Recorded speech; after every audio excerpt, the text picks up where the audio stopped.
beautiful people. How are all of you doing on this pleasant and great looking Thursday morning?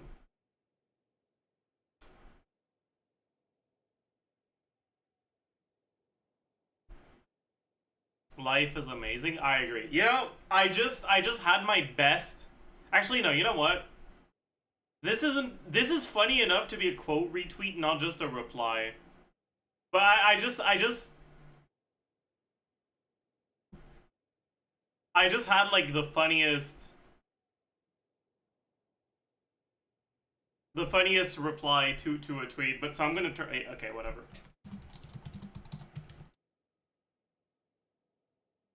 So you guys know the hi John. You guys know the like joke of like trying to explain something to an American and being like, so imagine a gun or imagine a hamburger.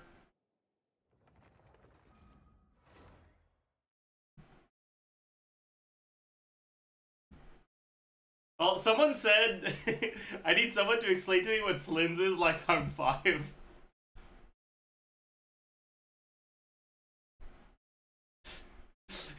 So imagine broccoli.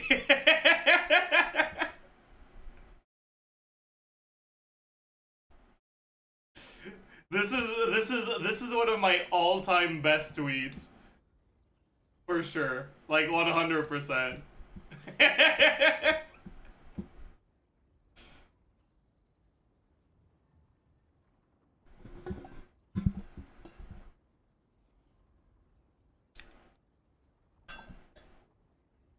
Anyways.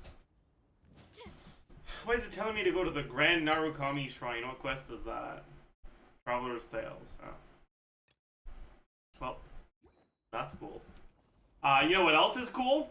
Getting great artifacts, which is what we're about to do right now. Joke's on you, I like broccoli. I like broccoli too. But 5-year-olds generally don't like eating their vegetables.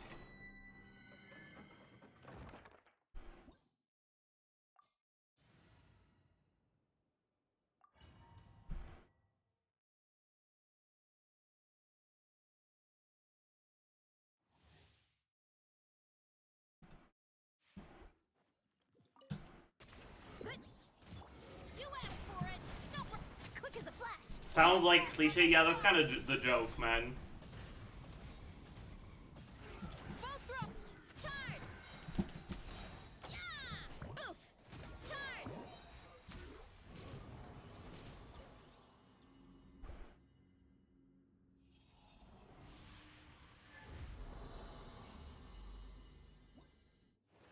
Alright, chat. Anything good today? No? No?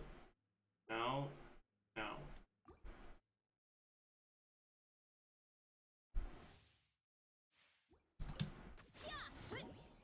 Burn it down! Drop your weapon! Faster! Stronger! Light of the blazing sun! Incinerate! Charge! Yeah! Oof! Hurry up, Grassa! Will you play Blue Protocol? I don't think so.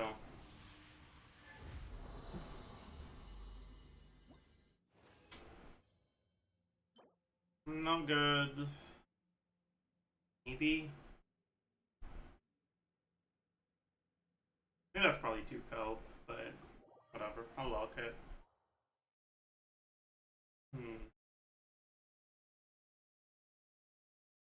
Are you still not gonna pull for Nefer? I'm not sure. What did I say yesterday? The opposite of that. I don't know, man.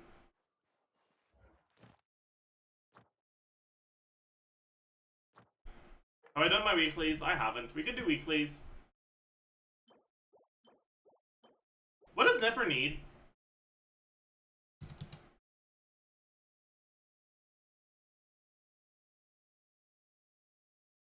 Needs rooks? I have enough of those.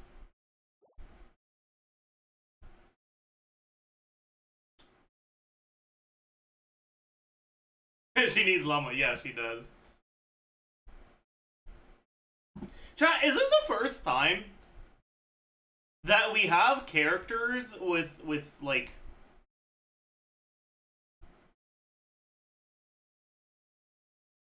characters that are getting queerbaited together that actually like work well together in their gameplay too? I think it's the first time.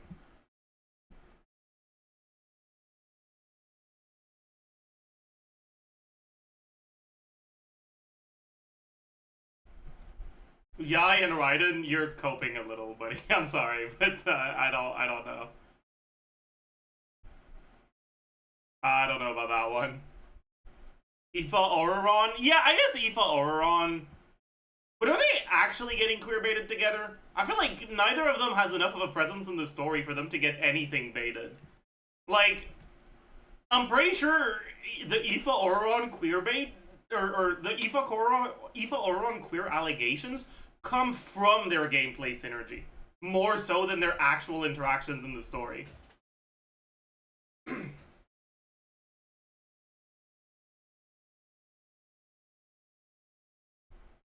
Lore Skipper? I didn't play that fucking event that had Aoife, so maybe.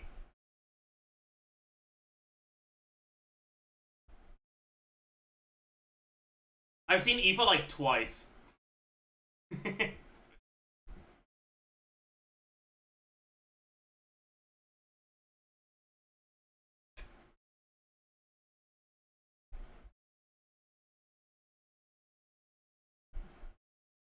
Is Haikyuu queerbait? No.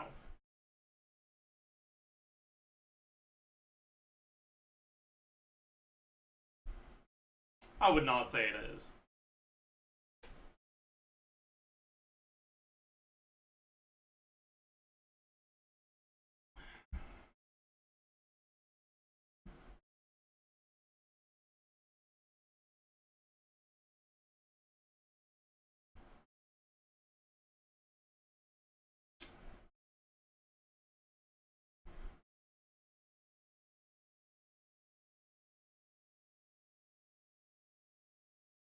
Does Singto and Chongyun count? Not really. But also, like, I feel like Singto and Chongyun's relationship is too platonic. Like,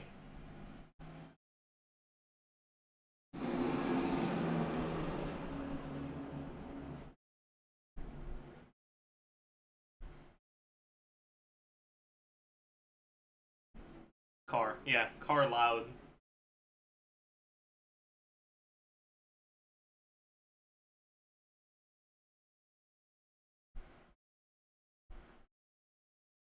To be fair, though, it is like the way it works in game is so accurate to the way it is in the lore, right? Like Llama completely fine by herself, she's just fucking chilling, the goat, really, and then Nefer fucking complete pathetic and worthless without Llama. So true, like so true.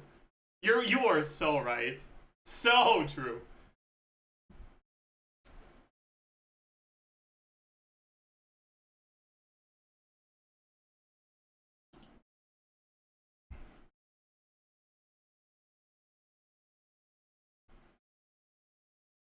Okay, I saw that Nefer has like over twice the voiced lines in the next Archon quest than literally anyone else. Like she has more than twice Paimon's voice lines. And I don't know how to feel about that. I'm worried, man. I'm worried. Cause like, oh boy. It's her story quest. Yeah, it is like her, like kind of her story quest. But yeah, I'm definitely not going for Nefer on day one. I think I'll make my final decision on whether I go for her or not after I've done the quest.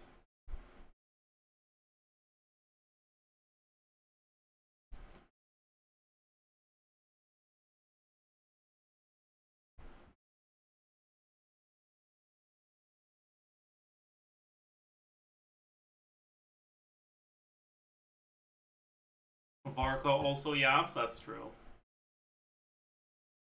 Also, chat, should I update my character, not quite character tier list for how much I like them? Do you guys want me to? Would you guys want to see my updated one? Because like now that I've let my thoughts cook a little. Like I've let them rest. I've let them marinate.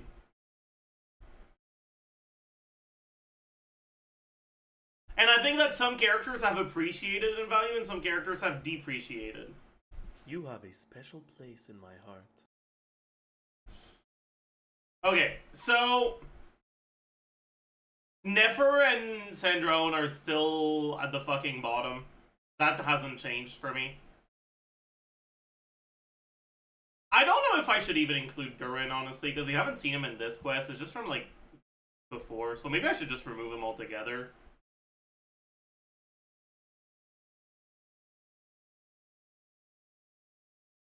Oh, right! Durin was a placeholder for Rarer. You're right.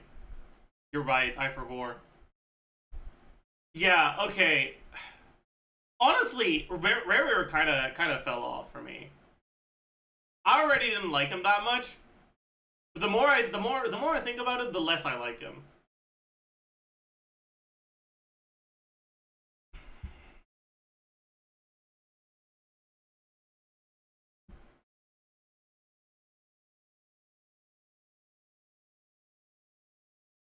Okay.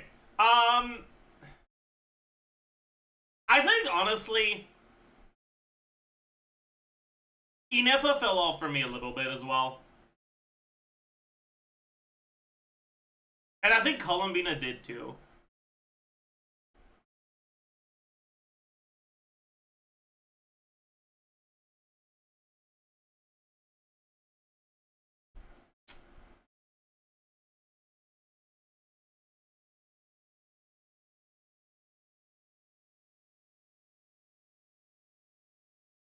But Yahoda kind of, yeah. Yahoda's stonks went up a little.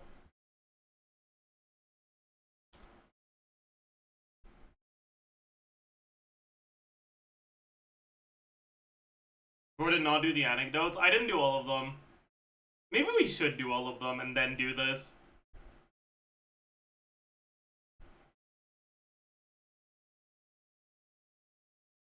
You basically just lost interest. It's not that I lost interest. It's that I've let my thoughts cook a little more. And I realized, like, Columbina's not actually that interesting, right? She just gets carried by Llama. She gets carried by how good the Llama interactions are. But, like, she herself has been really boring. And then, Inefa's not, like, bad, but it just feels like she doesn't really do anything for the story.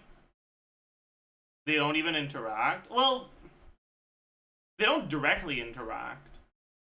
But both of those characters are partly defined by the way they behave towards one another. Right? Like, an important part of what makes Llama such an interesting character is her thoughts and her behavior towards the goddess of her own religion. They don't need to both be on screen at the same time for those things to matter.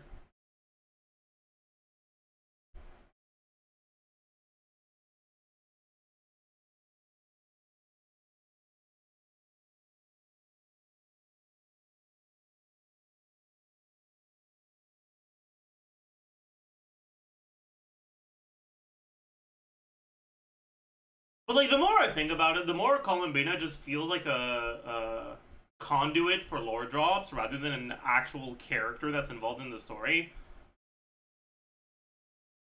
And it's kind of just like, meh. Is there something wrong with Flynn's? Why is Zajef comparing him to Broccoli? I shit talk Flynn's for fun, and I play it up a little bit for comedic effect.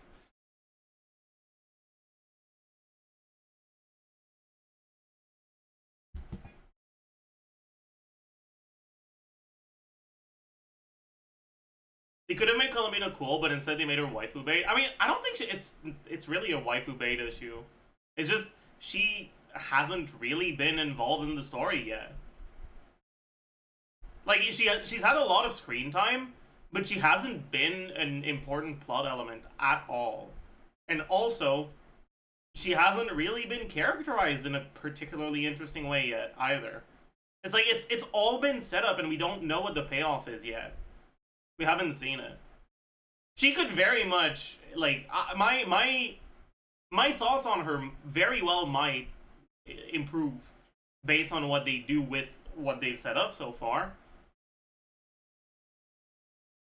But so far, it feels like it's dragging.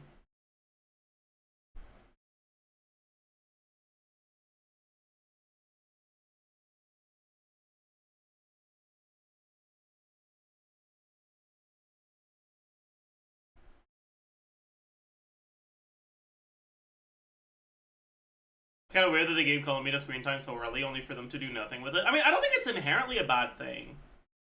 It's just that I'm kind of bored when she's on screen.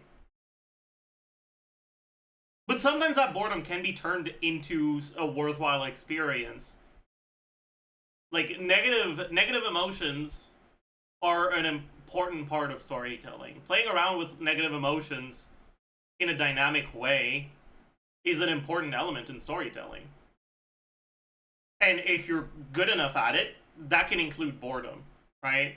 Like, the default, the easy ones to work with are, like, anger, sadness. But I think a good writer can also incorporate meta-contextual negative emotions rather than you getting angry because the character does something that makes you angry. I think having a slightly intentional boredom from a slow moment that leads you to conceptualize the character and perceive it a certain way, if that perception then plays into a subversion that comes later, that can be interesting. But until that potential subversion comes in, it's just like, meh, whatever.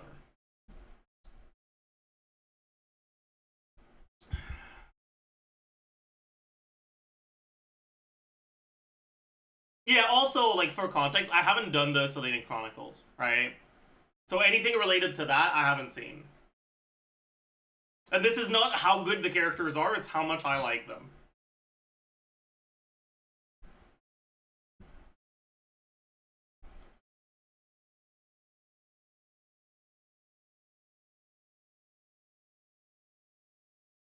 I'm gonna copy you in your attempt to be dire the fastest way possible in a new account. I have 3 rule account. Flynn's Mawika, Flynn's Skirk, Flynn's Escoffier. Which one would you recommend? I don't think it's about which characters you got. Because I think it's very possible to get to a point where you clear dire on either of these 3 accounts. And I think that one of the ways you could go about it for the Flynn's Mawika account is to get Skirk as the last one, right? And same for the Flynn Skirk, you get Mawika as your last one. Because you don't have 3 carries yet, you're not locked into 3 teams. So out of the 3, I'd basically just go on whichever one has the most primos left over after you went for those characters. Or whichever one got more consolations on the way. Basically, the one that got luckier early. But if they got similarly lucky, I'd probably lean more towards the Flynn's Mawika one. Because I think Mawika is more likely to remain as a strong meta contender than Skirk. And Mawika's teams currently only rely on 2 5-stars rather than 3. Right? Potential Skirk upscales would be a replacement on the last slot, which is a 4 5-star team. Right? You could get C2 Nefer plus Loma on a 4 5-star team, and that's way better than a Skirk team. That's the problem I have with Skirk, like, going for Skirk on new accounts. If you didn't go for Farina during Fontaine, because Farina was pretty good back then, right now, going for Farina and Iskafi and Skirk, like getting all of that, that's 3 characters. And I don't think it's that great compared to other 3 Gauss teams. So for new accounts, I'd lean a little bit more, or a little bit less towards it. That's why I skipped Skirk on my J account.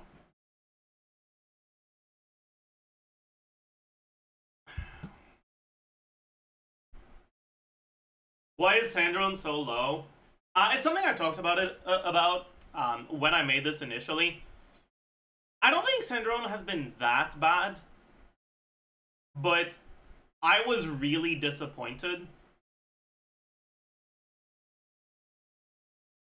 by what they did with her. If you look at like the mentions of her like the mentions of her in the Archon quest before we actually get to interact with her are mainly through our interaction with Wilhelmina in Paha Isle when we infiltrate with Yehuda, right? And she describes her experience of wanting to join the Fatui and getting basically like scouted by Sandrone, and Sandrone using Wilhelmina's desire to belong somewhere in order to manipulate her to like fuck over the Frostmoon Scions and yoink that fucking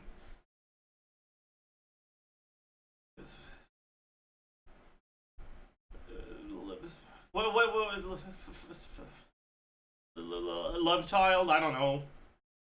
Like the Moon Marrow is Llama's child, kind of. So sure, it's Llama and Lumine's child, or Llama and Either's child, because the Traveler gets pregnant with the Moon Marrow.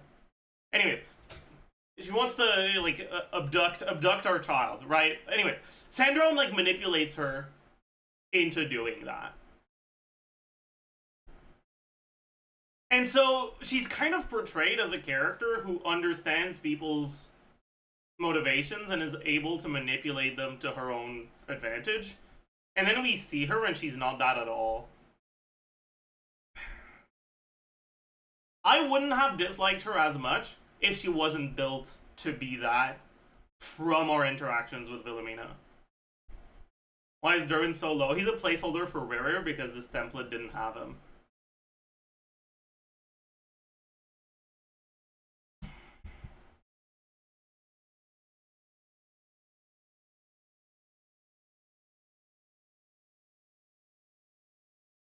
To be fair, Wilhelmina never explicitly said that the Harbinger that told her to yoink the Moon Marrow was Sandrone. It's just heavily implied that it was her.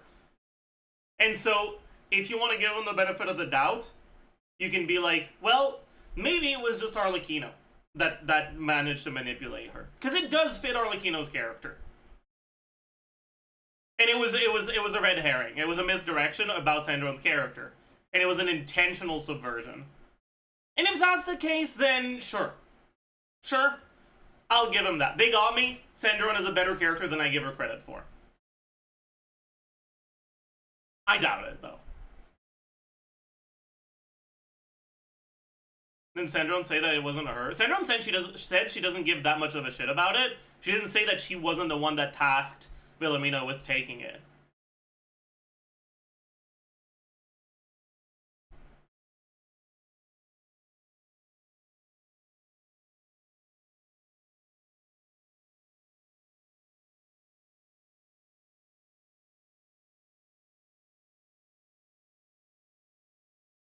Anyways.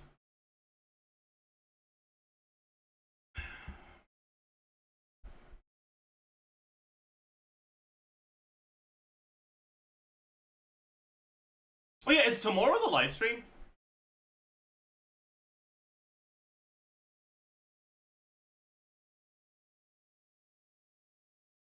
I think Nefer setup is a lot more interesting than, say, Sandrone or Yehuda, with how she's supposed to remain neutral and probably knows way more than she lets on.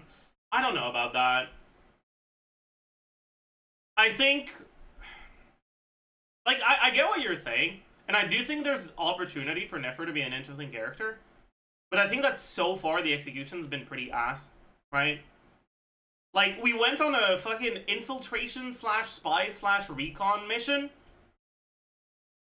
to collect information, and the information we collected was, yes, people in town indeed haven't, like, seen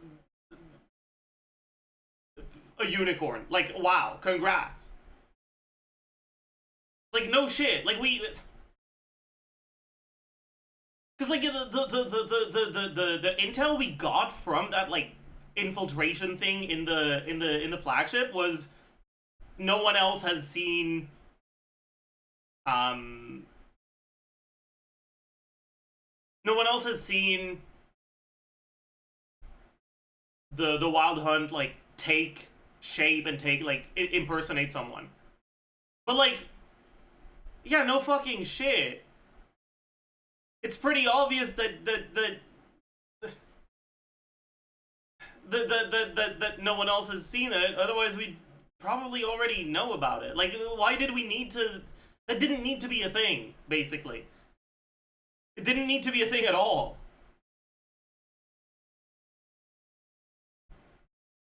Like, sure, getting confirmation of it is useful to some extent, but it's already something we pretty clearly thought. So it just, ugh. It was not good. And then her interactions with Yehuda, to me, I don't know, man. It's just like, it's intended to be like, look, Yehuda is a clumsy girl failure, and she didn't get what Nefer was getting at. Right? We even see Yehuda's inner thoughts, and some of Nefer's as well, to show that. But, like, that wasn't Yehuda's fault. Nefer was being really bad at conveying her thoughts. Like, you don't threaten someone into saying no to something you're asking them to do. You threaten them into saying yes. Obviously, when you threaten someone while asking them for a favor, they're gonna think you want them to do you the favor. All I could think was Nefer's a goddamn idiot, not Yehuda isn't picking up on this obvious cue. Like, no, it wasn't an obvious cue, it was a shitty cue. That was Nefer's fault. She's an idiot. She's not this fucking smart character. Like, no, she's just dumb, man. Like, plus, on top of all of that, she should know that Yehuda is not, like, the sharpest tool in the shed. So if anything, you should make it even more obvious. But no, you're just making the most, like, convoluted. Like, this is your fault. This is entirely your fault. I felt so bad for Yehuda. Like,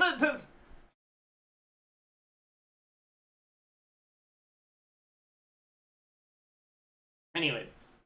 Now, if that's the intended characterization of Nefer, that Nefer is, like,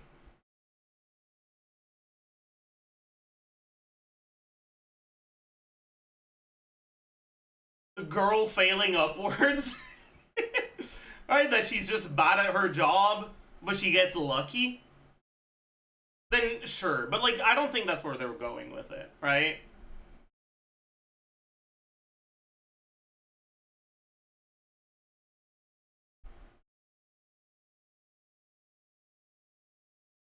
That's Yehuda. Yeah, it's a lot closer to Yehuda's characterization.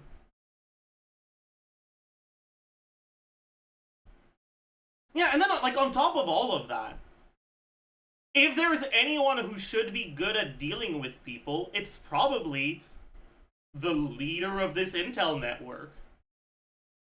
Right? Like, unless you're just supposed to be bad at your job, that should be what you're good at. So why is it that you're the only character in the whole quest that's, like, shown to be bad at it?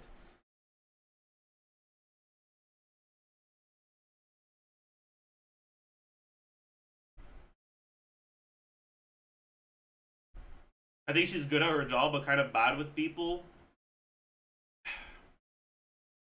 I agree that that's the characterization we're shown, but I don't think that's the characterization that's intended.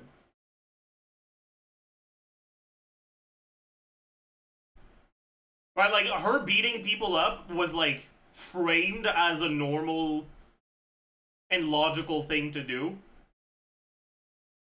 And her, like, getting completely fucked over by Llama, I think is intended to be queer bait. Like, Nefer is not able to keep her cool when Llama's involved. Because she's desperately in love with her. Like, straight up, I think that Nefer is the gayest character in Genshin. For sure. I don't think we've had a gayer character before.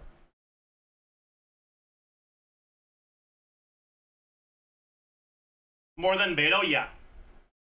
Yeah.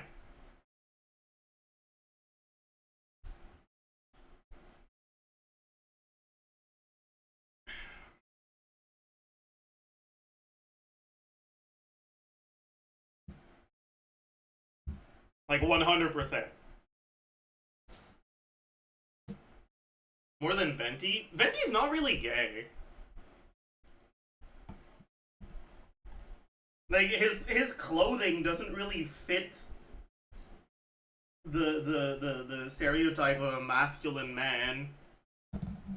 But none of his behavior is really, like, implying some sort of attraction to man.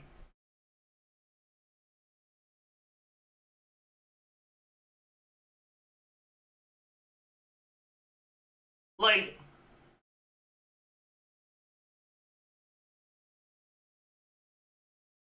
what you're saying is that you think his visual design looks gay. That's not what I'm talking about with Nefer, right? I'm saying that her behavior shows that she's desperate. Like, it's not even about being gay, right? It's Nefer's behavior is probably the character that, to me, in the story so far, has been that of a teenage girl in love the most out of any character we've seen.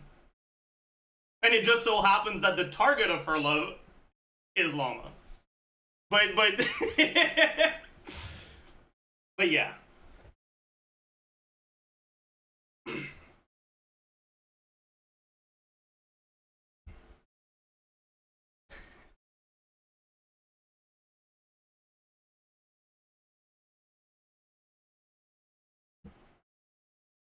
It's probably not intended. No, I think it is intended. Like, unironically, I do think it is intended.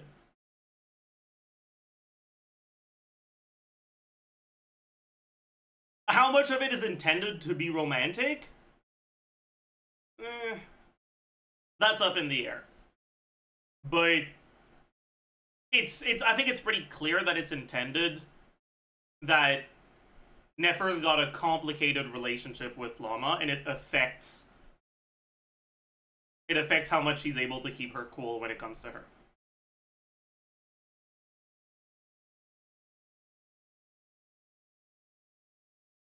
Now, we could have the queer bait conversation again, right? Is it queer baiting or is it queer coding?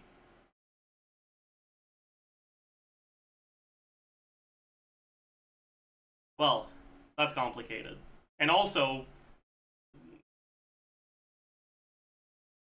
like, cis straight man is probably not the best person to be having that discussion with.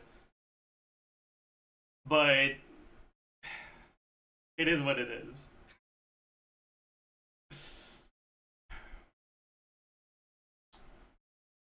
I think the line between queer baiting and queer coding is very blurry. I think in practice there isn't much of a difference between queer baiting and queer coding, right? What matters isn't really the content, but the context.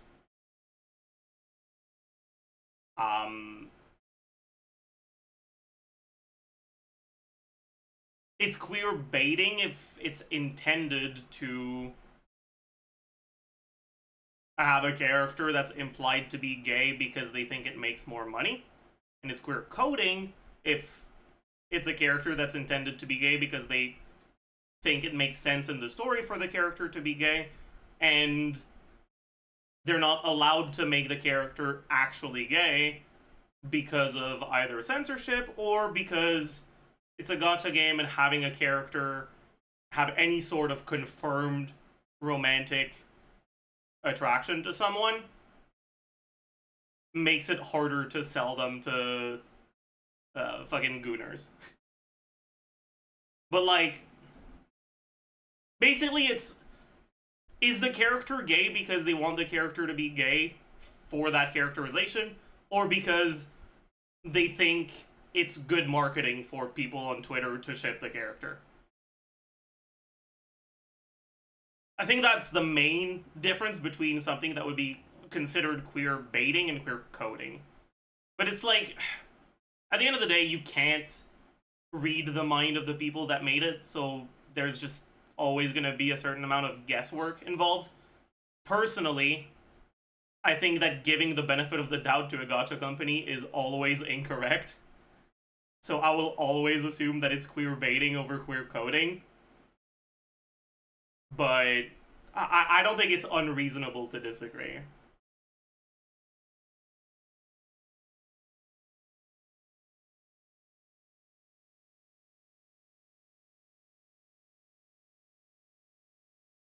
Which parts of the story mention Loma romantic relate? No, that's what. That's why we're even having this discussion. Queer baiting and queer coding are not the character being canonically confirmed to be gay.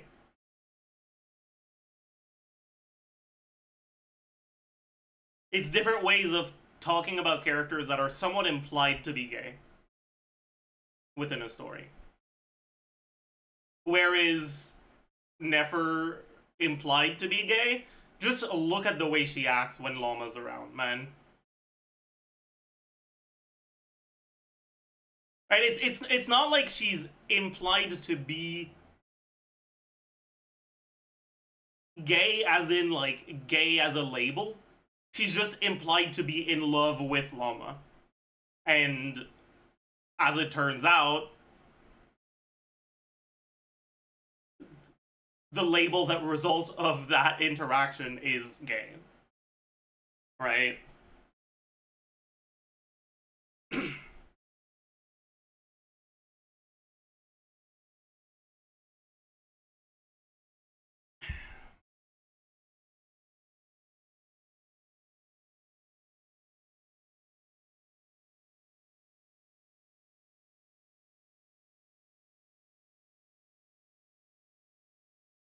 Why is there a tier list where Flynn's is S? This is not about meta, yeah. You mean gay people are gay? Yeah. But yeah, it's like it's gay as a description of an interaction with someone rather than gay as an identity label, right? Functionally they're the same, but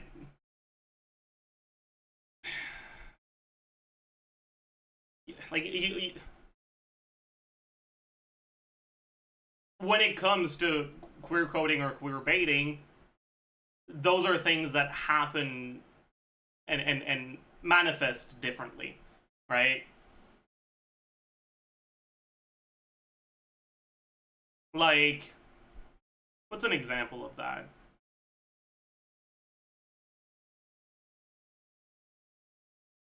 What are characters that are like often shipped with other characters of the same gender? Oh, Yamado's here. But like not always the same.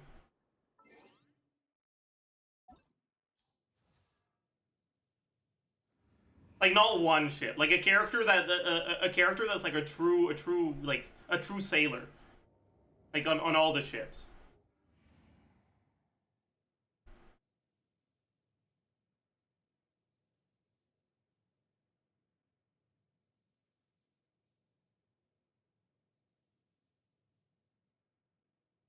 Alright.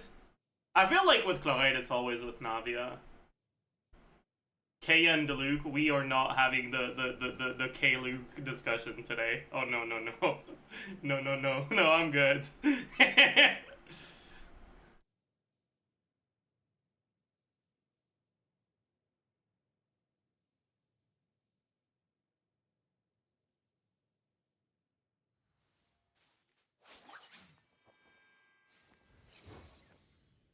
Venti? Not really. Xiao? Is Xiao actually shipped? I've never seen anyone ship Xiao with anyone. Actually.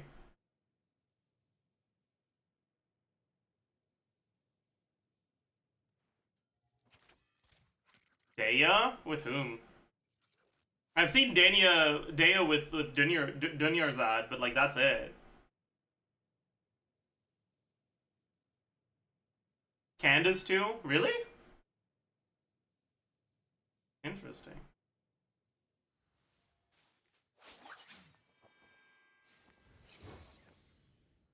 And Nilo? Really? Nilo? Nah. Nah, bro. That no. No. We're entering crack ship territory? Yeah. Yeah, that ship does not that ship does not make it to port. Like it definitely sinks way before it makes it to port. I guess there aren't really any characters in Genshin that are like interpreted by the fan base as being gay as a result of their own characterization rather than their relationships with others. Yeah, I guess the closest one would be Arlecchino, actually. No, actually, kind of Arlecchino, I'd say. Maybe Linny, too. That's fair.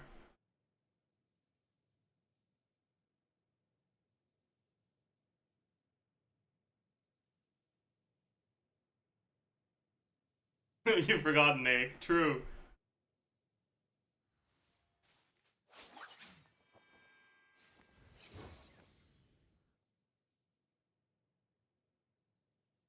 Wasn't Arlecchino in love with Clervy? I think he gets a lot more...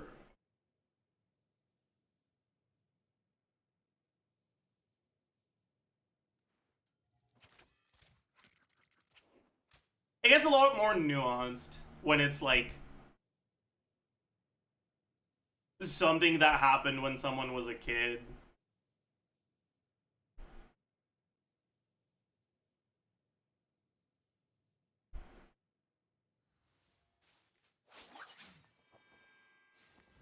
Like, is there an interpretation of Arlecchino's backstory as doomed Yuri? Sure. Sure, man. Sure there is. But is that like the first thing my brain goes to? Not really. I think it's one of many interpretations, and I don't think it's got like a particularly strong footing. It's just like, sure, you can think about it that way if you want.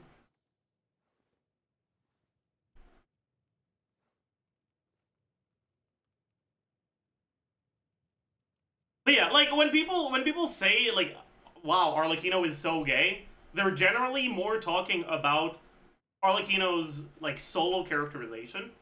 And when people say, "Wow, Alhaitham is so gay," they're generally referring to Alhaitham's relationship with Kaveh, right? Which are two inherently different things in terms of how it like affects characterization.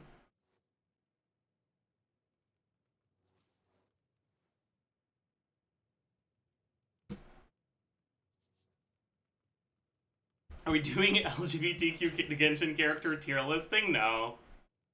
But we yapped about never characterization, and that led into queer baiting and queer coding. Yeah.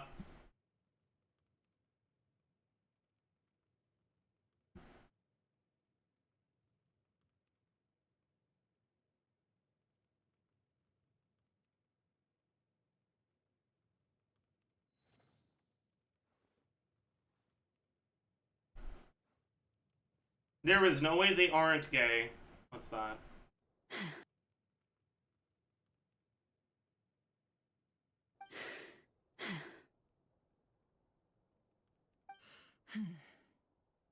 Yeah, okay. Like, this is what I'm saying, and this is why I love Llama as a character, right? The way I see it, in Llama's head, Nefer is just one of her bitches, okay? But she knows how Nefer perceives her, and she takes advantage of that. She raises her up just the right amount so she can keep taking advantage of her. That is my gaslighting queen, okay? Like, honestly, if you were to tell me Llama is an entirely straight woman,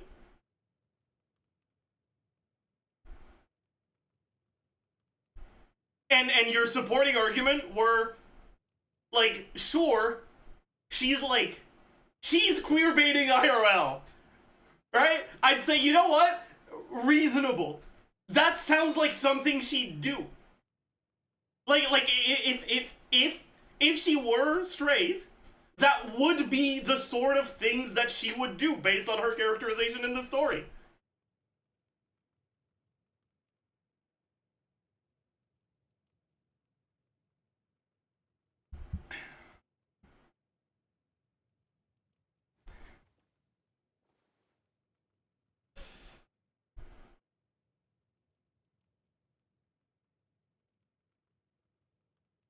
But yeah, that's one of the many factors that okay, that goes into why I like Llama so much. It's like there's a lot of implied characterization with Llama that's like,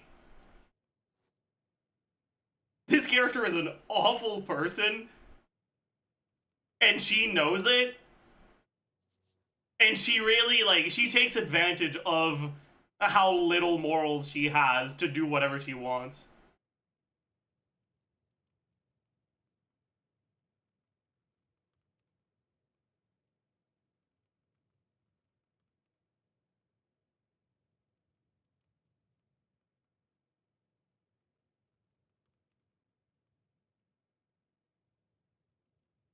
Like, I think that a read of Llama's character as a deeply evil and selfish person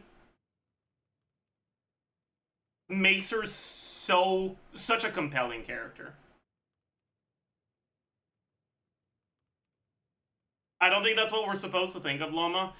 You're probably right, but I don't care.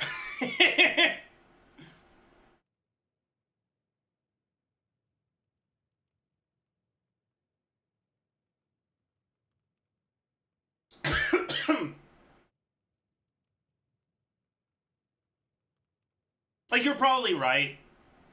Llama is probably not intended to have as many layers as I make her out to have, right? I think that she's just intended to be like, ooh, like, confused priest, questions her religion and finds new direction in her goals in life, as a result of putting her faith into question and whatever, right? But, like, it's just so much more fun to think about her as just an evil fucking, like, gaslight gatekeep girl boss. Like, it's just, I like it so much more. And as much as I don't think that's the intended characterization, it's also not, like, characterization that is disproved by the story. It is a very reasonable interpretation, right? Are evil characters your favorite? Not necessarily, but I think that characters that are only good tend to be boring. I think the best way to make characters that are inherently good in stories is to have them suffer.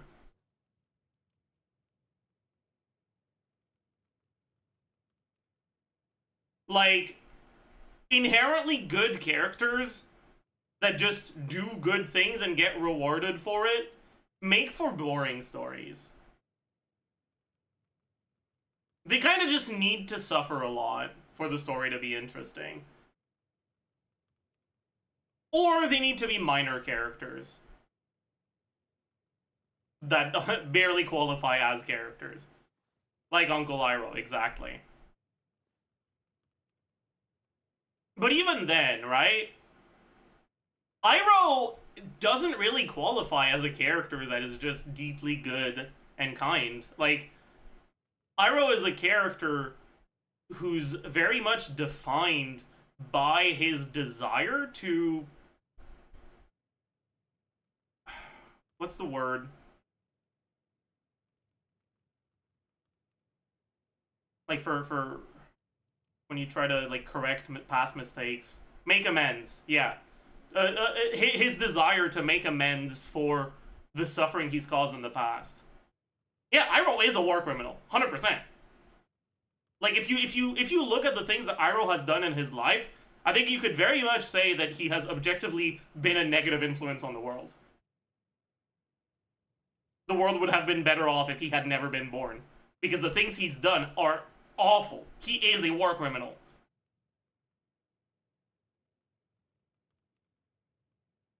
But that enhances his character. When I say that Iroh's not really a character in Avatar, what I mean is all that interesting character stuff about Iroh is something that happened way before the story began, and that's not really addressed by the story all that much other than a light mention.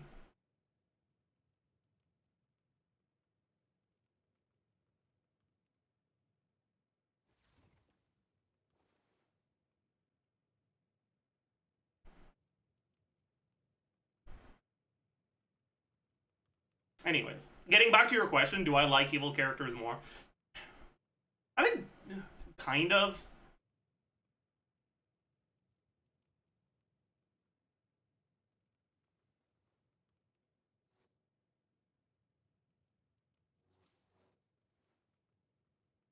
I disagree. Iroh was a net negative when the story ended, but it's implied that he shaped the new Fire Nation with his values. That's fair. I'd say. That's fair. If you include the way he influenced Zuko and the way that he and Zuko built a better Fire Nation, you could say that he's been a strictly positive, well, a net positive on the world, sure.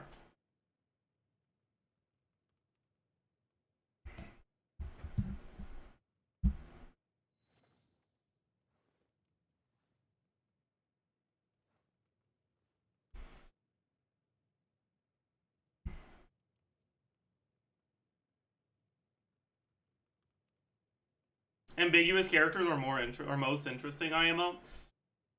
I don't know if I agree with that. Because I think a lot of characters you consider ambiguous are just straight up evil characters. But because you've been fed bad evil characters for such a long time by shit stories, you classify characters that are evil but have a tragic backstory or whatever as ambiguous. They're not ambiguous, they're evil.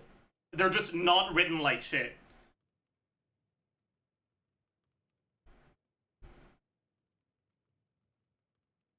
Have you read Tomodachi Game? No, I haven't. Should I?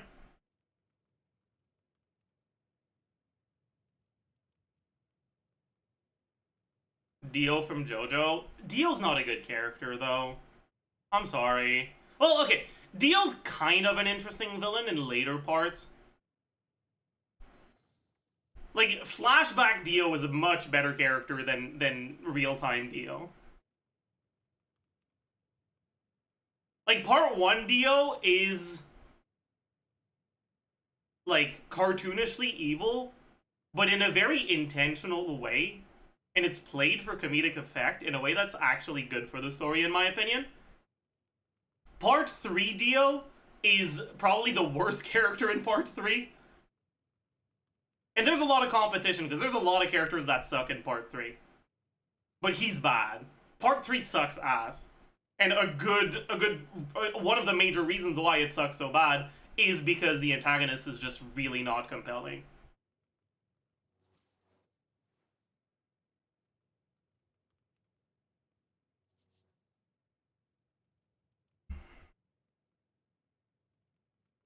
Some people just do evil for trivial stuff. Yeah, actually, that's a great way to look at it. I think generally a character, like, say you have a villain, and one of the ways that you show his evil nature is by having him steal candy from a kid. Right? Very straightforward, simple action. Right?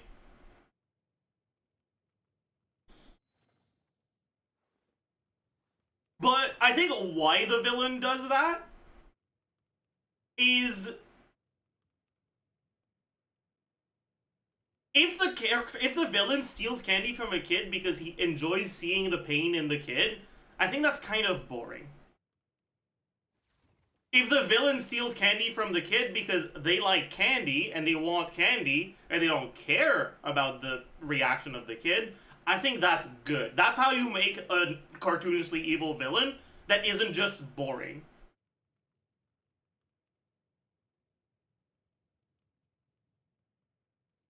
Like, yeah, I'm saying I agree with you. Like, it's just like why did you make the villain kick the dog? Is it because the villain is a cartoonishly evil character that kicks puppies for fun?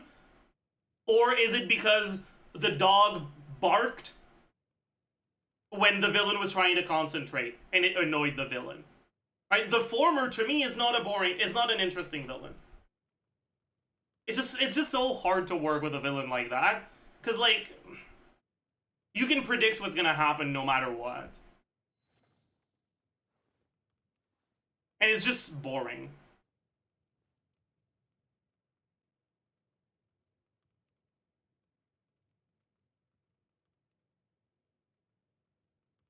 Right, and also just like the like motivation, if I can't have it, no one can, I think is also incredibly boring in stories.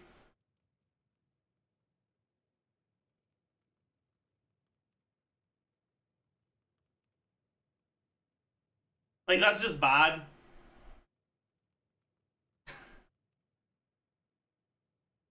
Is it boring or is it overused? I think it's just boring.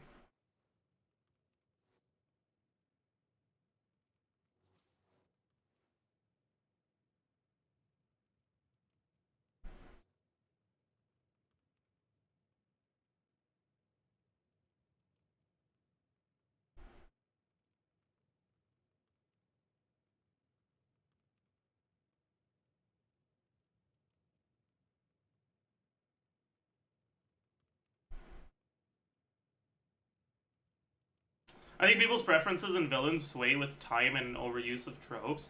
That's a very valid point. But I also think that there are some tropes that are inherently inferior. And I think kicking puppies for fun is an inherently inferior trope.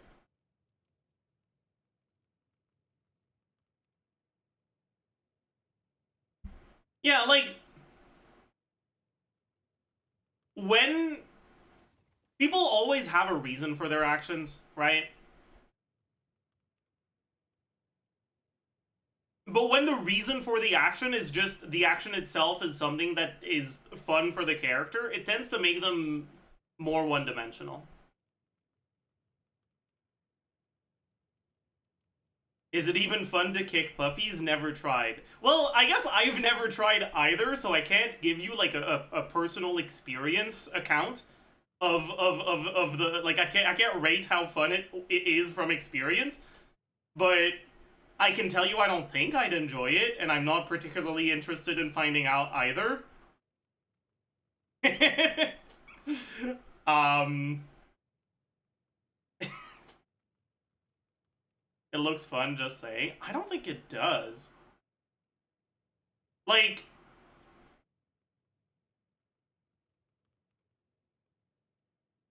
I think just in general, like, the pleasure that comes from kicking things is derived from seeing the movement generated from that kick. So you'd much rather kick a ball than a puppy, even if you don't care about puppies. Like, why a puppy? A puppy isn't, like, shaped to be a kickable object. Like, just kick a ball, man.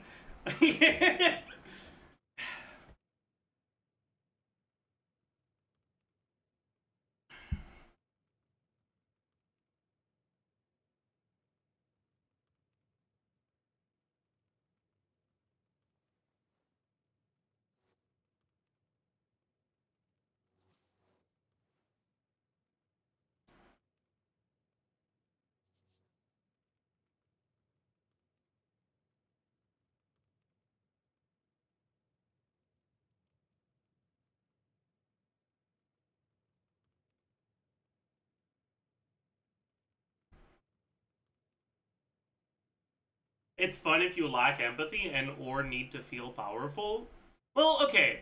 And, okay, I want to make it very clear here, okay? We just talked about, like, a person actually kicking a puppy, alright? We are moving back into a fictional villain kicking a puppy, okay? I want to make that very clear because I'm going to talk about ways that I think it could be a good way to characterize a character, and I don't want someone to misconstrue that as me endorsing the kicking of real puppies, okay?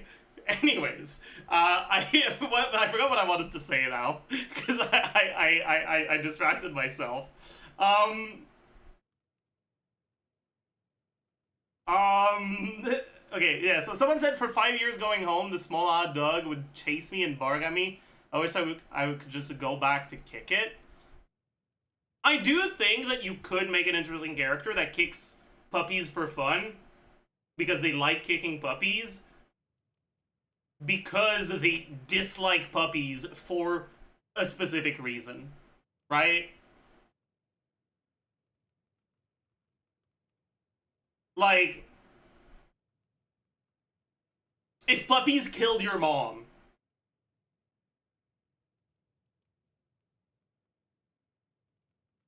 or something, like, I don't know.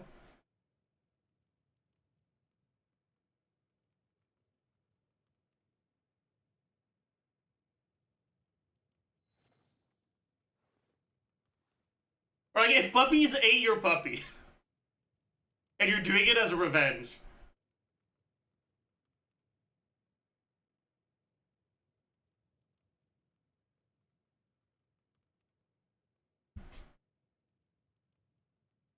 Sometimes the villain kicks the dog so the narrative can dismiss whatever criticism they might have for society and hold up the status quo. Great point, and I very much agree with that. I think that part of the reason why I dislike the villain kicks puppies for fun trope is that it's often used as a way to villainize an antagonist in order to avoid having to actually engage with any opinions that antagonist has. And when stories do that, I think it's a lazy shortcut.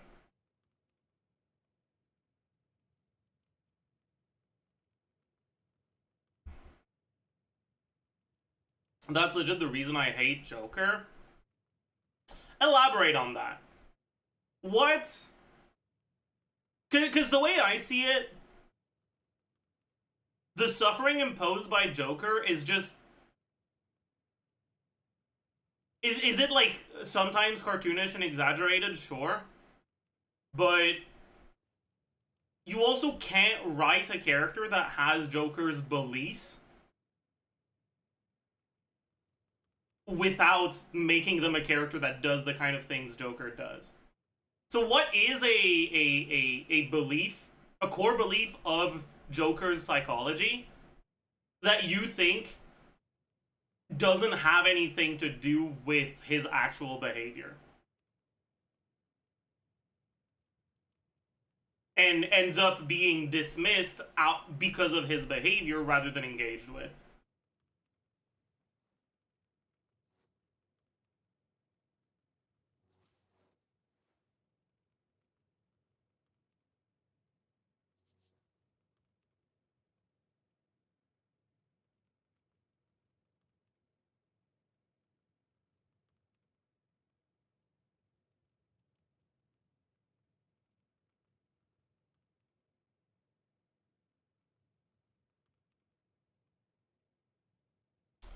Cartoon Joker is just so dumb, IMO. I mean, I feel like when you start looking at every single piece of Batman media, you're just gonna end up like, yeah, some of these are fucking made for 6-year-olds. Of course they're gonna be kind of boring.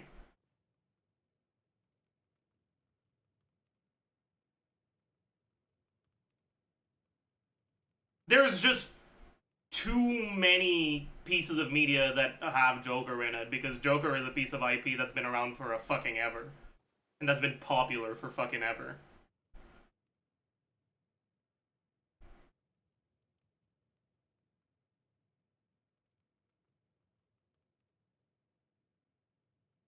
Okay, Hamix, I don't know about that one, okay? Personally, I do not like the resolution of Aang's conflict in Avatar The Last Airbender.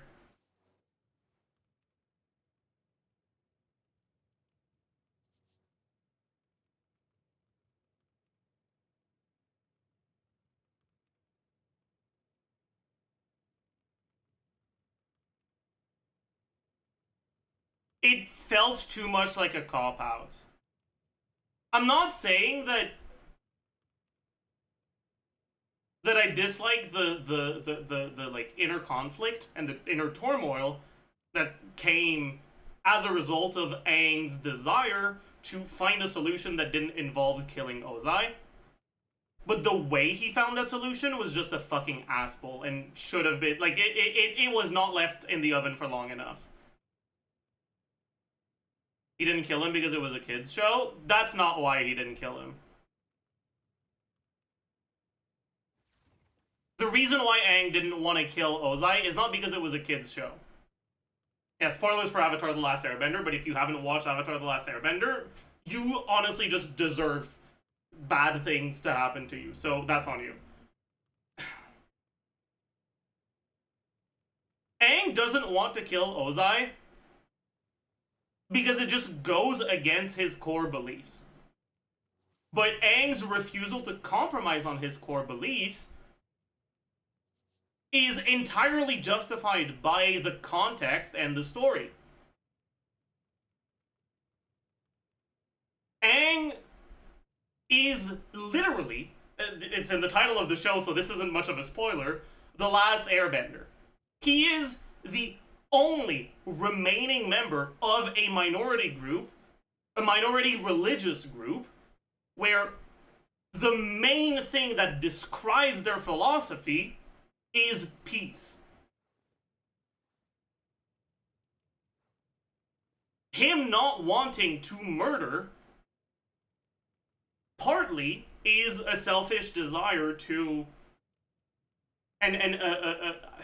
like you can perceive it as a selfish way to value his own inner peace over the external effect of his actions, right? Because like if his refusal to kill Ozai leads to him losing when he could have won if he killed him, that's pretty bad. Like, objectively, way more people will die because of his actions. But also, if he compromises on his beliefs, his religion dies. Air nomads, like he is the remaining vestige, the only remaining member of a minority group that's been on the receiving end of genocide. He's the only thing preventing that genocide from having been completely carried out. And yeah, sorry, vestige wasn't the right word. Whatever. And murdering Ozai would effectively also eradicate his faith.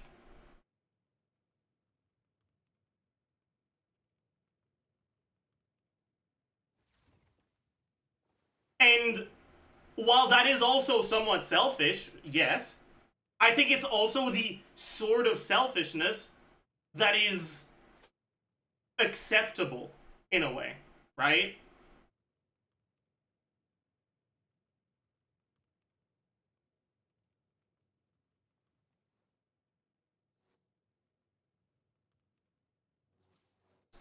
The old Avatar lady calls it selfish. It is selfish, 100%. To be fair, Yang did kill people. Yeah, but Yang wasn't the last airbender. She wasn't literally the last member of the air nomads. If she compromised on her beliefs and wasn't a true air nomad anymore, it didn't mean that air nomads were gone completely forever. There were other air nomads around. If Aang does, it's over. Now that's still selfish. His desire to preserve the culture of the air nomads is still a somewhat selfish desire. But I think it's way more understandable because of that context.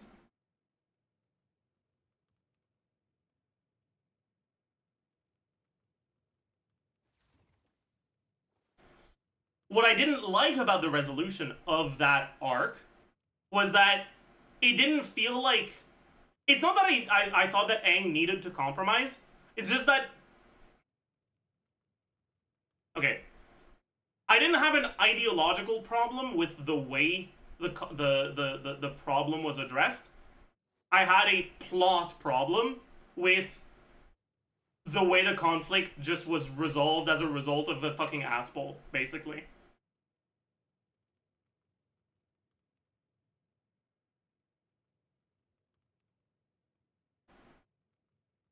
Like, it felt like it came out of nowhere.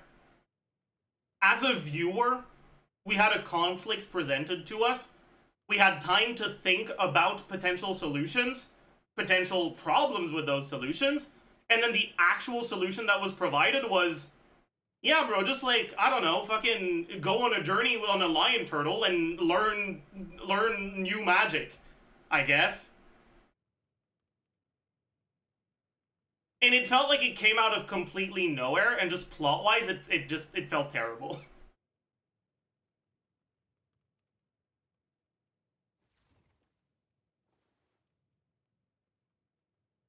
How does Aang find the lion turtle? Oh, he sleepwalks onto it. Somehow.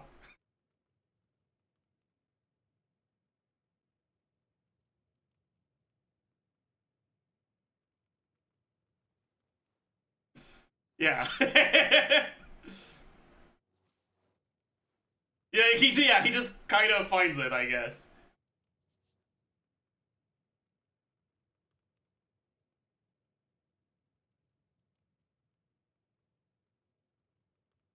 But like, I think with time, I've kind of just accepted it. I used to dislike it more. Because I used to dislike how he didn't compromise. But I think that with the interpretation of Aang as the last remaining air nomad and that mattering to how much he should be required to compromise on his beliefs, I think I've kind of like I've accepted that it was okay for Aang not to compromise his beliefs plot wise. I don't think a compromise was necessary, but I still don't think they should have solved the story the way they did.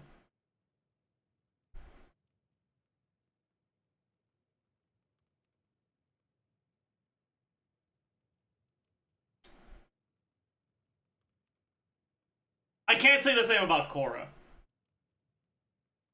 The way Korra handled its conflicts was just not good at all. Oh boy.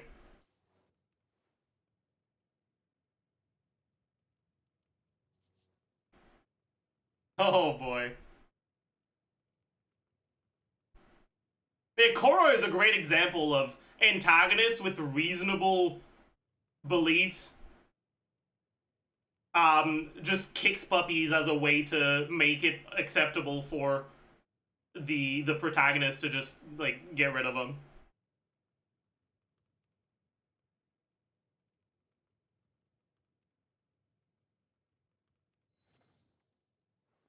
Which Korra antagonist do you mean? I'm talking about Amon.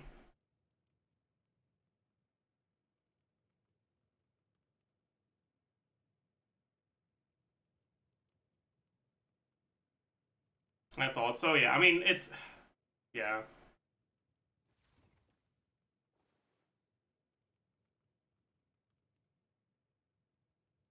Amon was so interesting to start. Yeah, Amon was really interesting until he started kicking puppies, basically.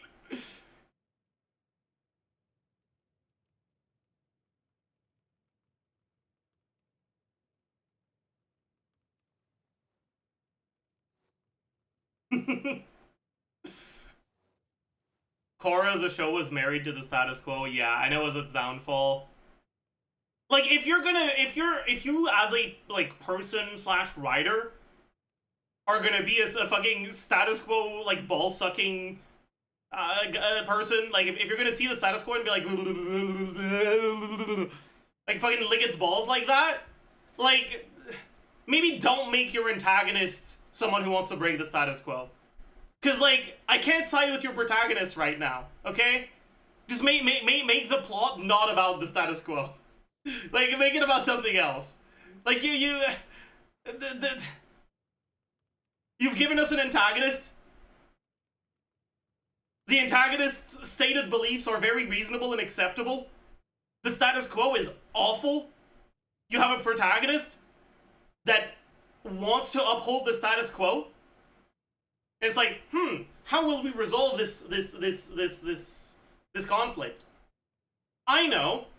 Let's have the reasonable antagonist turn out to be a very, very angry and evil puppy kicker. That way, taking him down is just acceptable and okay, and we don't have to actually change anything about the status quo.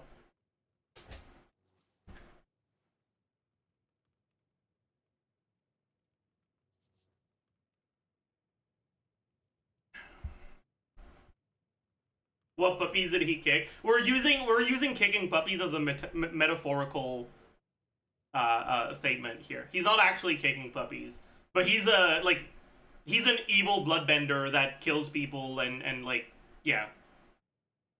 And he wants to be the like, he wants all the power and shit.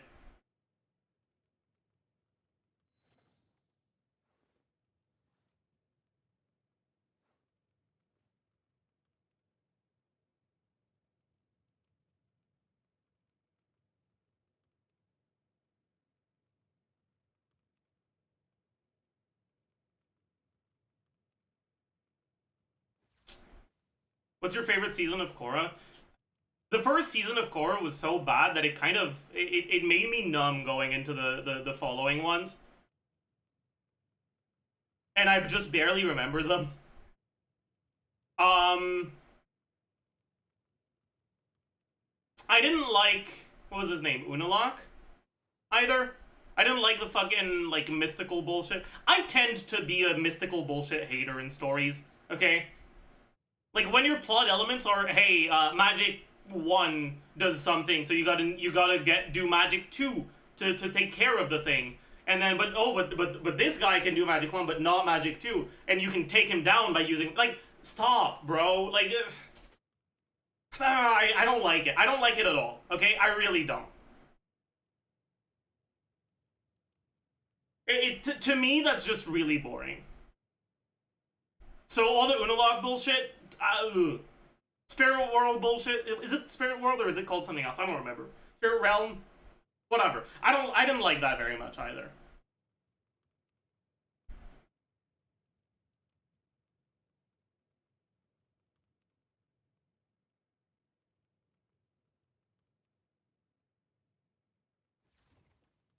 I feel like Korra's perspective is the story we missed with Arvo, except she never actually, like, becomes a good person. She just stays an awful person throughout.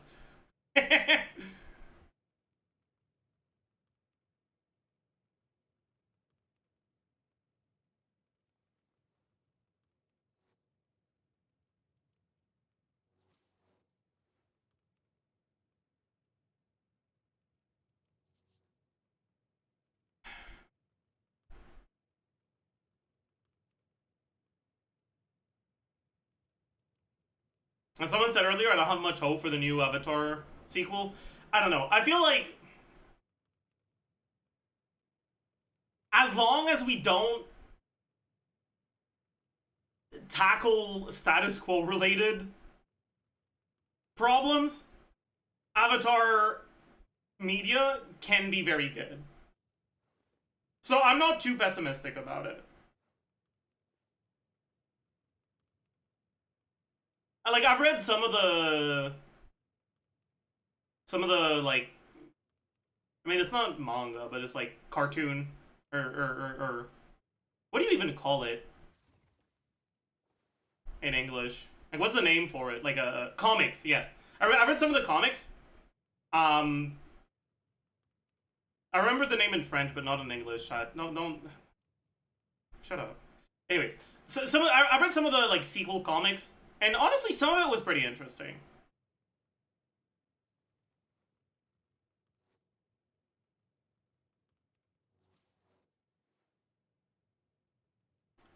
Status quo things nowadays feel either patronizing or downright bad. Okay, you want to know my take on rebellion against the status quo used as a plot element in stories?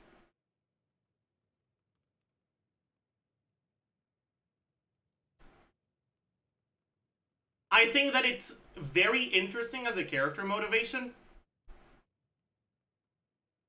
And but I think that it inherently can only be used as a last villain. Because the process of addressing and changing the status quo is boring and is not something that is really going to be interesting to witness in a story. The story needs to end with the character's decision of changing the status quo. And then maybe you have like an epilogue where the status quo is fixed and things are great, right? But it inherently does not allow for interesting stories. It can make for very interesting villains, but it has to be the last villain. Or it could be like an early villain, and then the protagonist makes the decision of changing the status quo, and then it's followed by completely unrelated things that distract the protagonist from changing the status quo, but they still want to do it and they'll get around to it at some point. Like, sure, I guess.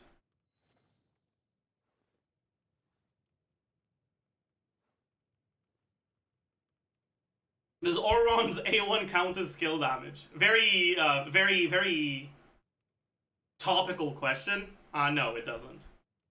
I don't think it has a tag. I think it's just electro damage. I don't think it has a damage type.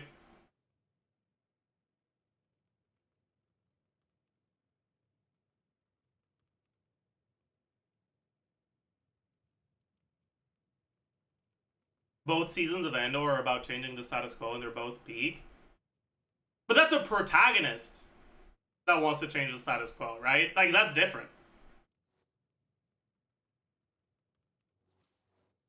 I haven't watched Andor, so I might be talking out of my ass.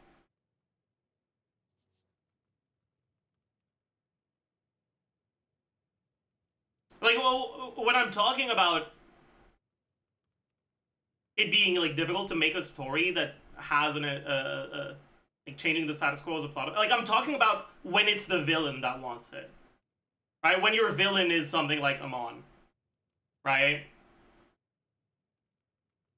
That's when like showing the process just isn't really interesting.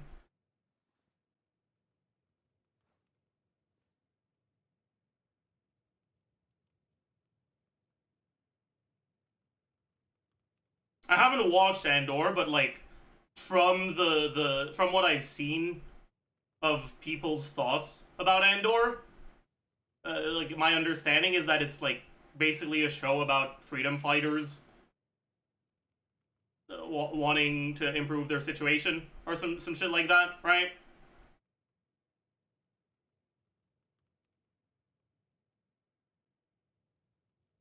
Yeah.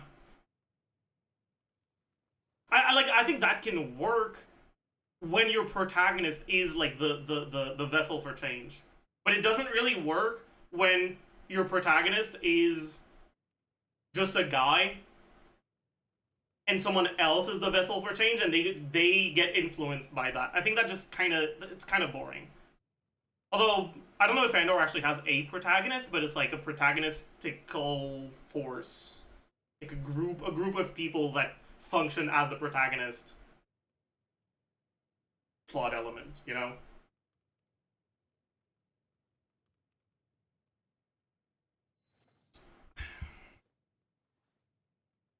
Well, there is a protagonist and his name is Andor. I see. I didn't know that. I thought Andor was a like planet or some shit. Good to know, I guess. It sounds like a planet name, no? There's a lot that goes into managing an orchard. Anyways,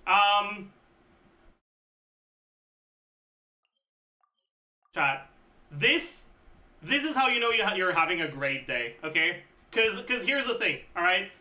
This ley line has an enemy that's immune to Electro, but because the Mora ley line is here, it means that none of the like character book ley lines are gonna be there, which means I don't have to deal with the Electro immune enemy today. That's how you know it's gonna be a good day.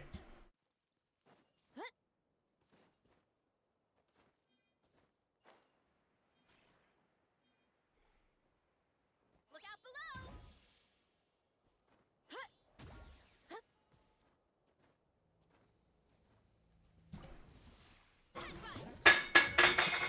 Justice will prevail. Sorry, chat. Controlled breathing. Pyroclastic. Do the Columbina quest? Maybe we will, honestly. There they were. Thank you, auto-targeting, for making me hit enemies that I didn't know where they were. I had to use the Versa burst quickly, otherwise it would have done the big burst, and I was like, surely that will be close enough, and we were. Yeah.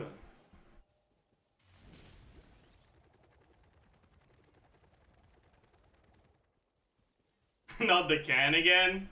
Bro. I have 1, 2, 3, 4, 5, 6, wait. 1, 2, 3, 4, 5, 6, 7, 8, 9, 10, 11, 12, 13, 14, 15, 16 cans. Oh, 17. Shit, there's another one here. On my desk. I cleaned my desk like 3 days ago. By the way. God, I have a problem. Start the light of the blazing sun. Try and stop. It's justice o'clock. Yeah. Headbutt. Recycle time? Bro, if I recycled my cans instead of like, I don't know what you call it, but like when you bring the cans back to the store and you get like a few cents back. Like, I think that would like actually be a significant change in my income.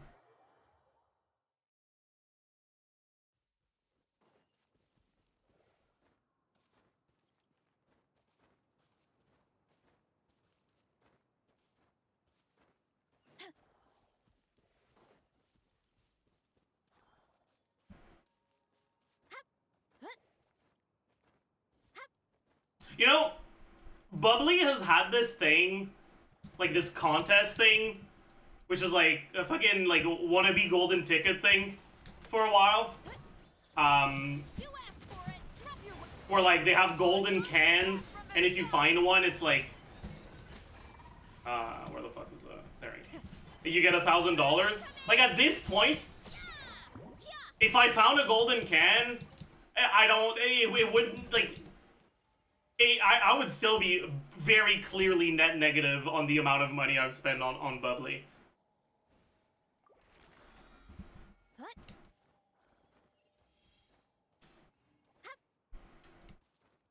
How many golden cans in one box would I need to not be net negative? I don't know. Like maybe 4 or 5? Yeah.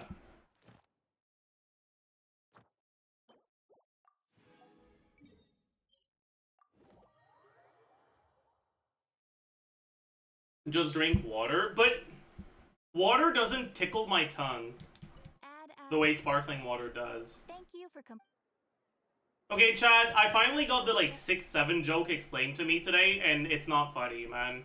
You guys need to stop. It is not funny. Grow up, man.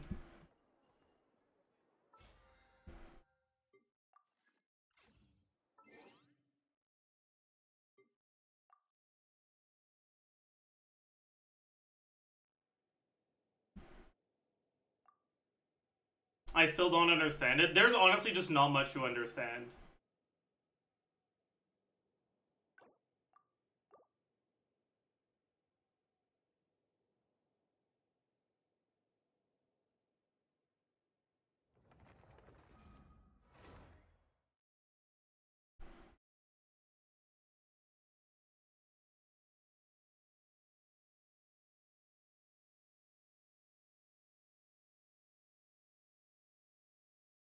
Like...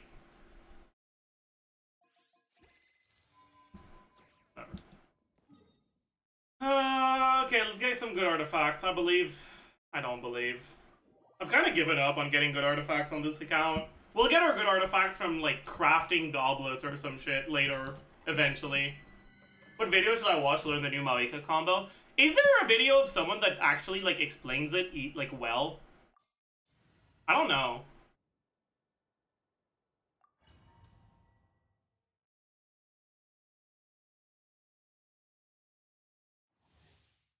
Yes, he explains it.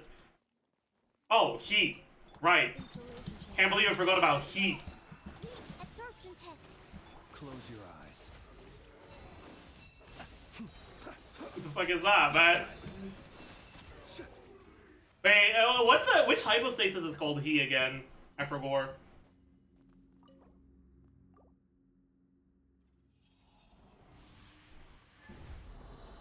Electro? Hydro? I think it's Hydro. Oh, that could be good. Yeah. Maybe. Oh.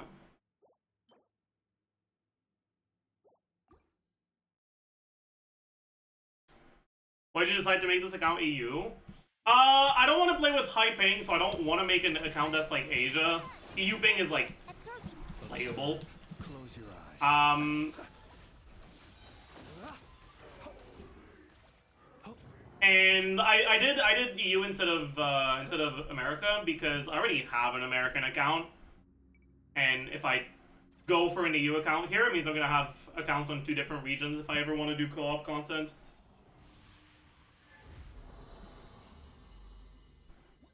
You watched Seven's video? I haven't actually watched it. I'm aware of it, but I haven't watched it. Didn't get anything all that worthwhile. We got a sense that could end up being good on Inefa. The problem is my Inefa is gonna be on Fav, like pretty much forever on this account. And oh, that's not good. Why is she on this?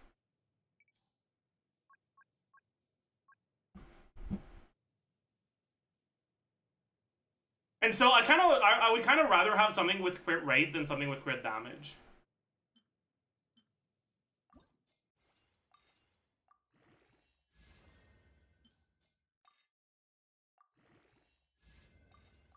Crit rate?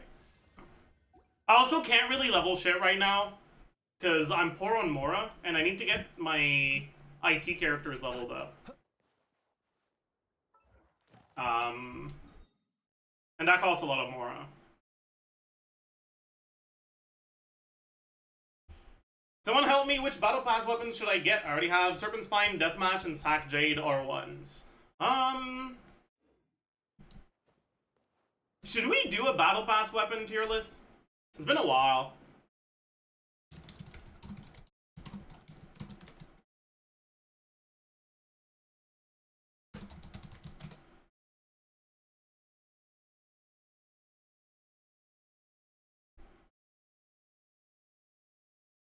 This was the last one we made. I think I kind of want to change the way I do it.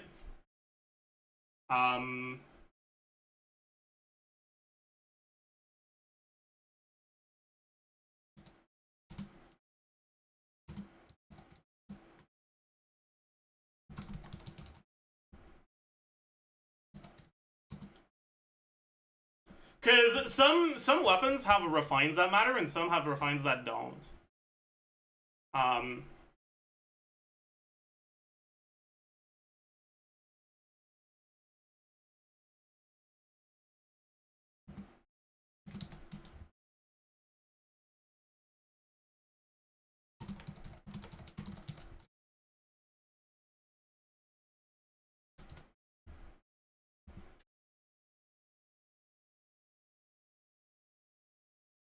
So, like, first we can get the no out of the way. Alright? Talking stick is ass. You should never get talking stick. The one advantage that talking stick has over Serpent Spine is that you don't have to wait for it. And now that Siege and Onslaught doesn't allow you to pre-stack, really, you only start with 2 stacks of Serpent Spine instead of 5.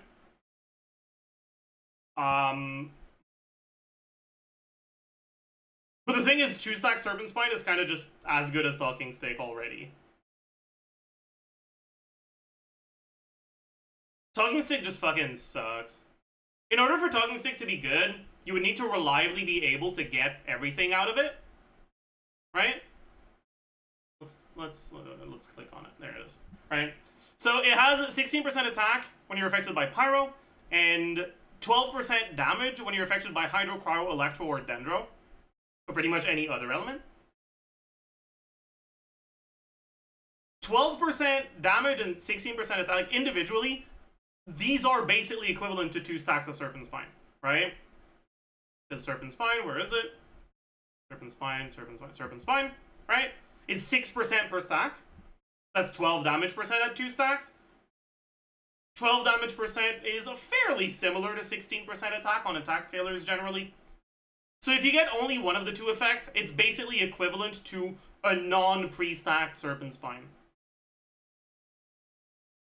And then the effect, or the stat line, is basically different stat line doesn't tend to matter that much on crit weapons. It matters on non-crit weapons because, well, if you're an attack percent weapon, because you get so much attack percent on characters that use attack percent weapons, you'd rather have high base attack that gets multiplied by all the attack percent you're getting, even if it means you're getting less attack percent from the weapon itself.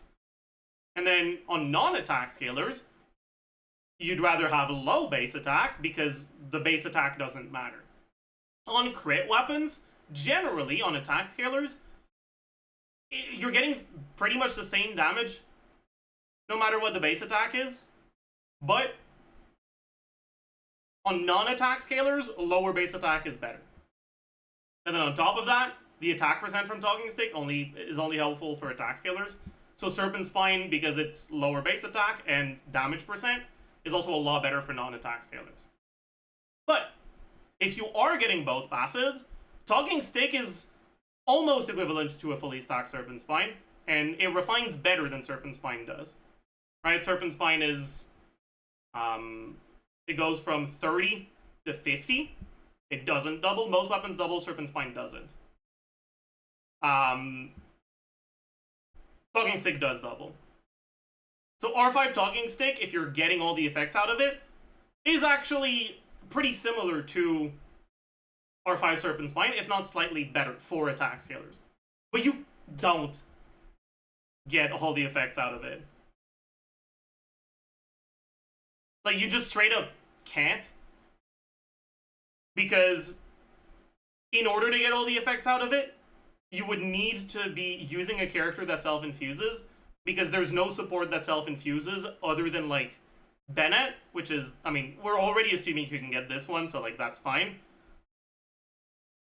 But, like, for other elements, it's, like, Dory that allows you to self-infuse. Beidou only infuses herself, right? So it wouldn't be, like, useful for a carry. But, like, supports that allow you to self-infuse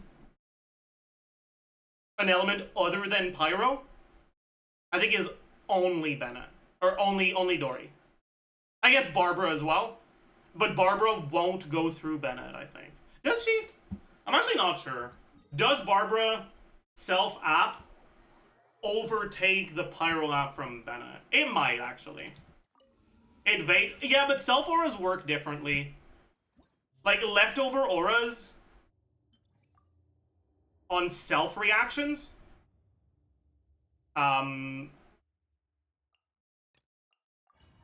Leftover auras on self reactions don't just disappear, they actually get applied. I'm going in. Let the show begin. Okay, so we're Pyro. Yeah, okay, so we do get a Hydro Aura here. Okay, well, there it is, yeah. So it does work with Barbara, I guess.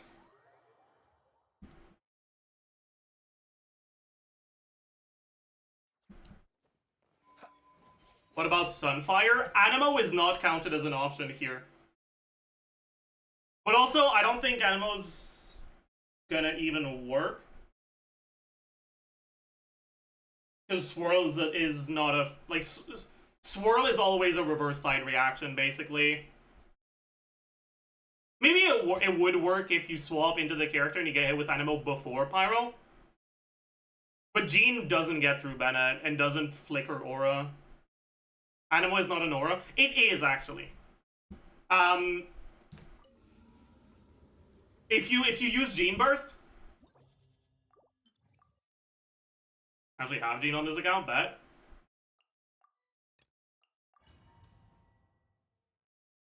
Gene Burst is one of the very few things in the game that can actually apply an Animo Aura. Barbados, guide us. Like you can see, it actually applies an Animo Aura.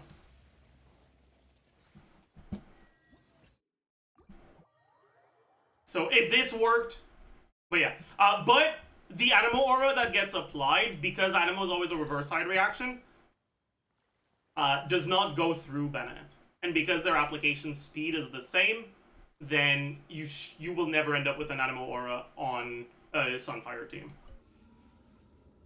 But yeah, so you would need a carry that self-applies element for Talking Stick to be good, and you would need that carry to want to be played with Bennett.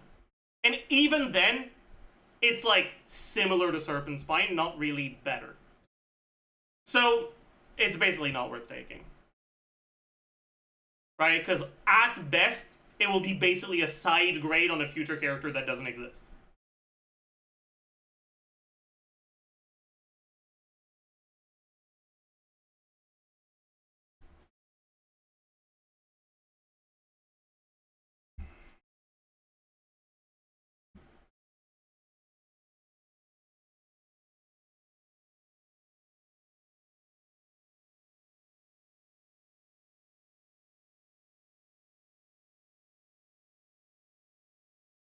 Okay, I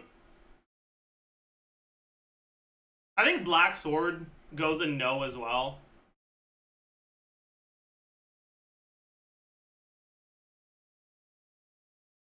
At this point, I don't think anyone wants Black Sword. The biggest problem with Black Sword is that the sword options that exist are just so fucking good.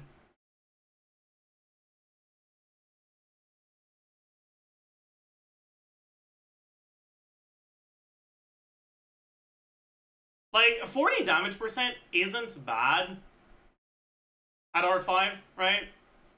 But it only applies to normal and charge attacks, so it already restricts things. It's a crit rate weapon, so it restricts things a bit more as well. It's not low base attack, so it's not going to be amazing on non-attack scalers. Craftable attack, or craftable swords for attack scalers are great.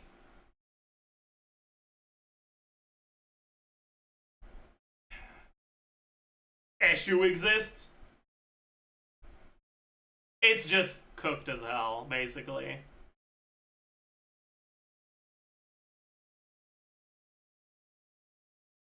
Skirk. You can use this for Skirk. But if I remember correctly, it's like R5 Black Sword is like barely better than Finale. And then if you burst a single time, it's way worse. And it's also hard not to overcap crit.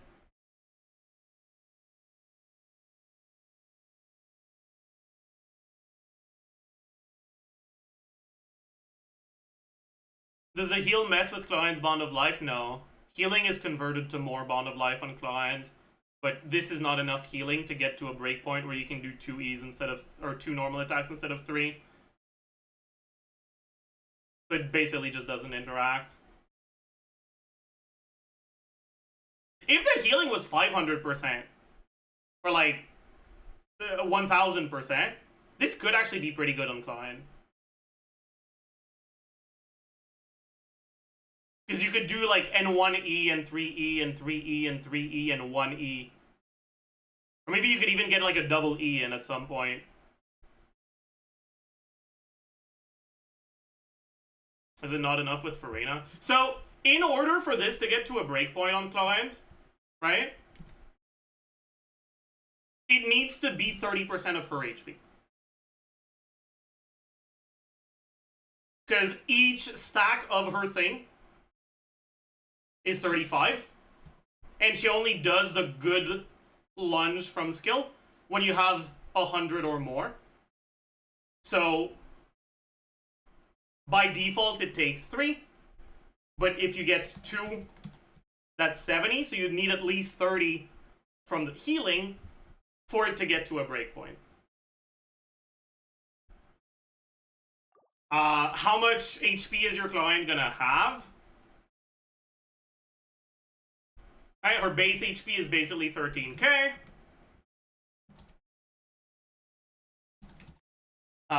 Generally, on a good, let's say you're on a good client build, you only have like 2 HP percent rolls, 1 or 2 flat HP roll, right? A relatively low amount of HP. It's gonna be around 19k.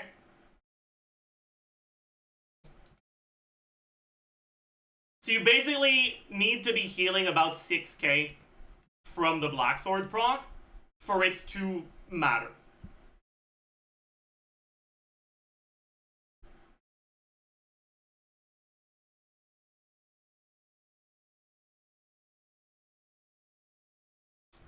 Even assuming max Bond of Life,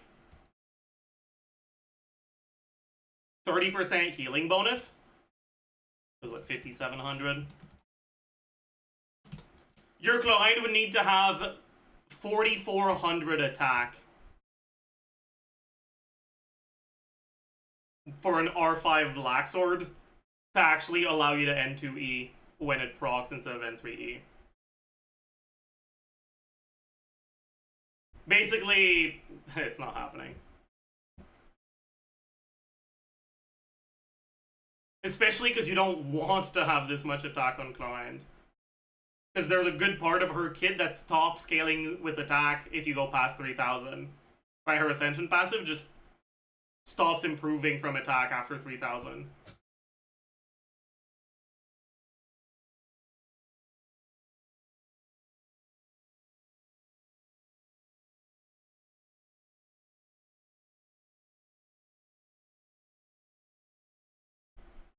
It's not 3k, it's 1.8k. The damage is 1.8k.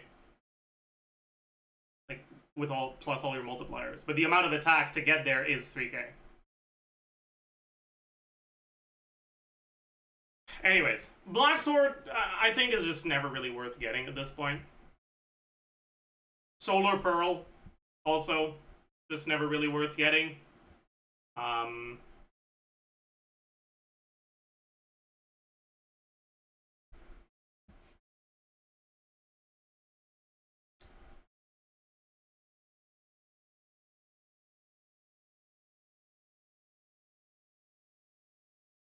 I mean, is there a world where Solar Pearl wouldn't be dog shit?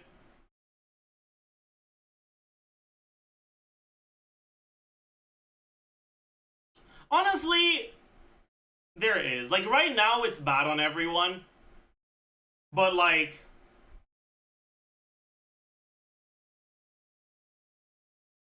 if we ever get a catalyst that's, like, dealing mainly front-loaded skill or burst damage, this could be useful.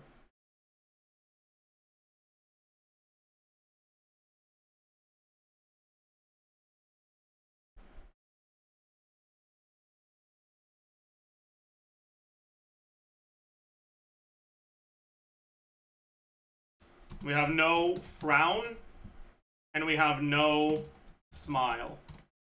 And it would go in no smile.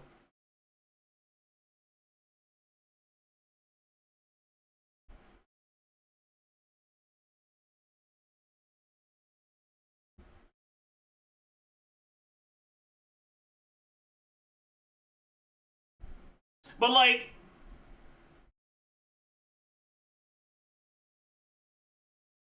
if they made a character like Flynn's, where the mini burst was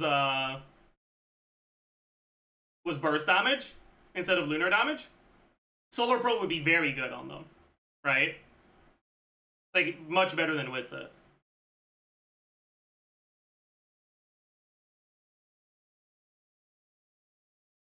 So, like, I think it's possible for Solar Pearl to become a useful weapon in the future, and I think that the likelihood of it happening is much higher than Talking Stick or Black Sword. At the end of the day, though, if they want to design a character to make Talking Stick good, it's possible for them to do so, right?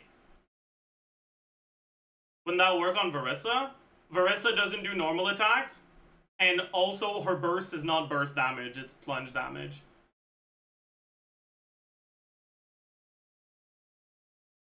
It kind of feels like it should. Because, like, the charge attack that makes you up doesn't happen from a hold, it happens from a tap of your attack. So, it kind of feels like a normal attack. And then the burst is obviously, I mean, it's an elemental burst, so obviously it should scale with burst damage, right, Klugi? So, like, I wouldn't blame a more casual player for thinking this would work on Verissa, but it does not. It does not.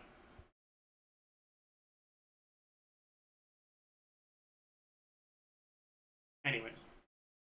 Are there any other weapons that I think are, like, never worth it?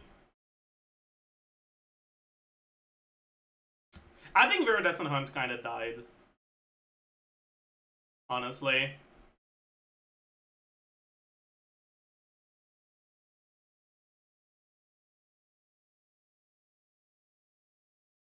I still think Viridescent Hunt is pretty good in Abyss, but Abyss just isn't content that matters anymore.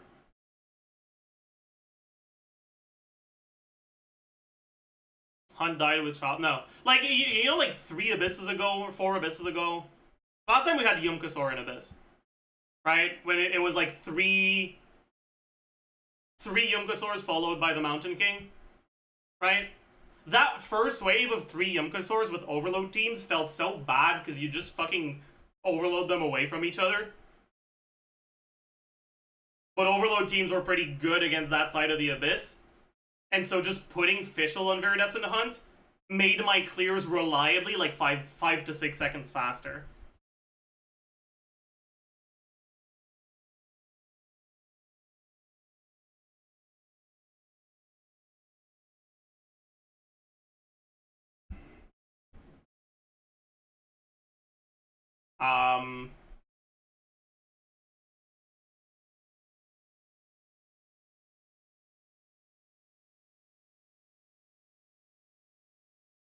But yeah. Now that it's mostly about IT, I just don't think it's that good anymore. Next is Scions of the Blazing Sun.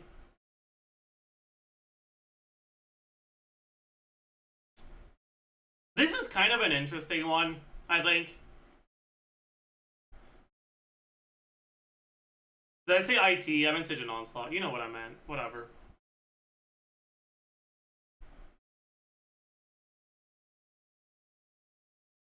I think the thing with Scions of the Blazing Suns is that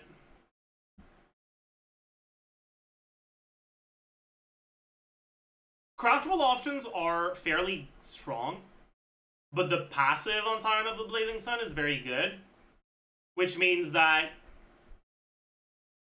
at R1, it's kind of just as good, if not worse, than your craftables, but at R5, it's like solidly in the lead. But also, it kind of sucks in multi-wave, but I guess that doesn't matter for Siege and Onslaught. Wait, I'm actually kind of curious. if you hit the Heartseer arrows onto the Fatui guy before he shields up, does the debuff carry over? Because, like, Vivi doesn't.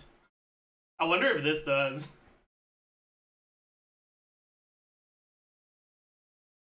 Isn't it worse than Slingshot? No, it's not. I mean, it's worse than Slingshot on characters that don't do charge attacks, because this is a charge attack, though.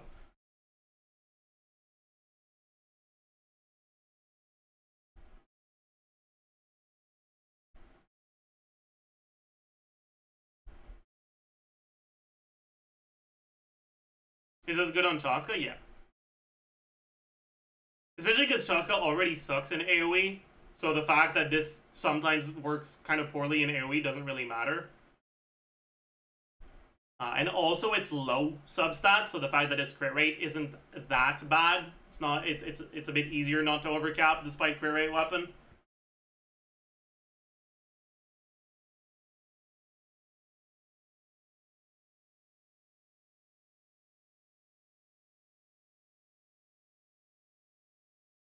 I think we can remove the A tier, actually. Yeah, I think it goes here. At R1, it's not really giving you anything. At R5, it's like... It's something you will see yourself using on charge attack users. But is it worth 5 patches of Battle Pass? Probably not, unless you already have the stuff above it. I think.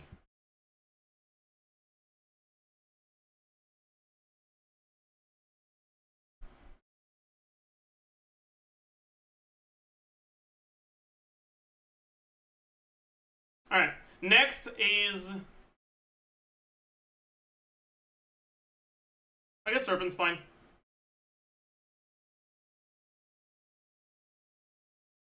Serpent Spine's pretty good. It's not as good as it used to be, I think. Because...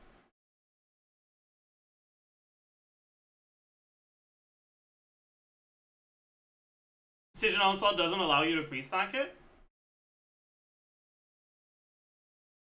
But it's also not as bad as people make it out to be. Because, like, sure, you can't pre-stack it, but you can still stack it a little bit. From the, like, timer ticking down in Siege and Onslaught. And you basically start with 2 stacks, not with 0.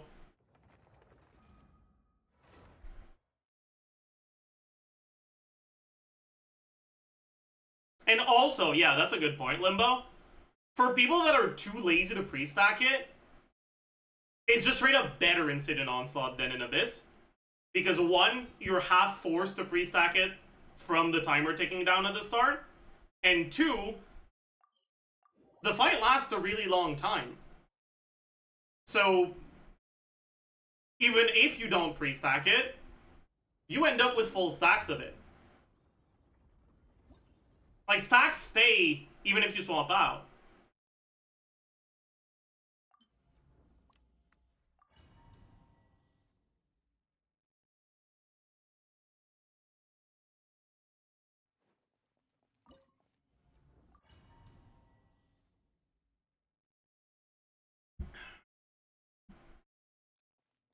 Right?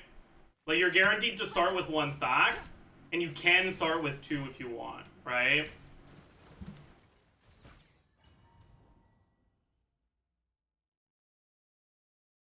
Like, you get your first stack, and you can, like, do this if you want, and pick up your second stack, and then end up with your 3rd stack as well. But yeah, by the way, stack generation timer keeps running in the background. So, as long as you swap back to your Serpent Spine character, right as the stack is about to generate, you get it.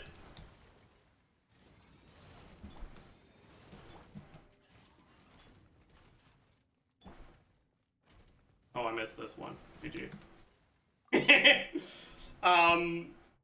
So, like, if you really want to be dank about it, you can still effectively have it pre-stacked.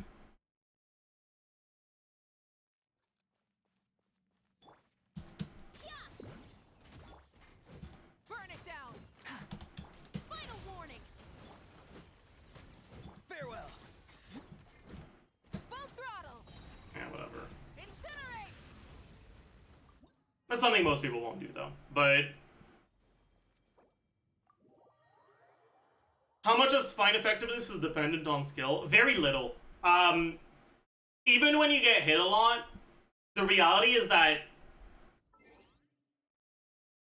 enemies that kill you don't hit you often, they hit you hard. So you're not losing that many stacks. And losing a stack doesn't pause stack generation. So like if you get hit 3 times during your uptime, you're still basically net neutral on your stack generation.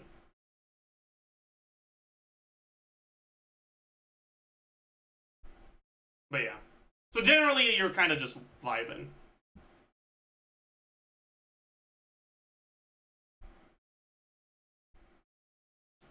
Zajef today beat your Verissa time in Fearless and also beat your overall time, did he?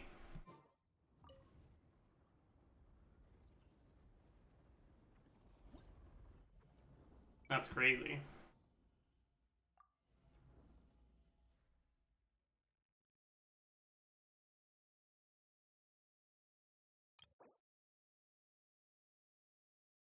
Oh! I mean...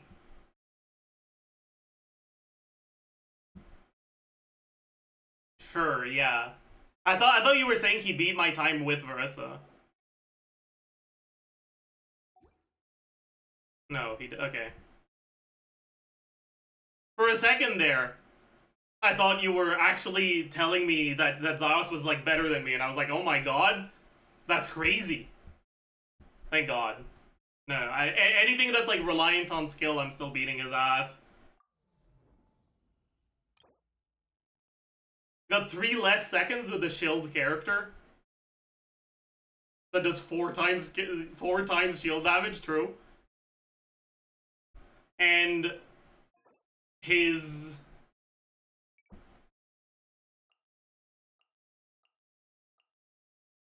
Ooh!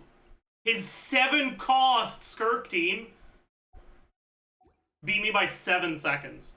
Nah, that's crazy, man. No way. No way.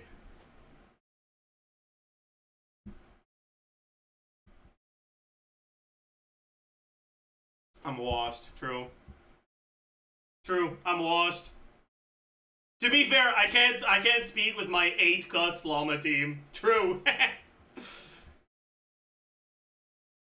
True.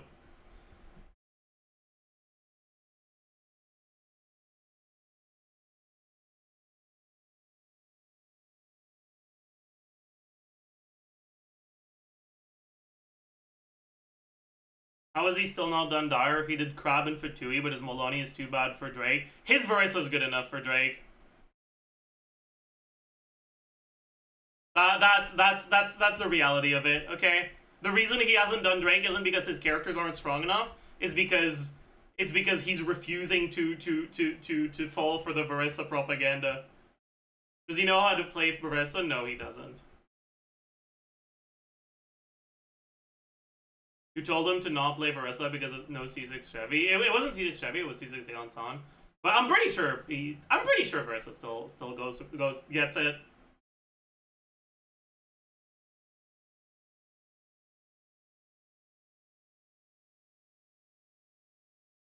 Limbo asks if you don't think refined on Surface Spine are worth it. I don't think they are. Like, they're not bad, but they're some of the worst refines on the Battle Pass. You get 20 damage percent from all the refines. But it's conditional 20, right? Because each stack is 4%. Each stack that you don't have is 4% less. So, like, in practice, it's generally around 15 average. And, like, yeah, that's not very good. Refined on Serpent Spine aren't bad because Serpent Spine is one of the better weapons. So you are more likely to be using it. And refines on a weapon you use are better than refines on a weapon you don't use. But I don't think you should be focusing on refines for it. Try clearing Drake on his account. I think I'd embarrass him.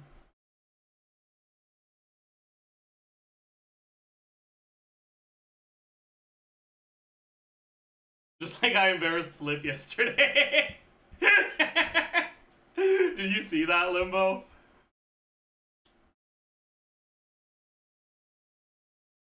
Oh. Oh. The first thing you said when he streamed earlier? Yeah.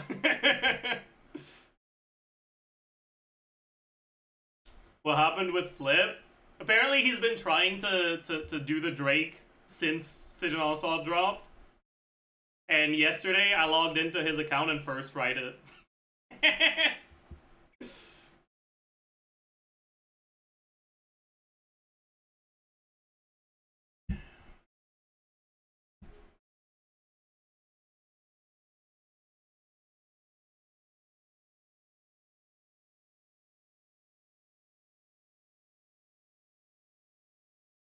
Anyways.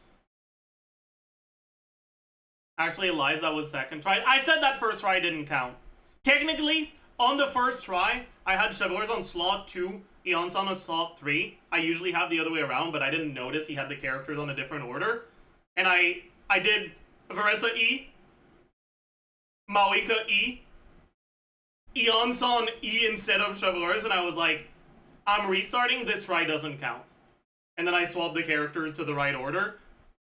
And then I did it on the next try. But that first try didn't count.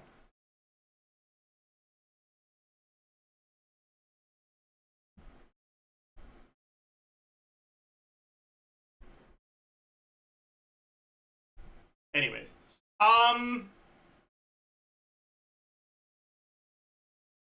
Okay, next is Wolfang. I think Wolfang is kind of an interesting one. Because, like,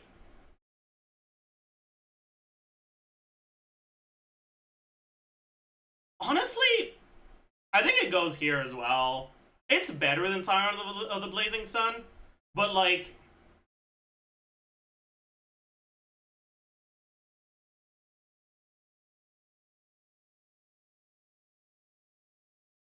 the only characters it's good on want 5.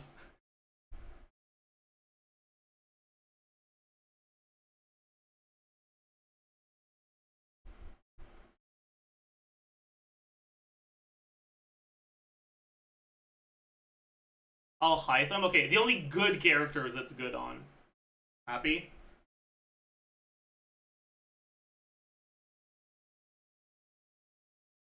Sorry. Sorry. That was rude. I feel like it should be good, but I can't really find a character to put it on. Yeah, like, the amount of stats that it provides is, like, insane. Right?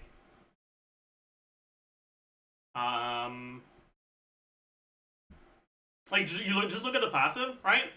32 damage percent and 16 crit rate. That's a lot. Right? Like, you compare that to max stack Serpent Spine. At R5, that's 50% damage percent. You have 18 less damage percent for 16 crit rate. That's issue level? Yeah. Yeah, that's issue level. How much is issue again?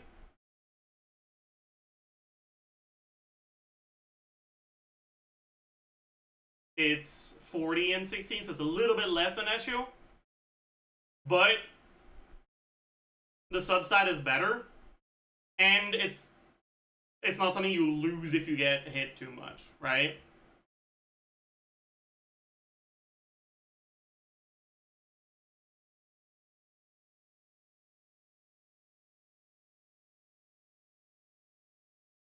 Remember my Versiclear that was like 115 in Dire? It's down to like 99 with the new Maika combo? Damn, that's crazy.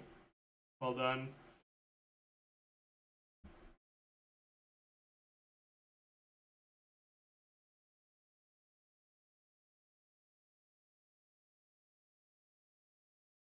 I don't know, Skirk. This? Burst Skirk is a meme. That's the reality of it. Anyways. Well, the amount of stats provided by Wolfang is really good. But there's just no sword users that are both good and really want this. Right, when you look at the cast of sword users, You filter by sword, right? How many of these do skill or burst damage? Right, let's start from the bottom. Singto. But nowadays, Singto personal damage doesn't tend to be a major contributor to team DPS, so just put him on 5. Kaya, same thing. Albedo, but Spindle is just broken as fuck on him.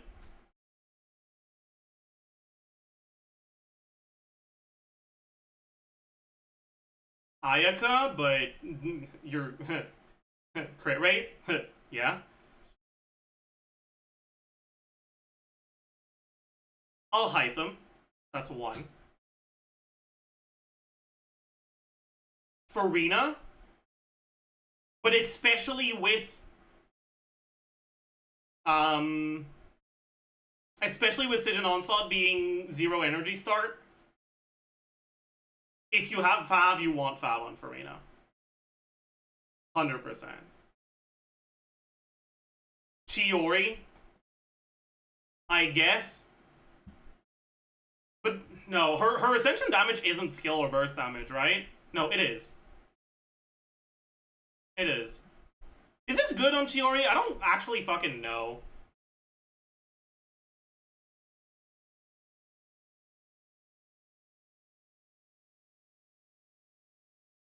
Like, I straight up don't actually know.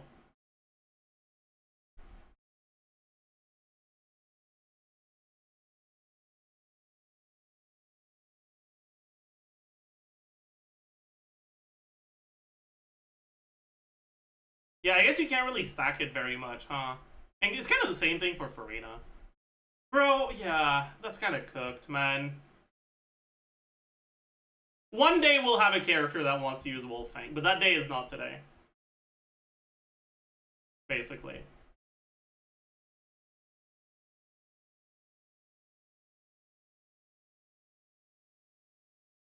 For no, Wolfang is best in slot if you need 0 energy on Farina, so never that only, yeah.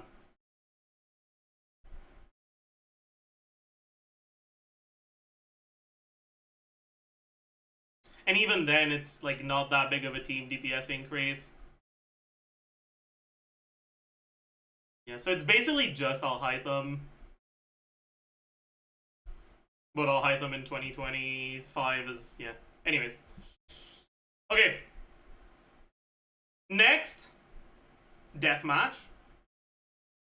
Deathmatch goes in here. The Deathmatch refines aren't, like, awful, but they're not great either.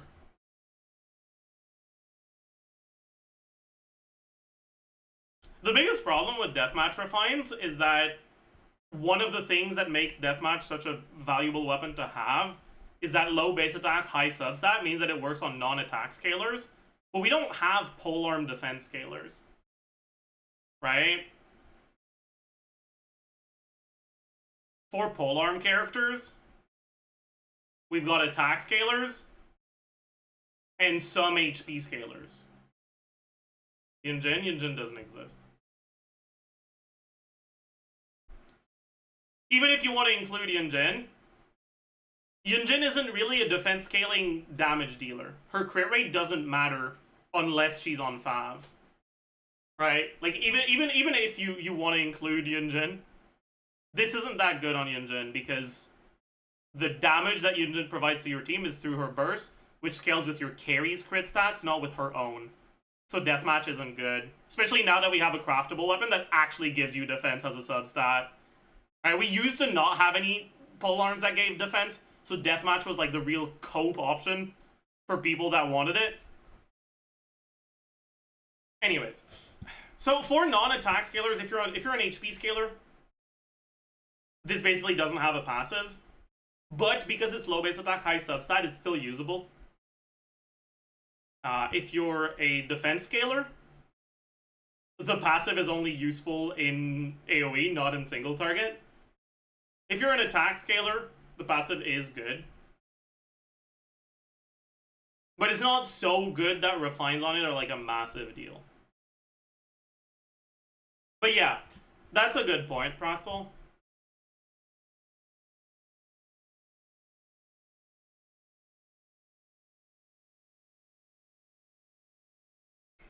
If you're not a burst damage character, your free-to-play options for polearms are not good. They are not good at all.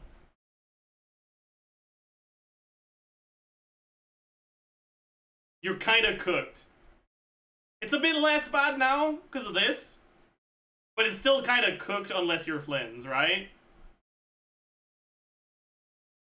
And like, honestly, this is just another flavor of catch, right? Because it's still buffing his burst damage. It's just not a burst damage tag. But it's kind of just the same thing, really.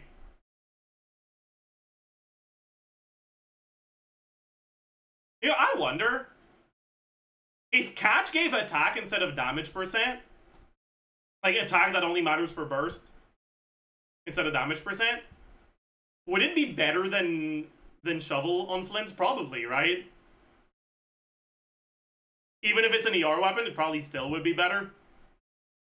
You go catch ER sands and do the 3 burst rotation.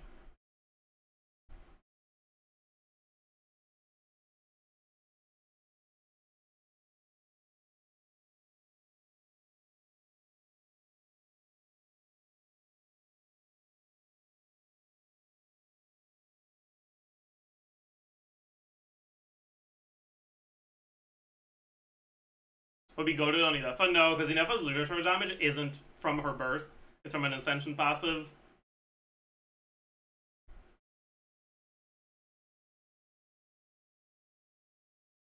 I'm actually not sure. Does the crit rate from catch apply to Flynn's? Anyone know? I feel like it should. If Sarah's C6 applies to Flynn's, I feel like this should too. It does? Okay. So like it still has the elemental burst tag and the electro tag. It's just that it doesn't have it just doesn't get increased by damage percent. But like tag specific buffs still work. So this still works. The electro crit damage from Sarah still works. Sarah C6 now has a special text for lunar charge. Does it? I didn't know that.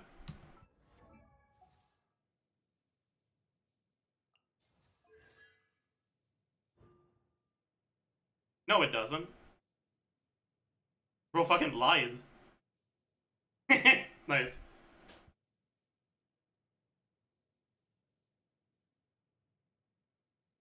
Anyways. Ballad of the Fjords. Okay, chat.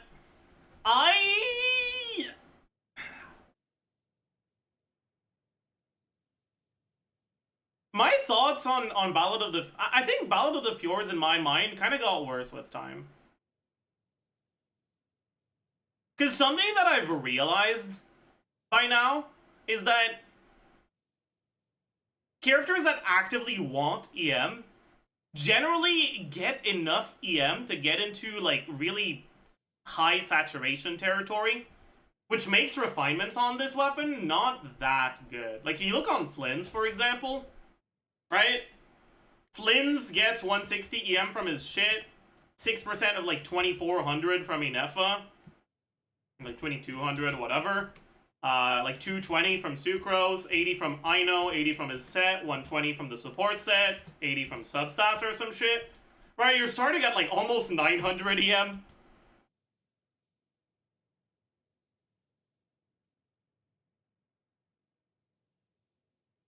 Right, and then your EM multiplier is gonna be like...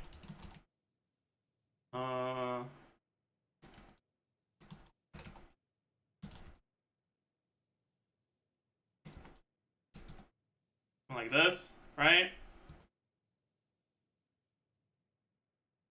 So the passive from Ballad of the Fjords is about 5% DPS.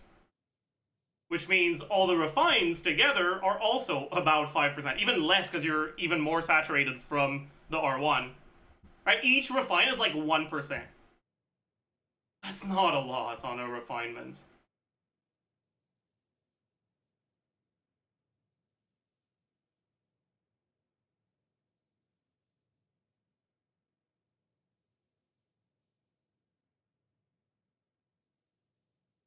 The characters this is actually good for are like characters that vape.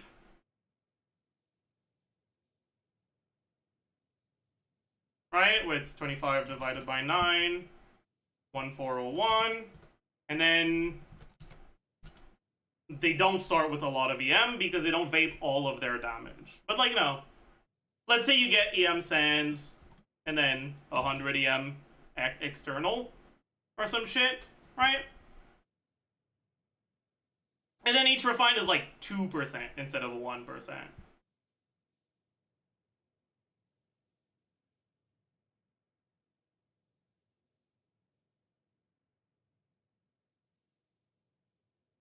And like, that's okay. But it's not even like amazing. It's just, it's alright.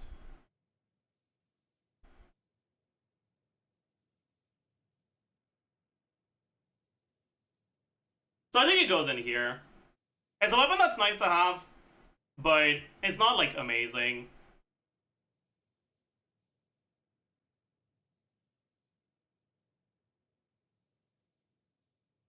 R5 Ballad helped my C2 Arlecchino do Dire Tulpa in the first Stygian. R1 Homa couldn't do it. R1 Homa should be better. So it's probably because your artifacts have no EM and no crit damage or some shit. Or sorry, no...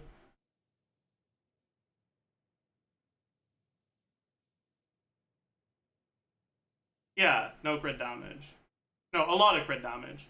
So like you're overcap, you're very saturated on crit damage. Your crit ratio is really far from 1 to 2, so Homa's not that... Because like Homa should be better.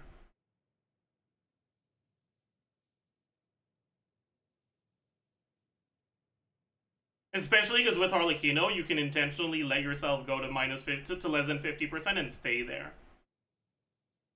So it should definitely be better.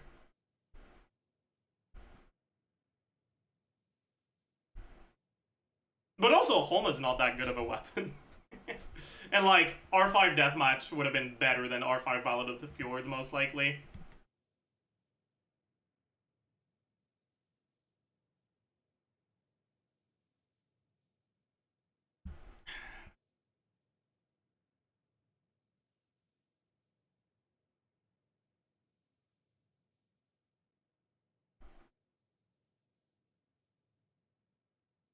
Yeah, unless you have like 0 EM in your substats. Then like, yeah, sure. It makes sense for Fjords to be really good. If you're starting from fucking 0, then the Fjords itself, like the passive is 20% damage. 40% total from the passive at R5. Like, yeah, obviously. That's a big deal. But that's because your build sucks. that's not because Valid is amazing. Anyways. And finally, we have Sack Jade. Which is, at this point, probably the only weapon I'd put here. But also, it's kind of a fraud. It's kind of a fraud weapon. Like, is it a good weapon? Yes. And is it a weapon that is kind of hard carried by how good its passive is? Also, yes. So the refines are very good on it. But it's so hard not to overcap crit on the Catalyst users that actually use this. Because Neville uses Maréchal Saint, and Molani uses Codex.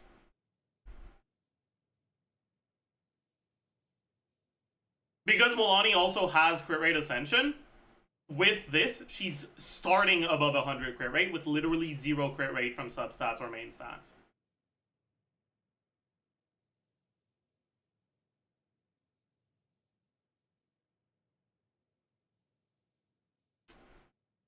And then Nefer's coming out soon, so ooh, we have another character that can use this, right? And she's crit damage Ascension, and she doesn't get external crit from the team, and her set gives a bit less crit rate than Marie Jose, so it's good on her, right?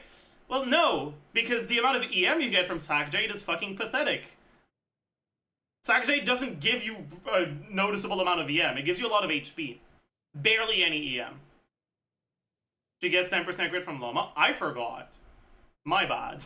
You're right. That's true. My bad. But still, you're at like 80%. You're starting at 80% with this. You can still get 20% from substats, which isn't too bad. And also, it's not quite on the same level as Milani, but EM subs on her aren't that much worse than crit. So, because that's one of the problems on like Nevilette, for example, where if you get a lot of crit on like your Flower Feather Sands Goblet, your circlet is guaranteed to suck. Because in order not to overcap crit, your crit damage circlet can't roll crit rate, so what the fuck is it gonna roll? HP percent, but you're already pretty saturated. ER, does that really matter? Yeah. It's a little sus.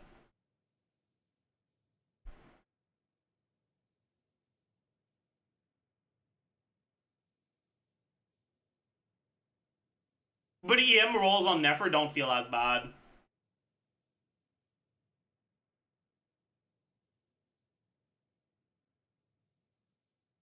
You can get something with like 7 crit rate, 40 EM, and you're pretty happy with that.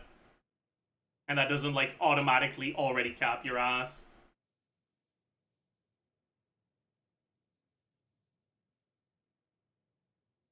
Anyways. When Sack Jade works, it's definitely the best battle pass weapon. But because it doesn't always work, it's kind of a fraud.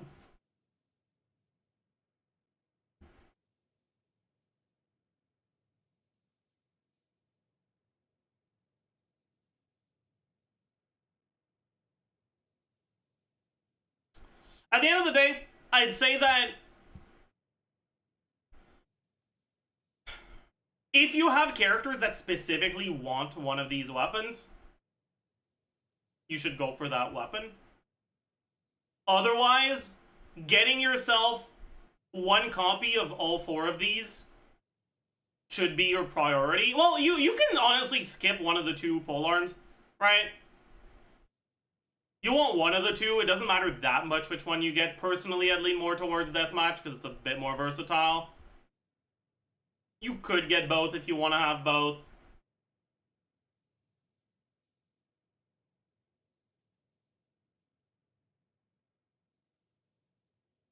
So, like, get yourself these 3, and then ask yourself, do I use any characters that want the others? If so, get those. If not, get refines on them.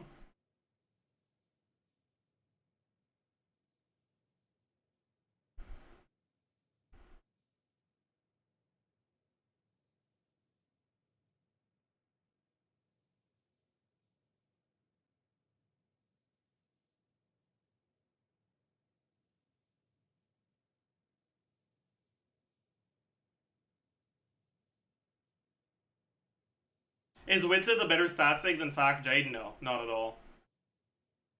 Bro, the amount of stats that an R5 Sack Jade gives you is fucking insane.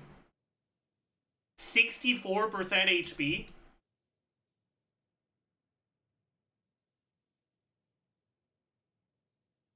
$80 EM? If there's a character that actually uses both of these, right? HP and attack are generally balanced around the same.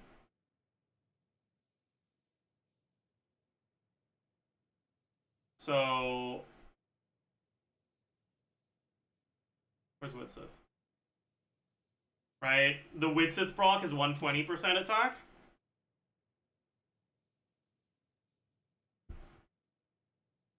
And then the Witsith proc is 480 EM.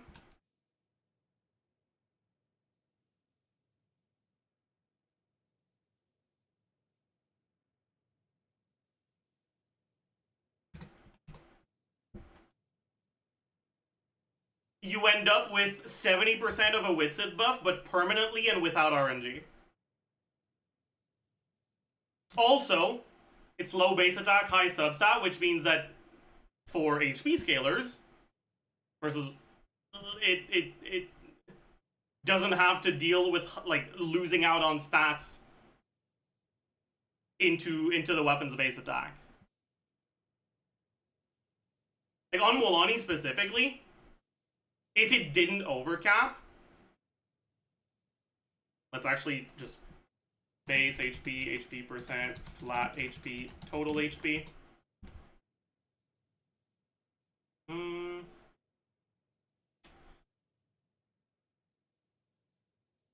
Characters. Hydro, Molani, 15,185.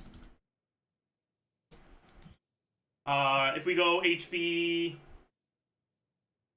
damage crit for now. 20% from substats.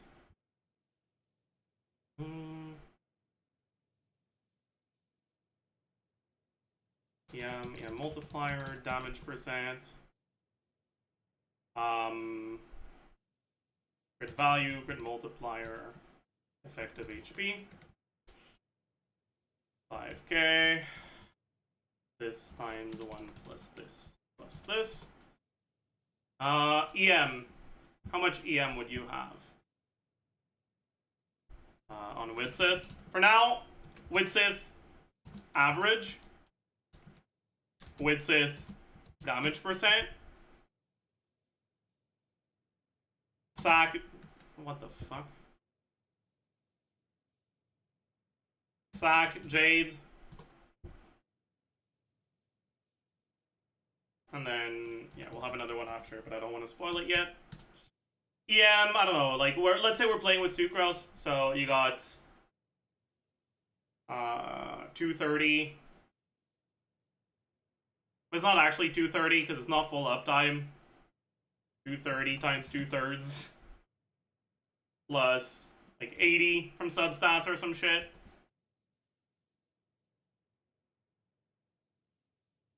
Yeah, multiplier.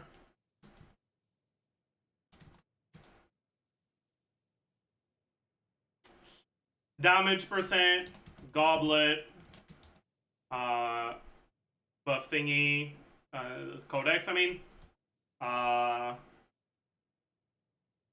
Chilona and Cinder City, Malika. Yeah, I guess with this setup, EM buff is probably better. Whatever. Let's give average buff for EM 80. Average buff for damage percent 16. Crit value 98.4. 62.2. 20 times 6.6. 80. 55.1. Effective HP is total HP times EM multiplier times 1 plus damage percent times crit multiplier. Okay. Widsith with a damage percent buff, instead of 80 EM, we'd have 96. Is it 96? I think it's 96, right? Yeah, 96. This is 450k. And if I get 480 EM instead, yeah, okay. The damage percent buff is slightly better. Okay. And finally, Sack Jade. We have 64% HP. We have no EM from this, no damage percent from this. Instead, we have EM from the Sack Jade itself. And crit value 36.8 times 2.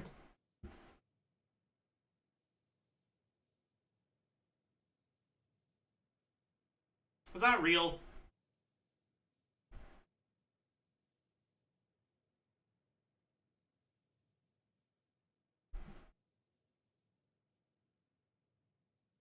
Yeah, it is.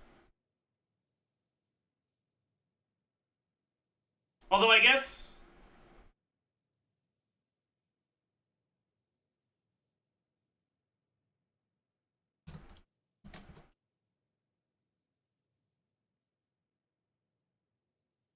yeah, I guess HP Goblet is a bit better here. And it should be a decent amount better here. Okay, there we go. Okay, so if you didn't have to deal with crit overcap on Sack Jade is better than best buff Widsith.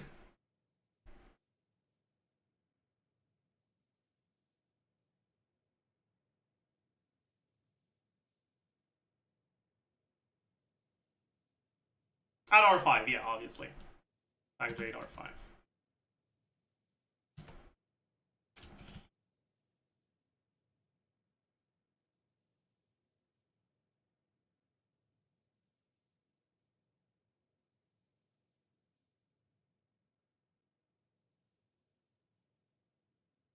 In fact, Sack Jade is so much better than Widsith that Heart of Depth Sack Jade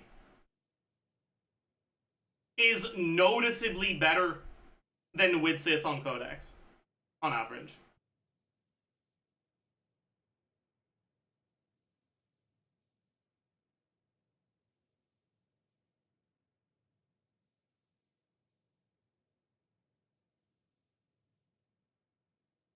Is there a known thing that gets you an extra E on Brissa? I'm getting a 6E sometimes. Like, my initial Passion Drive E gets treated like a standard E, then puts me back into Passion Drive again. Yeah, so I've seen it happens from two different things.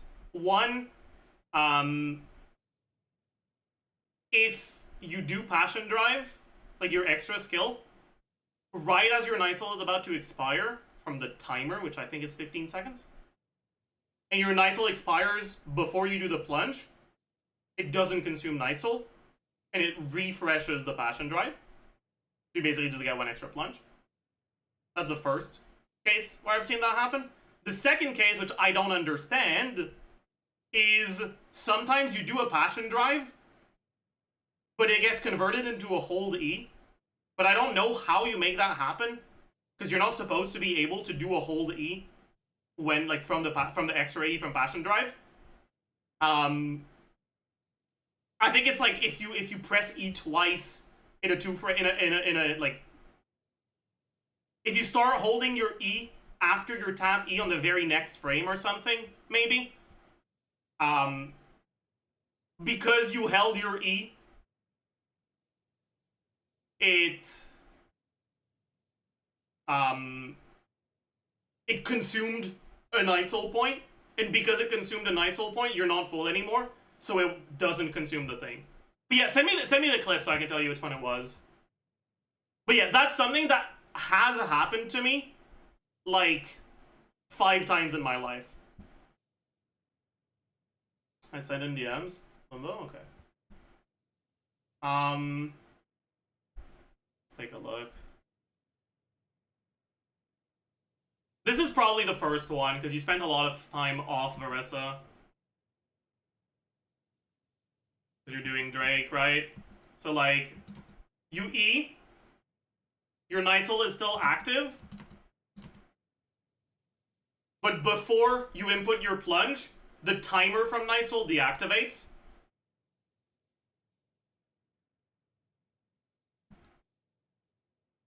And so, because your Night Soul isn't active anymore, you're not in Passion Drive anymore, so this is a normal plunge, so it doesn't consume Night Soul. And then because you're full Night Soul when you land, you get an extra plunge. You can get this reliably if you time it. The other one, I have no idea if you can get reliably. Maybe you can macro to get it reliably.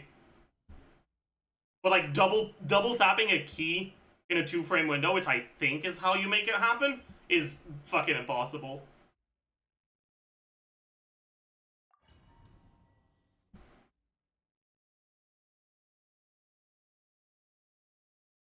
If it was 2 different keys, maybe. Maybe you could, like, bind a mouse button to your, like, to do the same thing as your letter E. And then, like, tap your E, and then immediately after start holding that mouse button, or the other way around. But, like, inputting the same key back to back is basically impossible. Macros are bannable. That's not really a macro. Like, it's generally not something people consider a macro. Like, having one of the keys on your keyboard on your mouse instead or on top generally isn't considered macros for like bannable stuff. Yeah. Wait. Yeah, I don't remember what the timer is, but it's based on when you land your first one. I think it's 15 seconds. Let's just double check. Alright, so I'll land my first plunge at 57. And I think it's 15 seconds later, so at 42.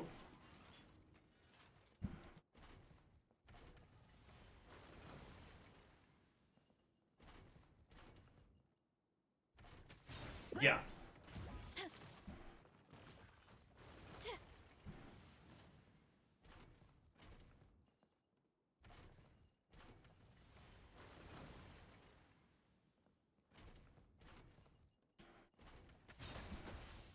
Heads up.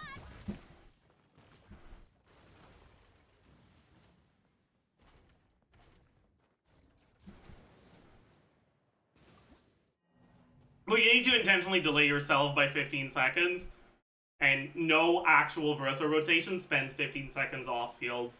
It does work against this enemy, though, if you really want to do it. If you come up with a consistent setup that does it, then sure.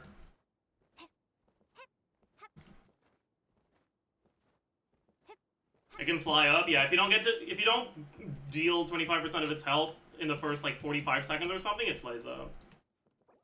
But if you can't deal that much damage in 45 seconds, you can't clear it, so it doesn't matter. Non-Versa Haver confused. Okay, I can explain it. So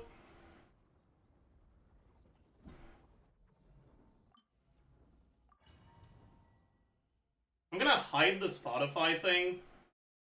I'm just gonna move it so you guys can see my skill cooldown.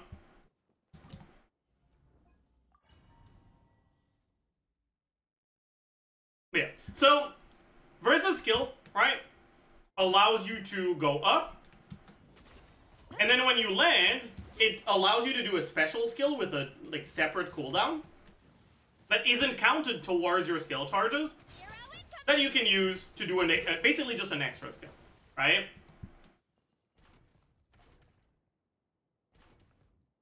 But that extra skill, like, it is something that's enabled from you filling up your Night Soul bar, not from actually using a skill. So if you do 2 plunge attacks, you also get the extra skill. As you can see, right, we don't have the 2 charges showing up anymore. So if you use E, it doesn't put our E on cooldown.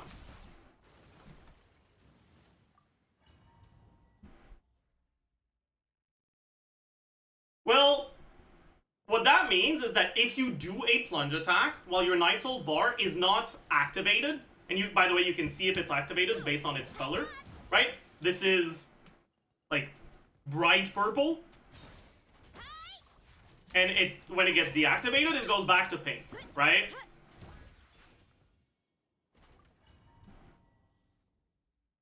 As long as it's activated, you can do the special skill. So if I do my normal skill here, my bar is purple. For the next 15 seconds, it'll be purple, and I can use my special skill if I want. But if I wait too long, it gets deactivated, and now I can't use my special skill anymore. If I E again, it's going to be the normal skill. But what you can do, provided that the enemy allows you to stall or some shit, is you can... Right, here I hit my plunge at 58 on the timer. If I use my special skill at around 43 on the timer, I will lose my Night Soul mode before I input the plunge. And so when you're not in Night Soul, and you do a plunge attack, it doesn't consume the Night Soul for the plunge attack.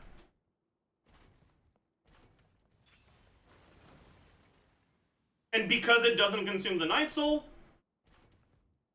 when you land, your bar is full. Landing when you're not in Night Soul gives you 35 Night Soul, and when you gain Night Soul that would put you above Versa's limit, her bar becomes purple, and you get another extra skill, basically. So, If I do her thing, I do the plunge attack, I land at 58, and then I do something else for 15 seconds. Woohoo. We're pogging. Wow. Oh my god. Tell me what you see. I fucked it up. I waited too long. Orange.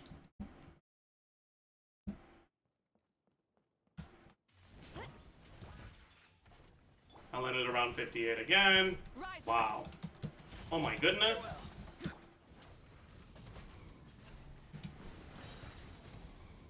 Wow, that's so cool. I basically get an extra plunge. And I get 6 E's instead of 5.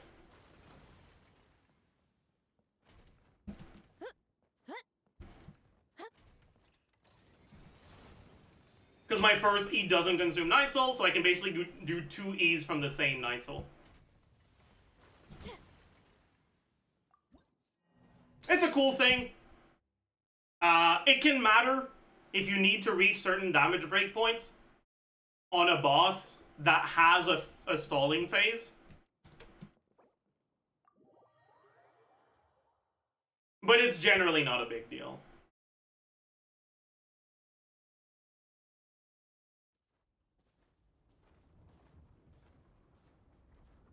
Real question, why do you know that? Because of Cactus. Cactus's stall phase is about 15 seconds. So when I was doing my Cactus runs in Incident Onslaught, I would actually have this happen by accident. And be like, what the fuck is going on? And then I figured out why it worked. Right, like the stall phase is like 10 seconds, but if you add the setup to that, that's basically 15.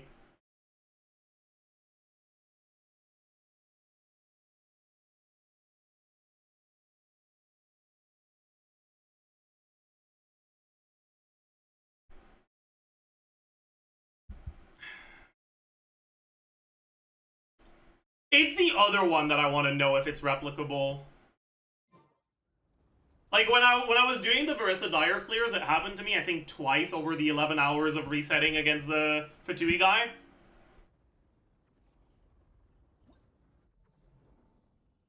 If anyone wants to scour the VOD to find it, I don't even know if I reacted to it, though. Like, I noticed it, but I don't know if I reacted to it, so it might be hard to find.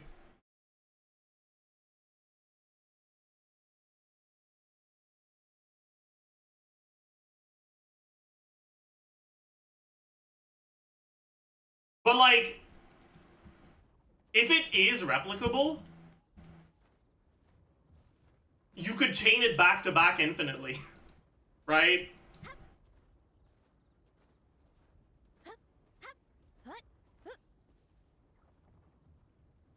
Because it's something that, when you're full Night Soul, you E, but then you hold E, so it doesn't consume your Night Soul on your plunge, and it just re-gives you another E. And you could just chain that back to back infinitely.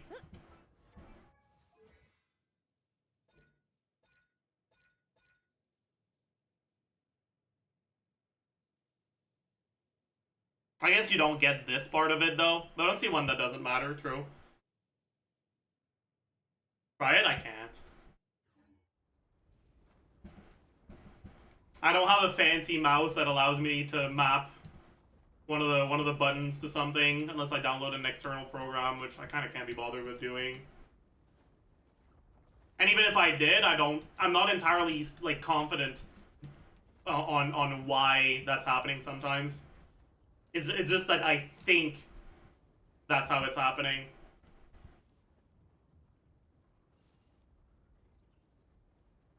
The reason I think that is because it never used to happen, but it started to happen once in a while when my E key started acting up, right? You guys know how sometimes my E key double presses for no reason?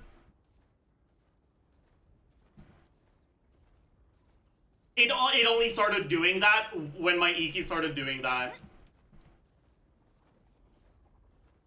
So I'm pretty sure that's what's happening. It's like double E on back-to-back frames when you're in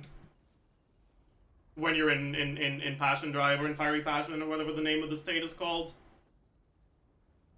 If anyone that's got like macros set up on their keyboard wants to like test it just to see if it's possible, that would be cool. I would appreciate that.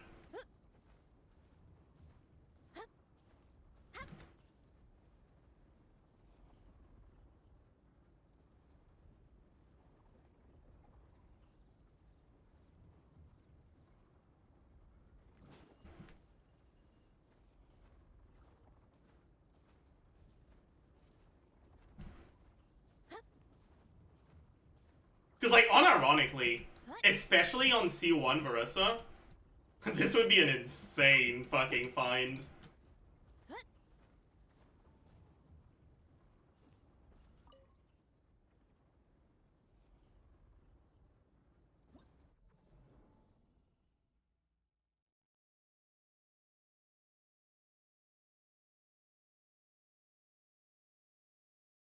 Would 30 FPS make it easier?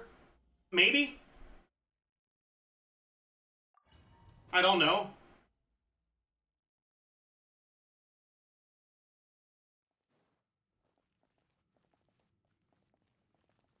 Maybe at 30 FPS it just wouldn't work anymore. Like maybe it would be something that would only, because like that is not a mechanic. That's 100. If my guess as to why it's working the way it does is accurate, this is in no way, shape, or form a mechanic, and very clearly a bug. Right? Because it's basically, right, when you E while you're in Passion Drive, it doesn't put the E on cooldown. But if you E again, it does.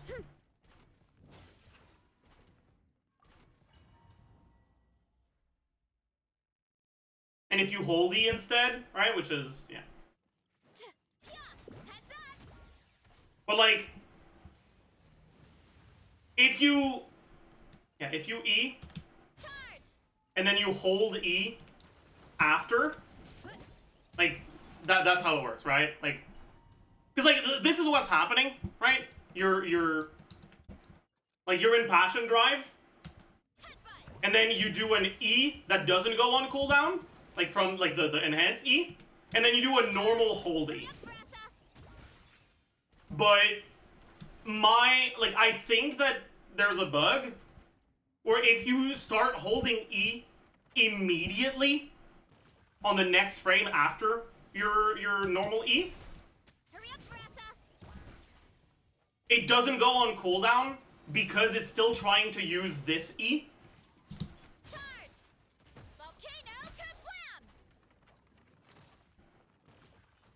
But it still does a hold E.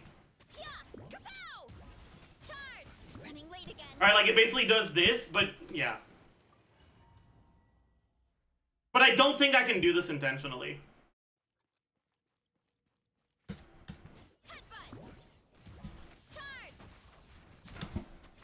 Because I'm pretty sure if it does work, it only works if you do it like on back-to-back frames, and pressing the same button on back-to-back frames is fucking... it's not something I can do.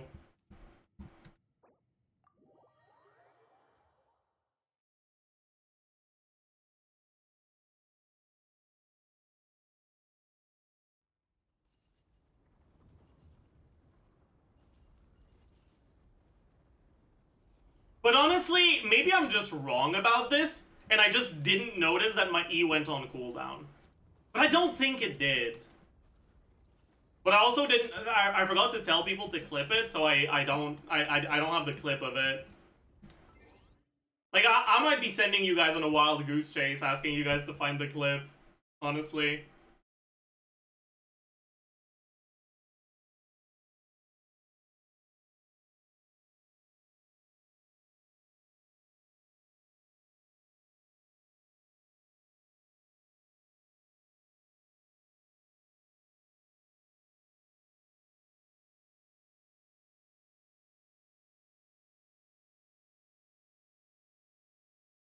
Oh yeah, I don't know if you guys saw my fucking tweet from this morning.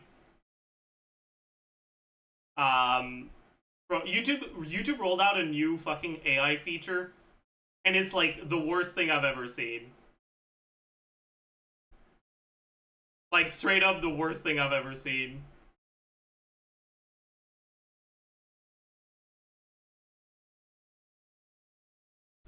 Alright. So they have this new thing, this new tab called Inspiration, and it's just like AI generated ideas for my next video. But it's like the stupidest shit I've ever seen. Let's look at a new set of 5.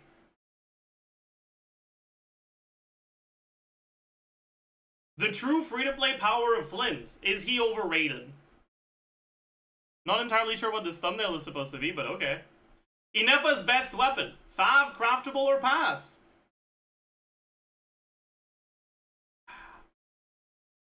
Analyzing Genshin Impact 6.0 Hidden Quality of Life Changes. My thoughts on Genshin Impact's future content. Unveiling Everknight's niche. Okay, buddy, what the fuck is this all about now? Okay, this is actually kind of a normal one, but like...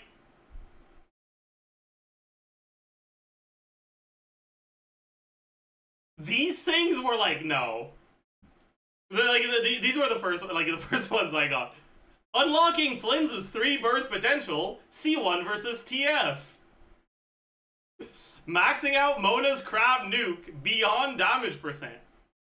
Flynn versus Verissa, the true Imaginarium King? The Aino or Inefa Flynn support showdown. Rage bait or real? Imaginarium Theater difficulty debunked.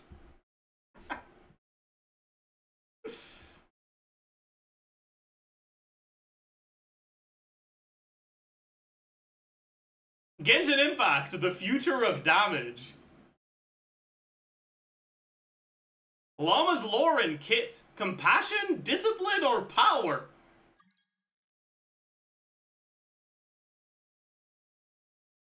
Examining Genshin's overlooked free-to-play weapons, hidden gems. And it's a generic anime lady using guns. What the fuck, man? Holy shit. Why does it want me to talk about Evernight?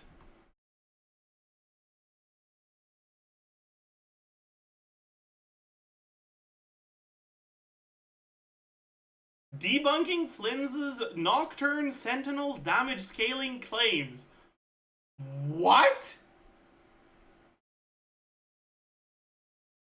A veteran's unfiltered first impressions of Genshin Impact.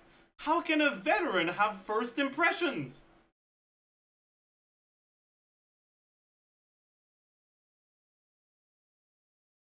C1R1 Verissa versus Dire Onslaught. No C6 supports. So true.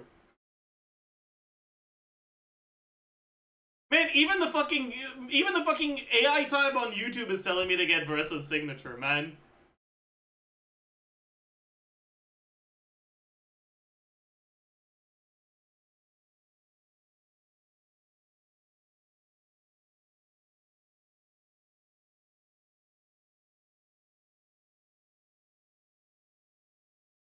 Durin's reworked kit. Unmasking Verissa. Why your build isn't hitting.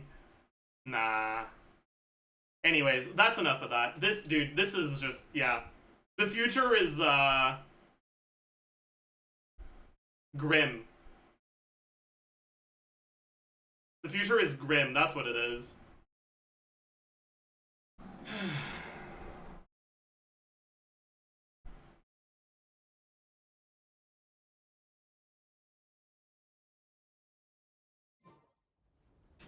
Anyways, let's go finish spending our resin on the J account.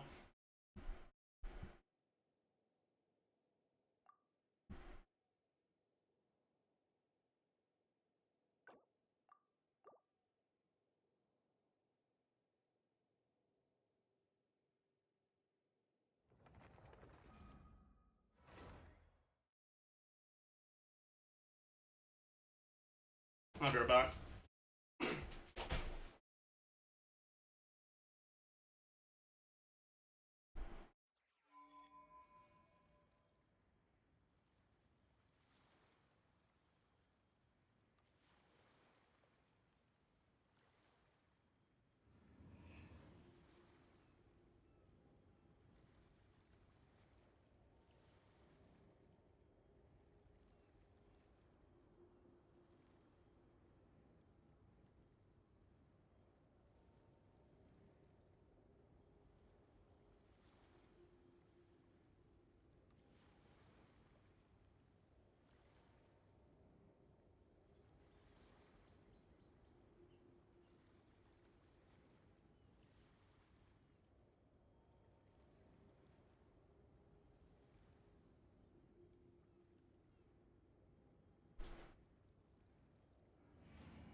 Let us have a modicum of patience for the richness and complexity of humanity. I'm back. The Hello. wanton cruelty of the few is not worth our ire.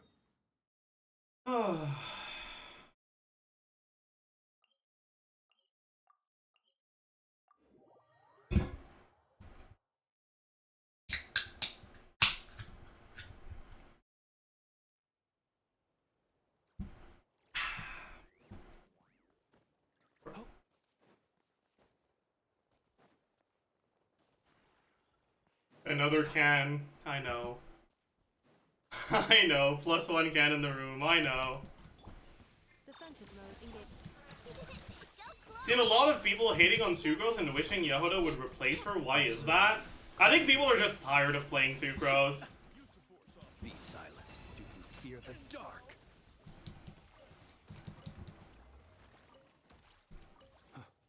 Same reason people want Bennett to get power crept.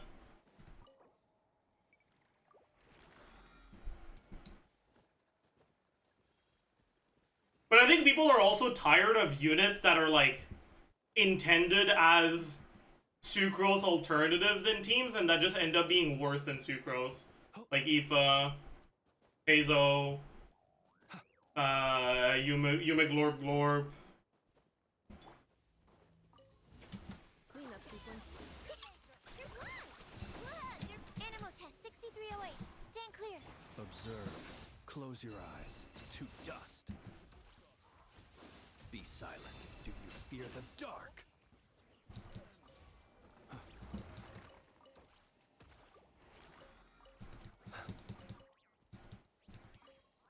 I've barely played Sucrose and I've been playing meta since first week. Well, I guess your definition of playing meta is different than mine.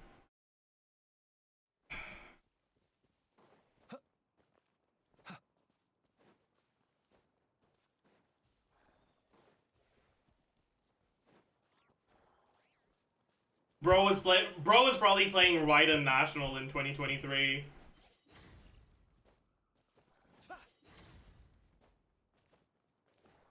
On-screen chat is really delayed, by the way. It's not delayed. You're delayed. If your on-screen chat is really late, it's because you have, like, massive delay. Be silent. Because for me, it's appearing in real time. Observe. Do you fear the dark? Close your eyes. It's a little annoying, but it's fine.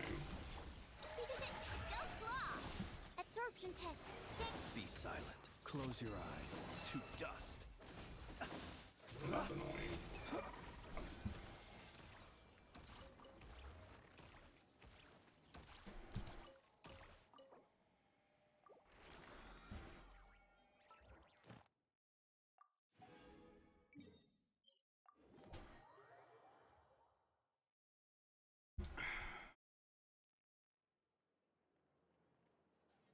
Yeah, also, I didn't claim the last reward from this. I'll have to do this on the other account as well. Add Yeah. Thank you for Fast track. Meh. Alright. Does Flynn's Bennett work? It works, but there's no slot on the team that gets improved from using Bennett. Inifa is kind of doing too much. Bennett isn't Hydro, and your team doesn't have Shred, so BB's really good. But if you're either playing against an enemy that has negative resistances already, or you have Flynn's C2, so you get Shred from him, then Bennett can be better than Sucrose.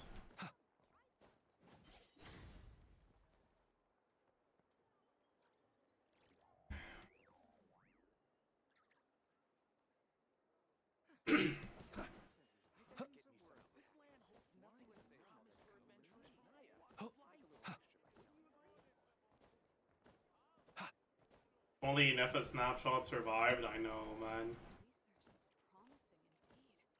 Actually, how good is Inefa carry with Bennett right now? I actually don't know. I haven't looked at it since I know came out.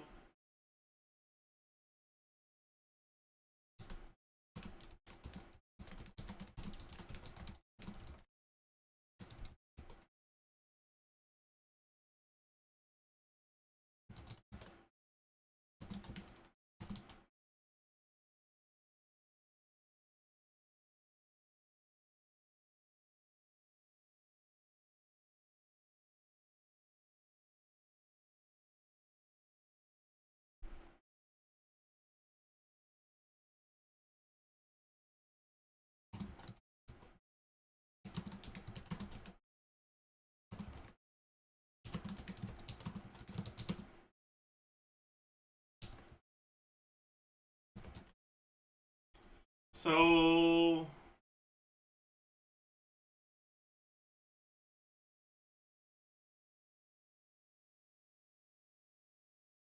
with Ino, I think you're completely cooked with C6 Bennett. So I think we'll look at C5 Bennett. Ino's app is just not good enough for C6 Bennett.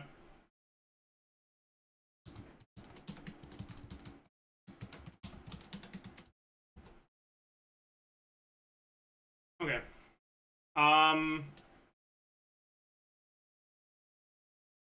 Inefa attack 330. What weapon would we give her in this team? I guess deathmatch, right?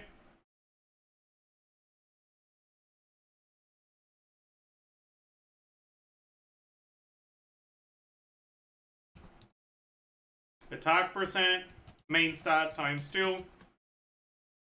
Bennett on Noblesse. Sucrose on TTDS. TTDS is half uptime.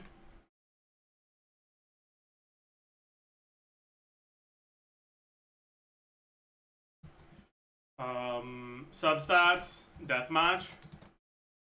Could be it. Flat attack, 350.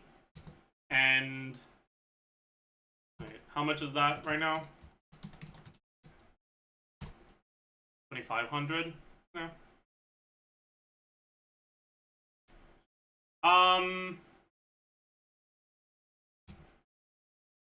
Then Bennett. I mean, Bennett buff won't be full uptime. Maybe 2/3 uptime. Sure. EM. About 220 from Sucrose, 80 from Ino. 120 from the set bonus, 80 from the carry set, 80 from substats. Could be it. And then 6% of her attack pre-Bennett, which is this minus 2/3 of 1,000. Actually, 2/3 of Bennett base attack. Let's just put that there. Times 139%. And this is half uptime, so divided by 2.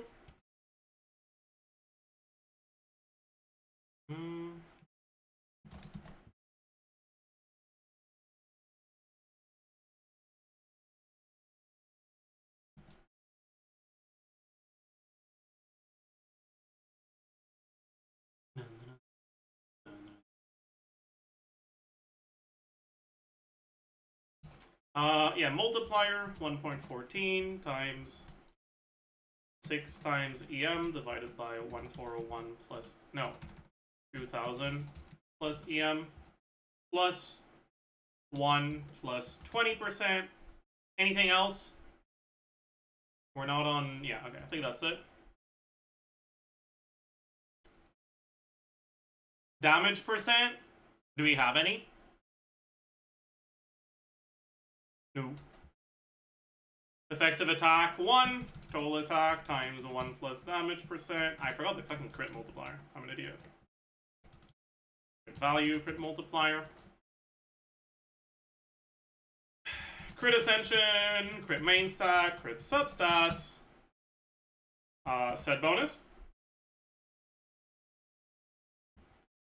That's it.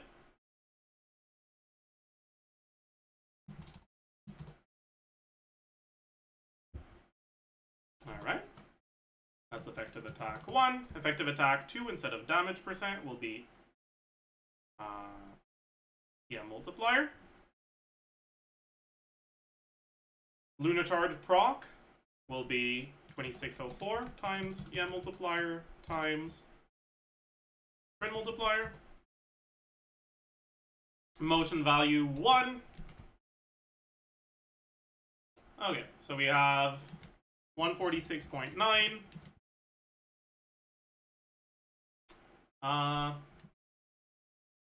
Let's just do chill, like, fucking 20-second rotations, man. Like, whatever.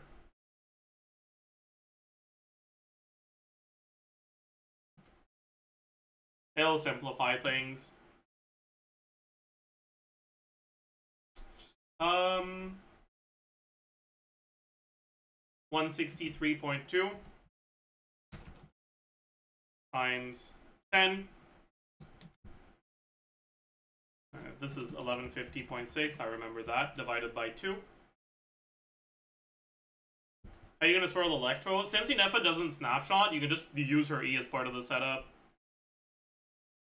No, you lose I know app. You don't need permanent app. Lunar Charge basically stays on the enemy for like 5 seconds after you stop applying Hydro.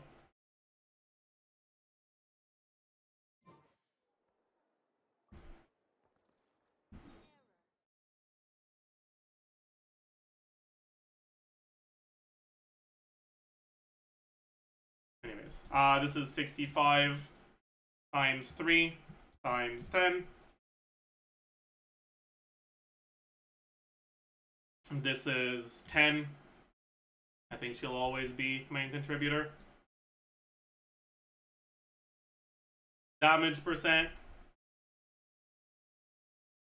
Yeah, also, you don't need to do, like, strict 20-second rotations, because it's not like this is a team that really relies on rotations.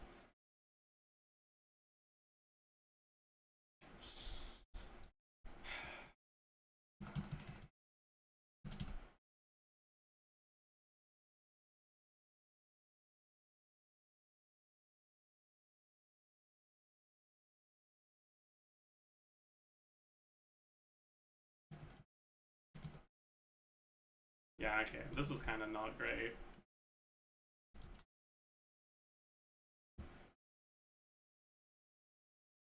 Oh yeah, I did forget Deathmatch, you're right. That's true. But it's still not that great.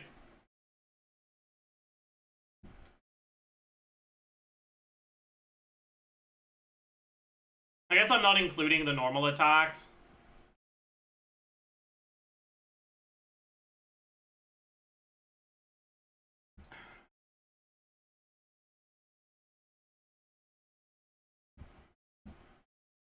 Did you add the times 3? Yeah, I did.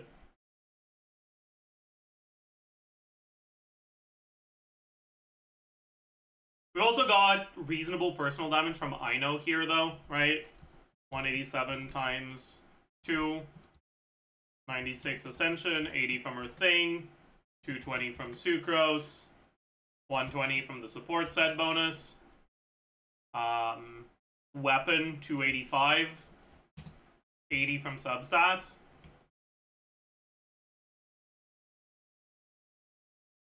Crit value, 60, 62.2 times 20. No, what am I doing? 62.2, 6.6 times 20. Just square divided by 8 plus 1. Lunar charge proc. Number of lunar charges. Yeah. You're getting like about 6k including her actual stuff.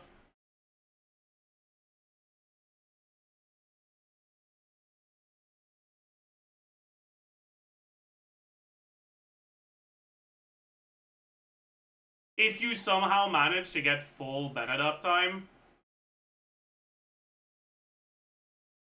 with asynchronous rotations,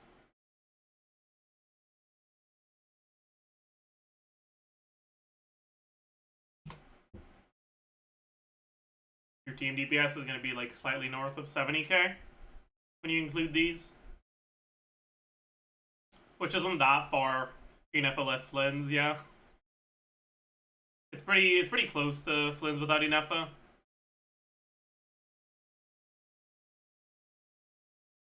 Did you say I know personal damage? I said I know personal damage. I meant lunar charge reaction damage that I know contributes to.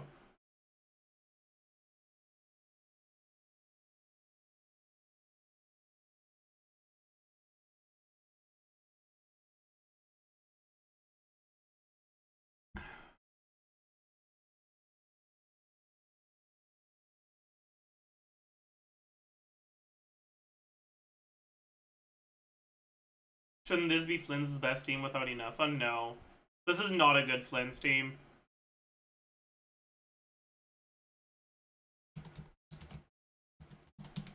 Because he gets his own, like, 4 to 5 particles. He gets Sucrose's funneled particles. He doesn't catch Inos or Bennett's. 1 fav on the team on Ino.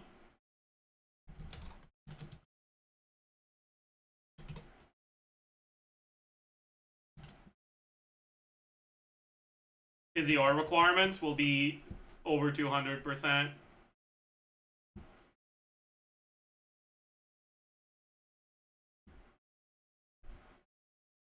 It's not good. If instead of Bennett, you just use, like, Eon Son,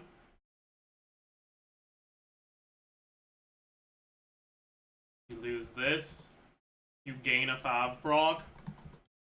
You gain electro particles instead of pyro, and it's more also, and you gain resonance.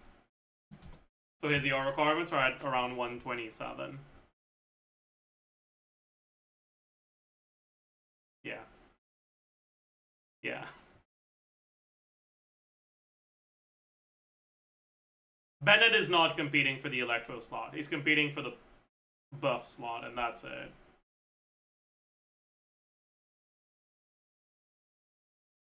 But Yonson doesn't heal. Okay, let's look at Kuki then. I mean, it's basically same ER.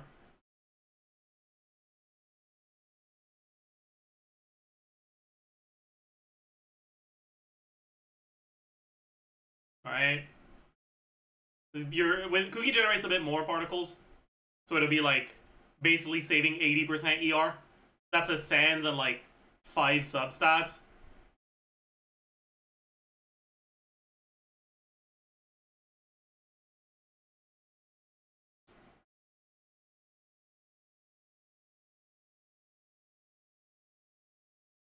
And you've basically just lost your whole ass Bennett buff.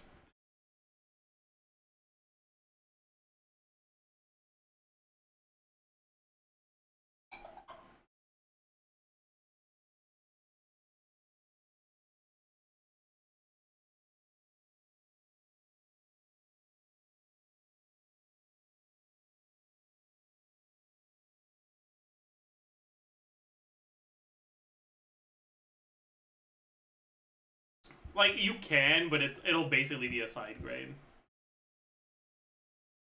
It's not ideal.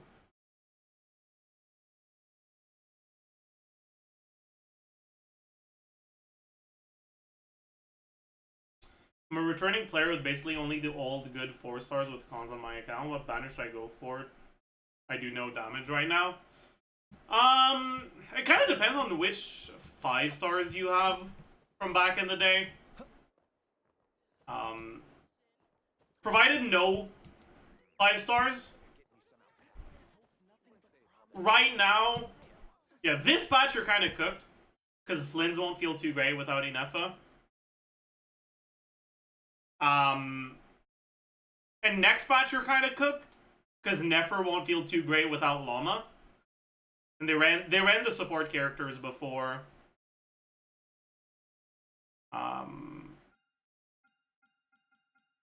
Before the carries, and you missed the support characters.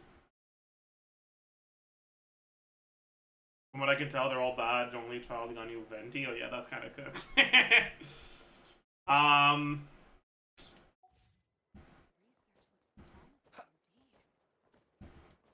If you're impatient and you want to be able to just like get through content right now, even if it's not like the highest difficulty or whatever, right? Going for Flynn's isn't bad, right? Like, not having an Inefa does hurt his team. Right.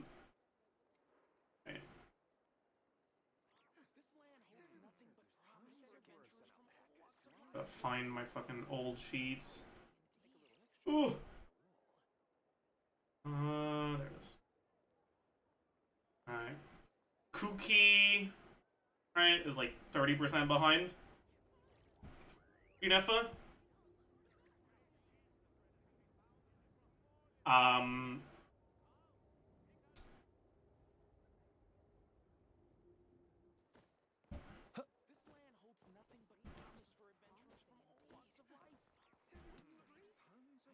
But like 70k DPS is like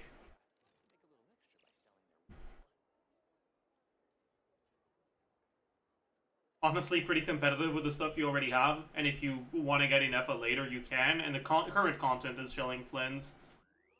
So it'll feel better than 70k tells you. He who wishes to peer into the abyss needs simply to wander through.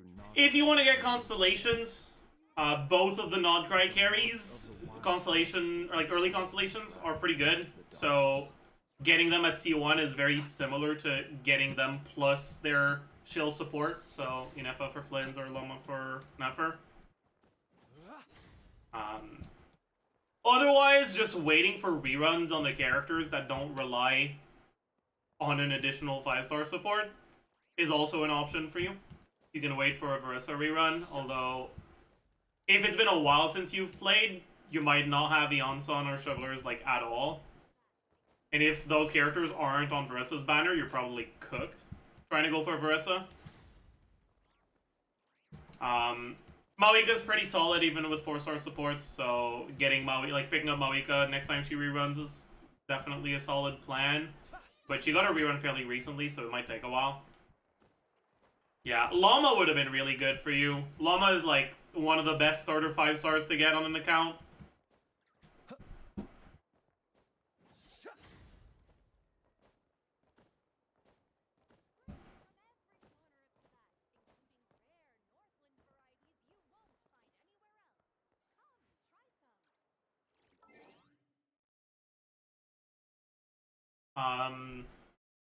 But honestly, it depends on the order of reruns, honestly.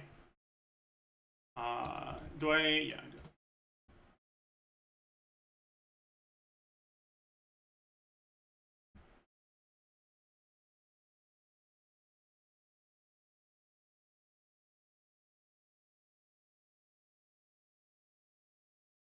I do.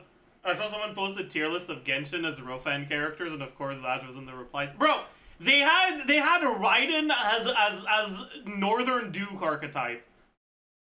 That's gotta be a hate crime to Northern Dukes, man. Like, fuck.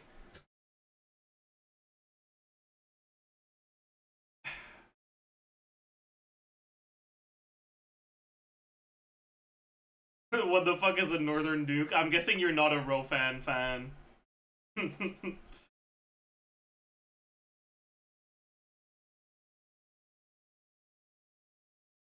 What the fuck is Rofan? Romance fantasy. It's the overarching genre of a lot of villainous stuff.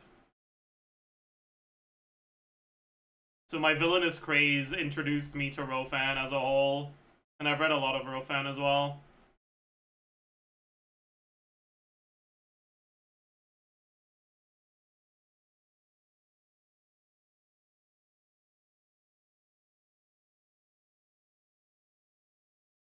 No concept of what you're talking about, but is it basically Risley? Risley doesn't fit the archetype perfectly, but like there's a lot of parallels for sure.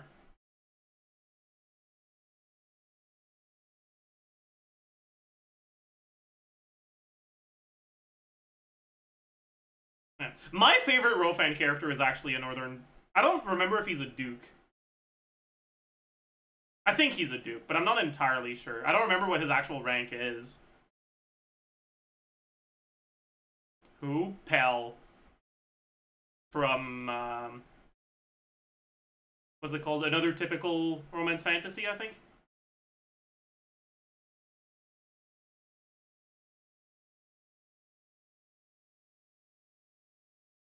That's my goat. The Scars guy? Yeah.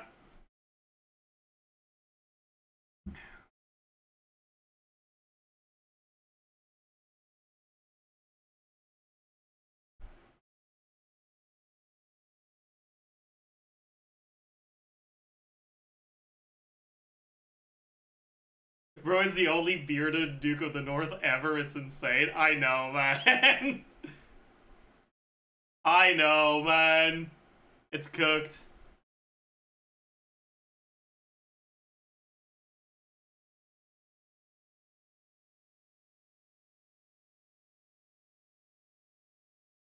Yeah, we can find the post actually. I'm down.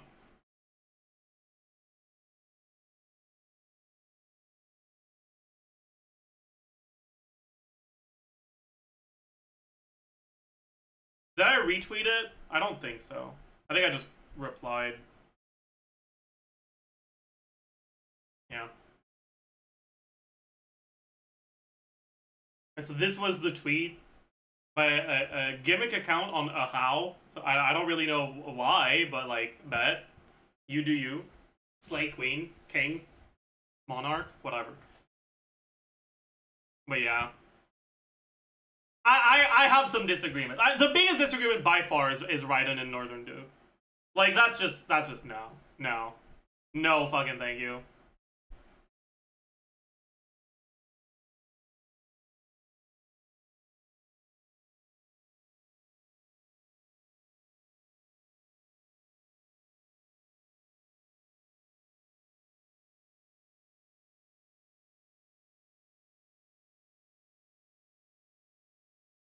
Arlecchino is. I think it's a lot more reasonable, but I don't know if it fits her that well.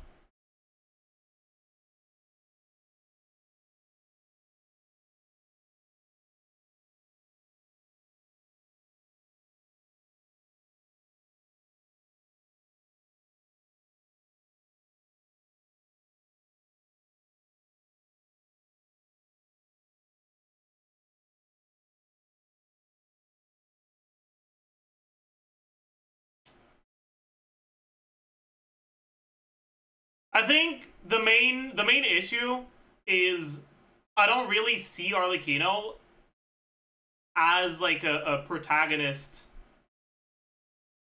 or not, but like as a friendly force in a Rofan. I feel like she'd be an antagonist, right?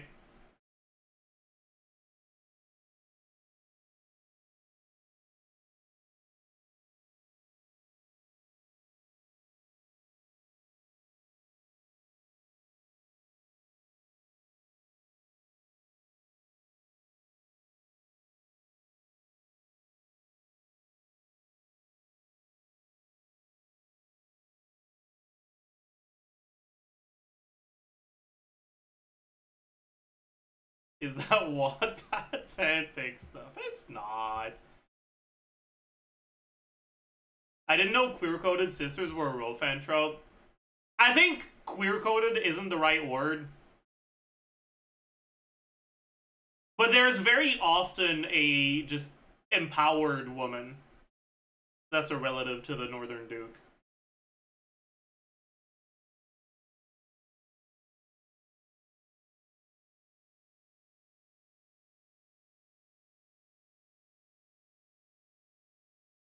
Yeah, like, exactly. Girl boss sister-in-law.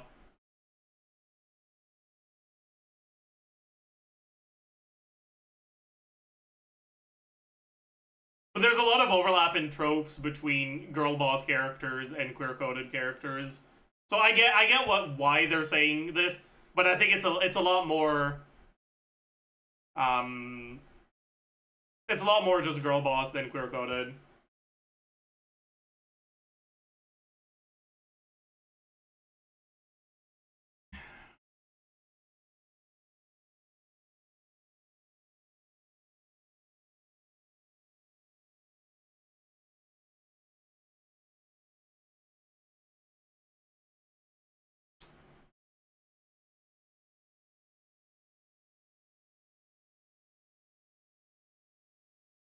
I also feel like both of these I can see as a scholarly third prince, but putting them in the same category feels wrong. Like, Alhaitham would be in, like, evil scholarly third prince, and Baiju would be in good scholarly third prince, you know?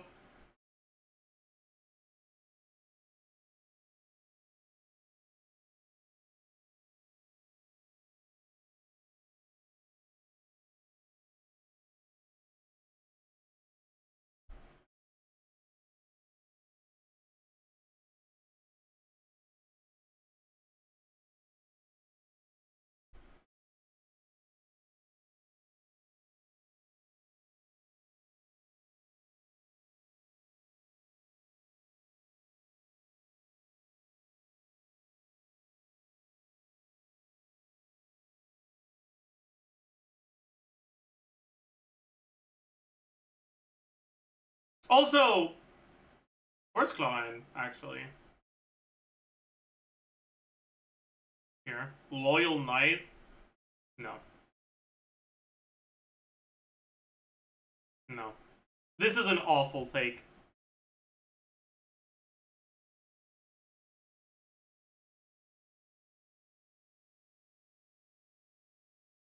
Chlorine would be in tragic heroine plot regression, and Navia would be the love interest.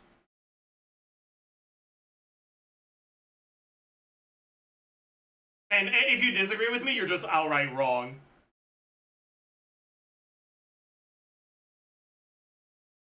Like, that's just how it is. What do you think about Verissa? Where is she? Reincarnated pirate slash knight slash assassin lady. I feel like they just made this character because they didn't know what else to do. This category, sorry. But welcome, Raiders. We're currently doing something that is very vaguely related to Genshin. We're looking at a tier list that someone made classifying different Genshin characters in as like stereotypical romance fantasy characters or romance fantasy tropes.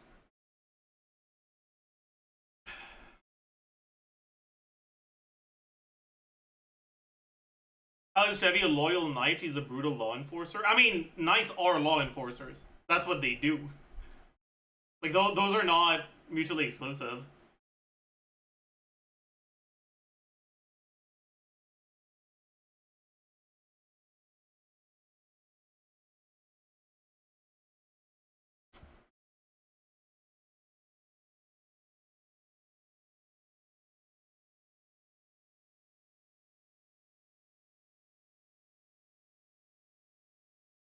I feel like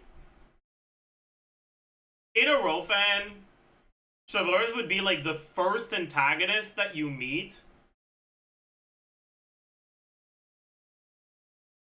Right?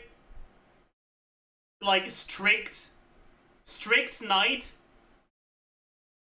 but because like in a regression story, but because the protagonist knows the future, they know that Chevaliers is weak to food and snacks, and so they manage to resolve conflicts with her by giving her snacks. Like that is 100% her role. First low stakes antagonist.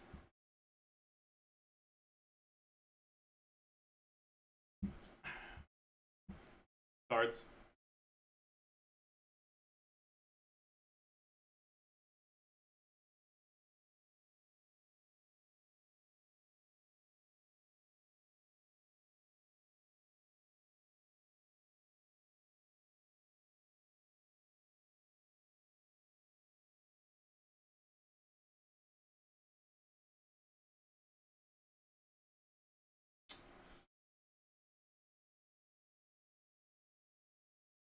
Which Genshin characters would be the guards?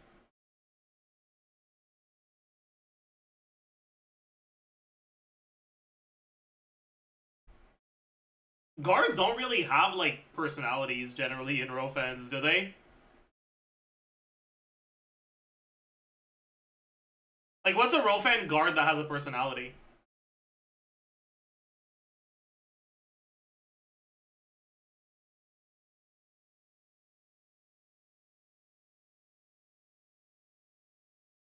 That sounds perfect for Diluc, so true. Guard from Bookworm?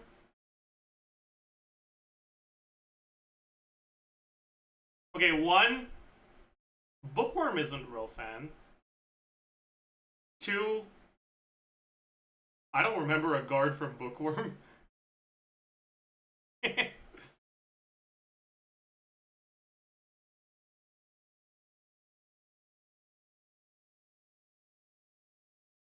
Isn't there a guard in Mage and Demon Queen? Which one is that? Is that the Yuri one? It is, right? I mean, they're not guards. They're like floor bosses.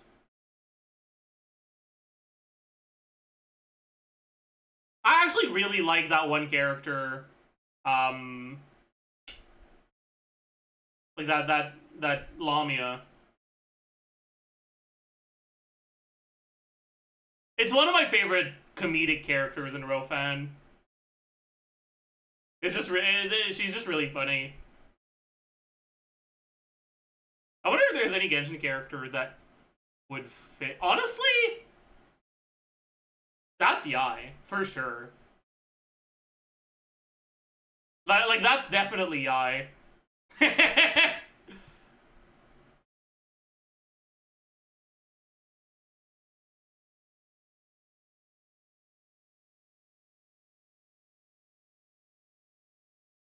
Thoughts? For those of you that have read that?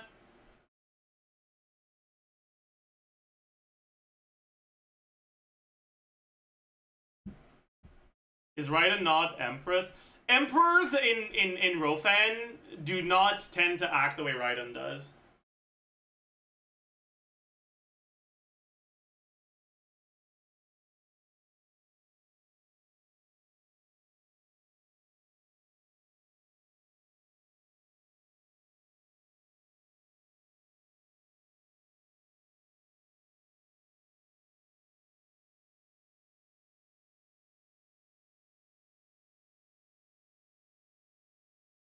I feel like there's like two archetypes for like empresses and emperors. Right? There's the friendly one that's like powerful, playful, and helpful. And there's the unfriendly one that's like spiteful, manipulative and schemes all the time.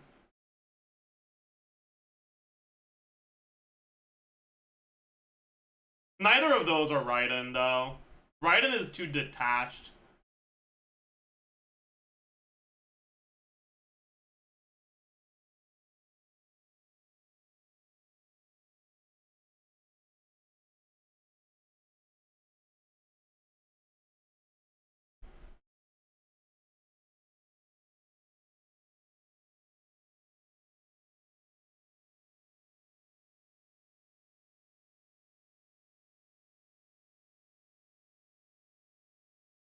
Friendly one could be Maoika.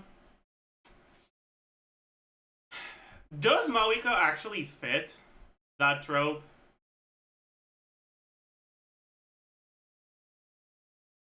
I feel like she kind of doesn't. Because, like, friendly empresses in Rofan generally fulfill the, like, purpose of,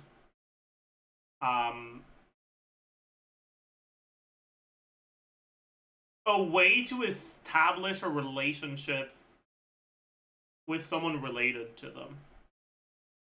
Right? Either it's like someone that's like basically helping you get together with the crown prince, or it's like someone who uses their connection to get you in business when you need to, right?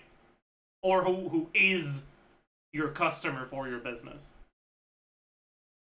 I don't think Maoika kind of has the vibe for either of those.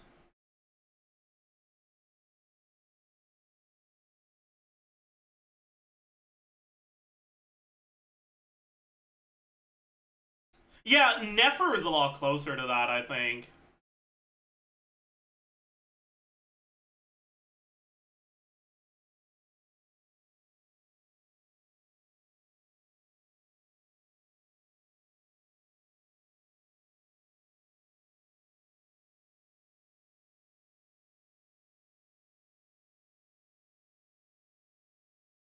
Yeah, Never definitely fits this, actually.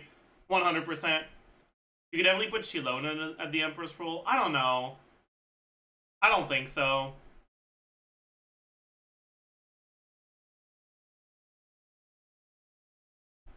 I don't think it fits. Signora? Yeah, Signora would work as, like, the evil side of the coin of Empress.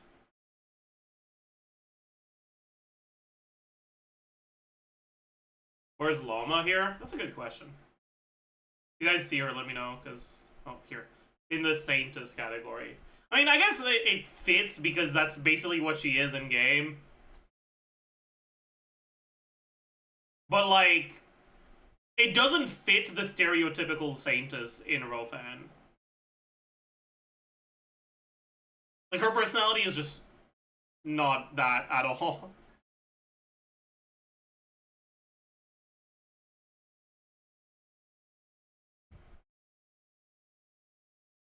If anything,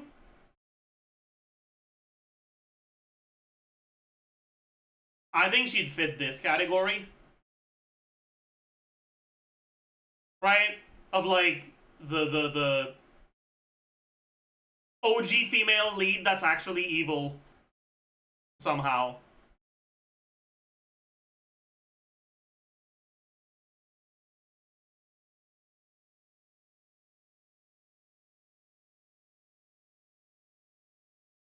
In a reincarnation story.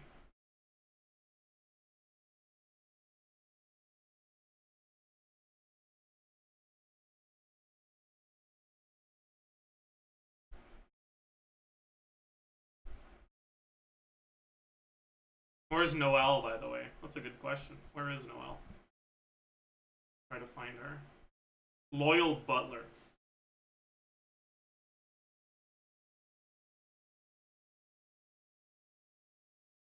I guess. Sethos and forced to be a stepmother is kind of funny. Wait, what? I didn't notice that. Where is that? Here.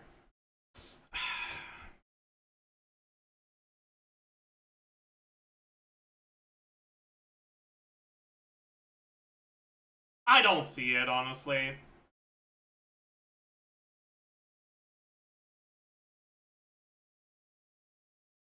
I don't see it at all.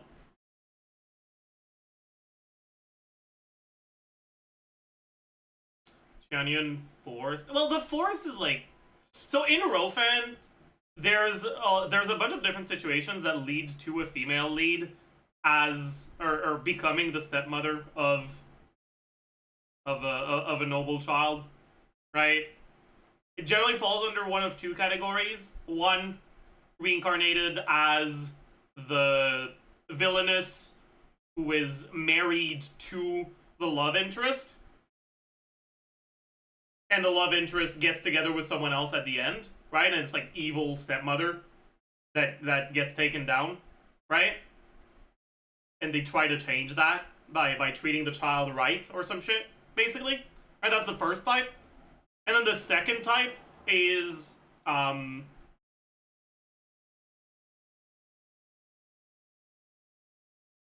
just the love interest just so happens to be like have a either a child from a previous relationship or a brother that's much younger, right?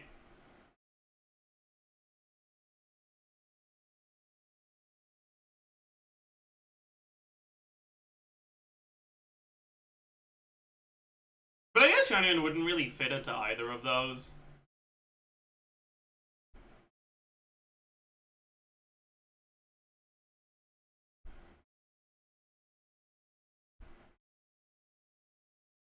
Dotori would be evil stepmother, I guess.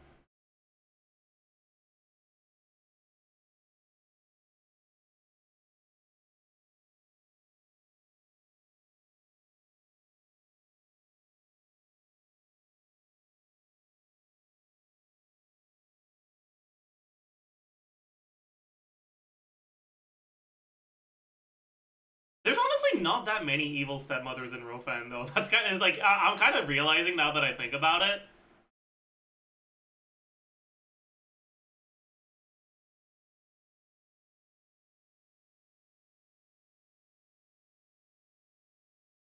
Like, I think it's just too old of a trope for recent Rofan to actually want to use it.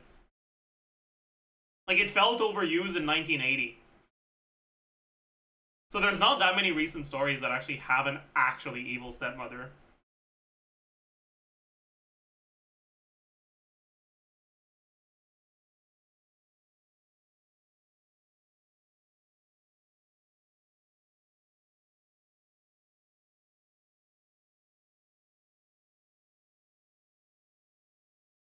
Is that true? That's not true. No, that's not true. I'm lying. There's enough.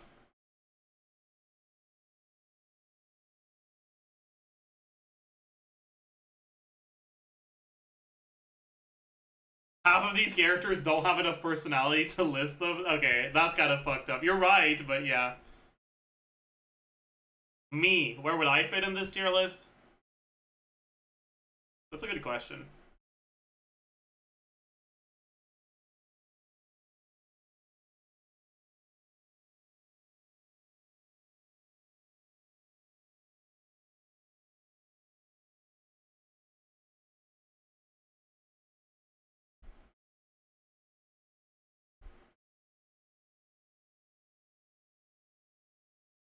I know which like Rofan stereotypical trope I would fit into, but I don't think it's here.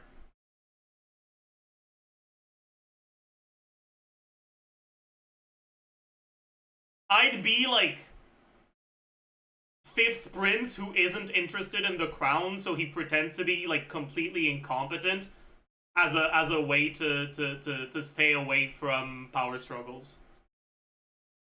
Like that would be me.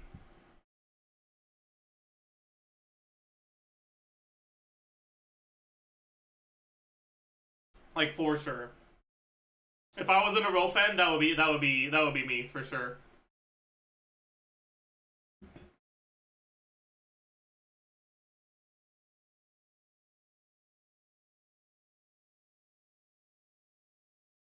Zajef is evil rage bait lady with unclear motivations. True.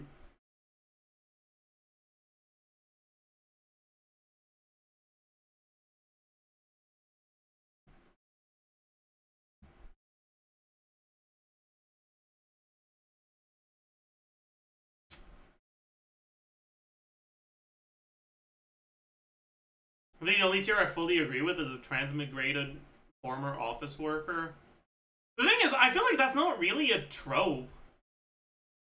That's just a part of some story's setting. But like, that doesn't tell you what kind of character they are. So I don't like this tier.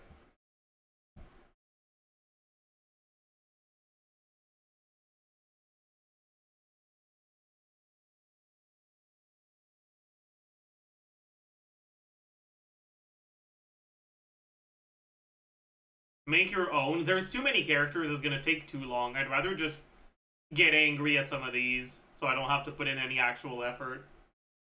See, chat, that's what you guys gotta understand, okay? I like doing things with low effort, high return. So making one of these from scratch, fuck that. I don't have the patience for it. Yeah, like any normal person, exactly.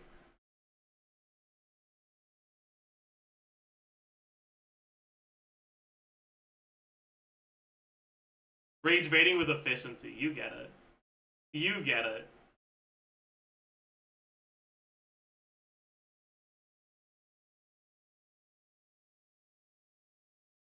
Hmm.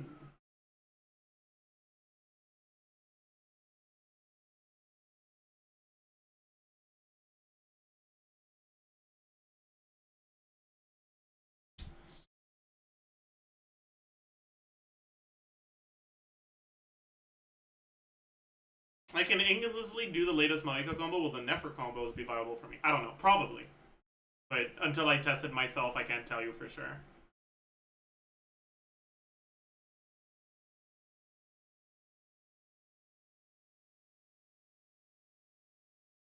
Anyways, we got really distracted. Let's get back to that question about like who to go for on a new account.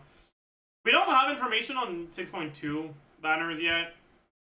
Like for what's coming out, for what's like on banner right now and what's going to be coming out next patch.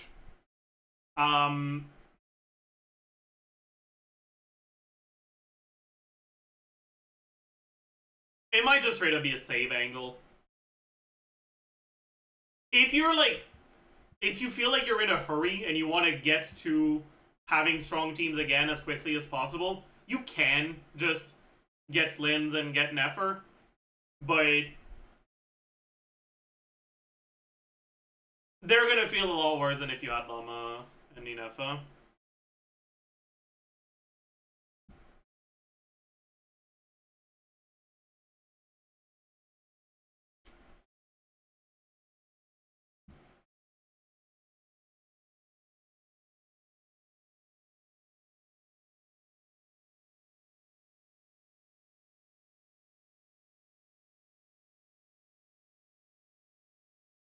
Personally, I'd probably just take the L. Like if you want, okay, no, that's not true. Personally, I'd probably be too impatient to take the L and I'd just get Flynn's. But what I would recommend as like ideal is just accept 33 stars for the next couple abysses. Get someone to carry your ass on difficulty 4 of IT, because you can do that in co-op, and you don't get any primo rewards for difficulty 5. I said IT, of Siege Onslaught. Do as much IT as you can with the amount of characters you have. You're gated more by the amount of characters you have than which characters they are. And save your primos until you can actually get the characters that work well together, or the characters that don't rely on another 5-star.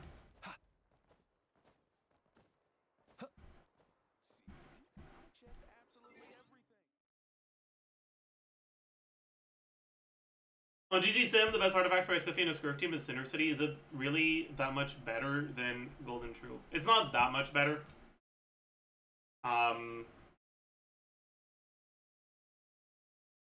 Neat thing about GC Sim right? If you want to know how much better it is, Kirk, Escoffier, Farina, right? Let's look at one of the best ones. Right, this one, for example. Right, 136,850.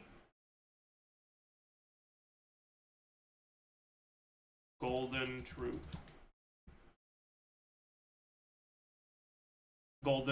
No, wait. GT? GT. 133k instead of 136k? So it's 3k DPS? But this is assuming fake skirt combos that you can't actually do, which makes support sets a bit better. In practice, it's probably closer to like 1 to 2% difference.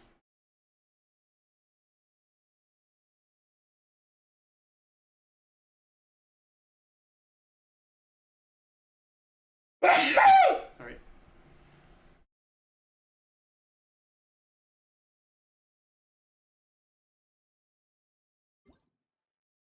Oh. Wow. My goat.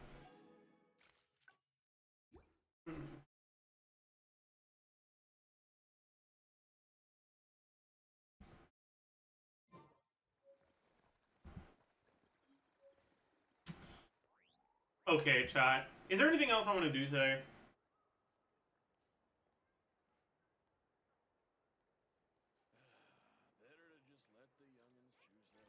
Oh, we haven't done our stall. Fine. People ought not be so frightened of ghosts. Fine. Let's get our stall out of the way. We stare. We pound. We zilch. We zilch. We... Ooh.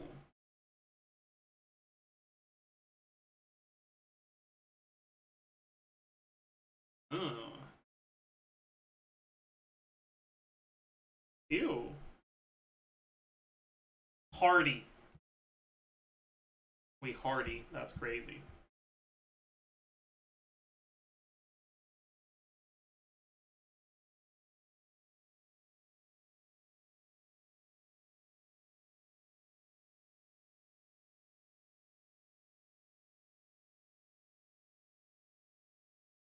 Alone?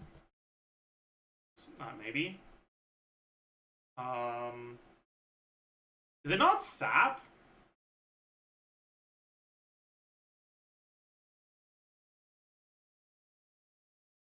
Syrup? Maybe?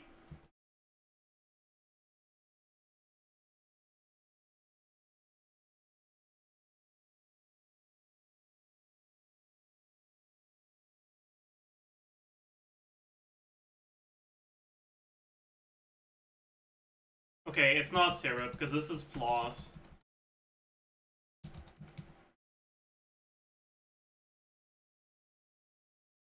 How do you write genie?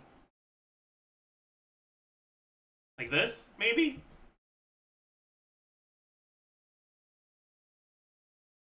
Email folder. New? I don't know. Okay, maybe it's not floss.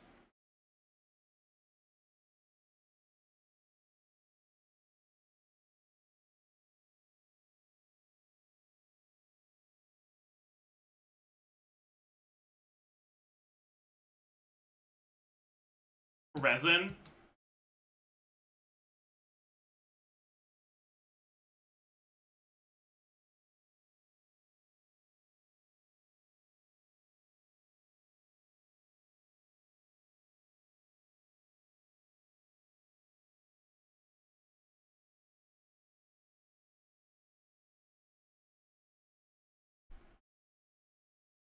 Scent?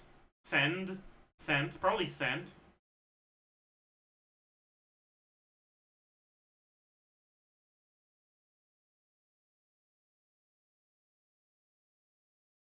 One way to pay for an airline flight. I don't fucking know, man. What the hell?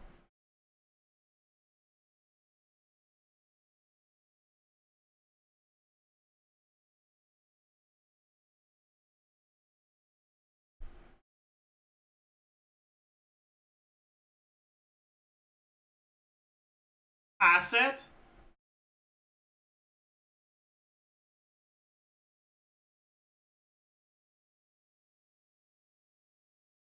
Sara? Mara?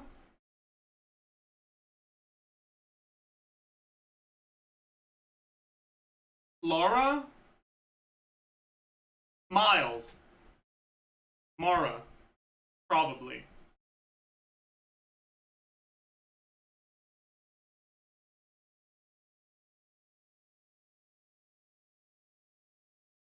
I feel like I know this, actually. I feel like I actually know this. Like, I think, I'm pretty sure I've heard this name before. I'm just gonna brute force it, bro.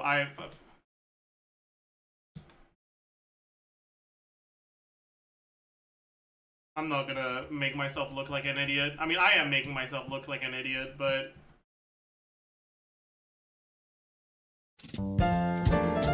Biles. Biles. That makes... I feel like I've heard this name before.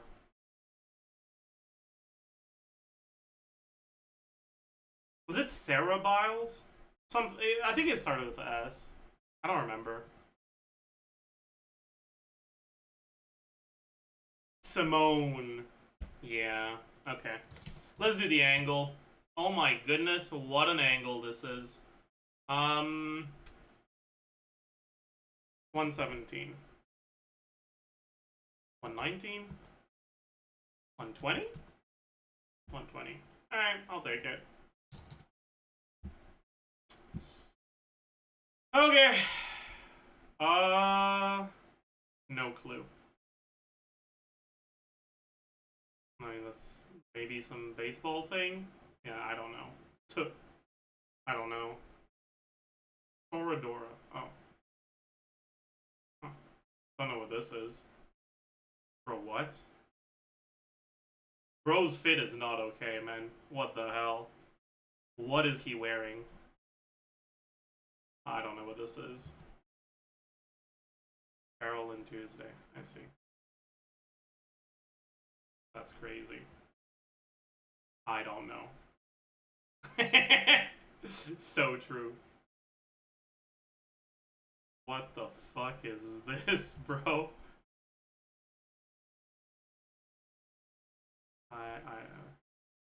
Cheeky Angel. Okay, not a good start. Okay, chat. Isekai equal no. Holy. Don't know who this is. That's Yami. Alright, that's not Yugi. That's, yeah. And that's, Moomin Rider. From One Punch Man. I don't know who this is, man. Vampire Knight, yeah, okay.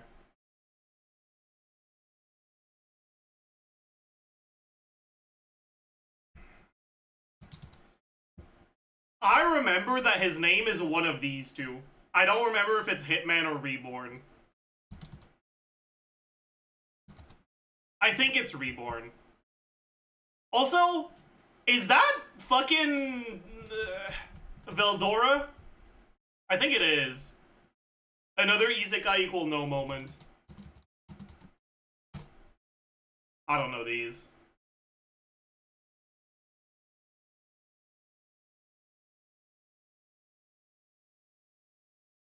Yeah.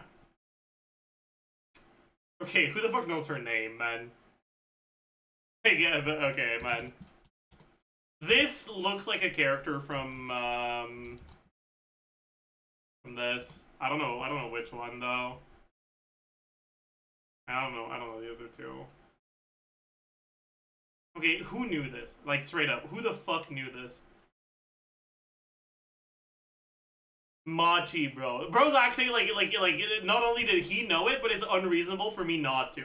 Shut the fuck up. Oh, I didn't finalize the score. Probably my highest guess the characters I've had so far. Manga, recent, good. Manga, not that recent, not that good. Um.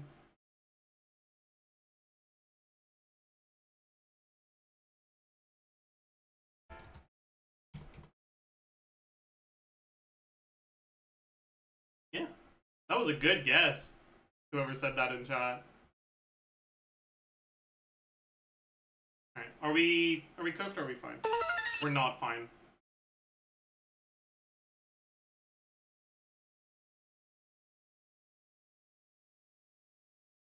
I don't know this. I have no clue. What is that?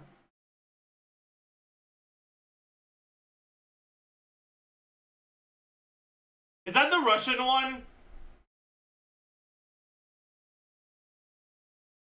I think it is.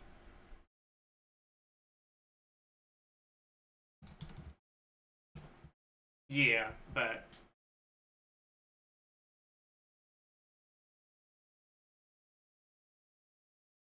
Sorry, chat. You guys don't get to see it.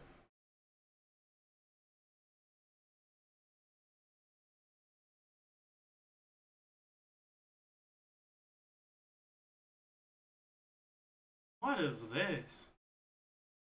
Oh, it's a mecha show. God, I'm cooked. It's a mecha show. I don't know any of them. I've watched like 2 mecha shows in my life.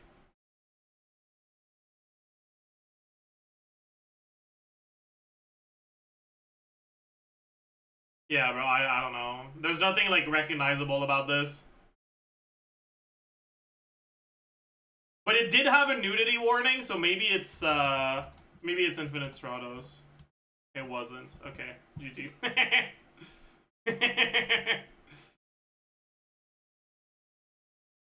No clue.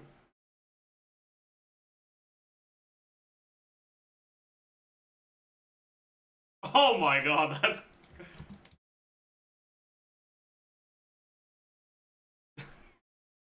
that's crazy. That's crazy. This was actually not even that bad of a day, despite a 0 on Guess the Anime. Alright. Alright. Not bad. Alright, yeah, live stream is tomorrow, so you guys better tune in for that. I'll be tuning in for that. Slime carried. Slime fucking carried so hard, you're right, by the way. Slime definitely carried. My god. Oh yeah, we gotta do the OST guesser, that's true. That's true, I forgot about that one.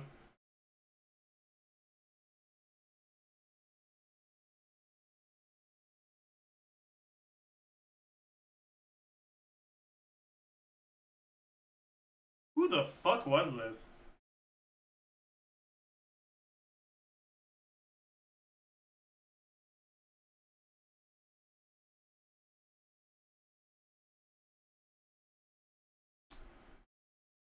Yeah, chat, I don't remember. Straight up, I have no clue. So we're gonna play this as if this was a Genshin duel.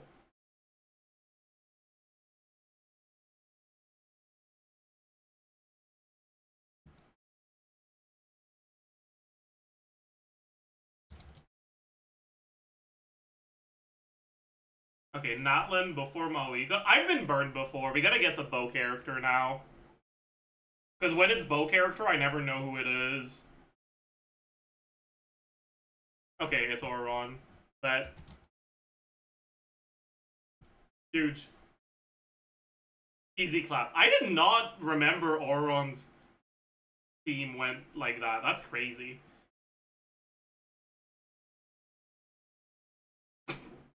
It's just one note.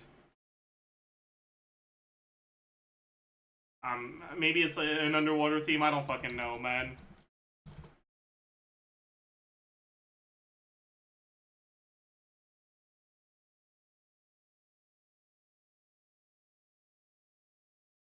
Is that Inazuma? Yeah. Yeah, okay.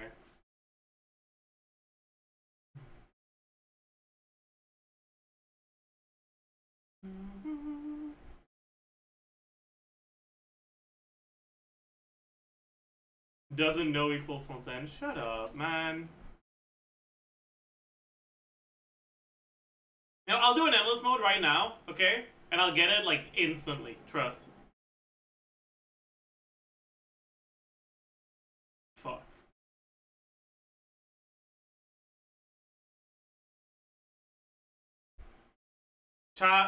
You might be right, because this, I don't know this, and it kind of feels like it should be Fontaine. Okay, GG. That's fine, let's skip. What was it?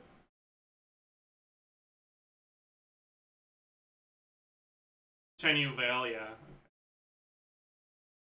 I probably would have guessed it from listening to all of it, but I feel like that's cheating.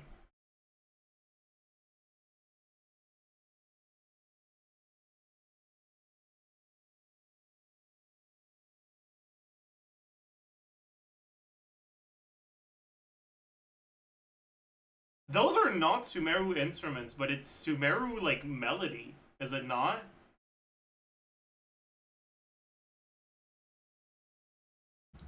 I'm guessing Sumeru. I was wrong. Was it Fontaine? It wasn't, okay. Oh. GG. That's cooked. My bad.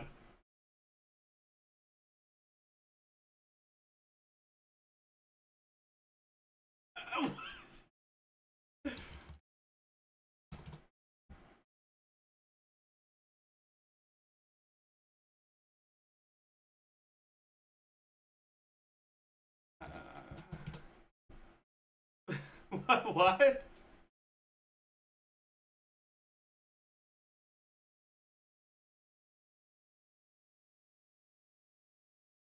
Is that Mondstadt? No.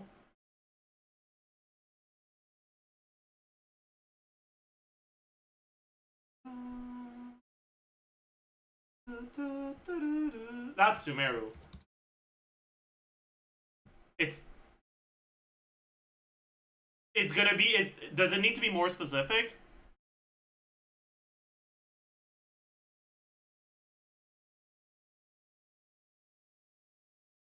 That's the fucking, that's an Aranara one. No, this is a children's choir song. I remember that melody has a la la la la la la.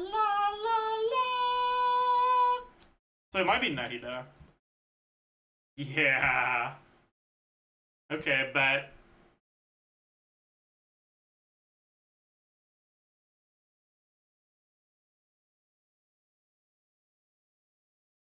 That's like an alternate area, so it's like maybe Chasm. No.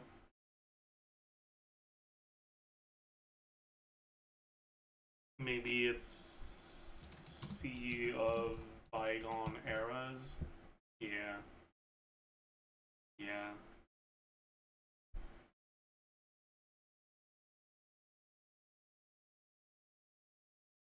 Those instruments are very Chinese, but I don't...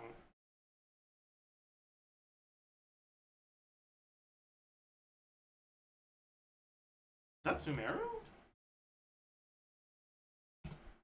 It is. Whatever, man.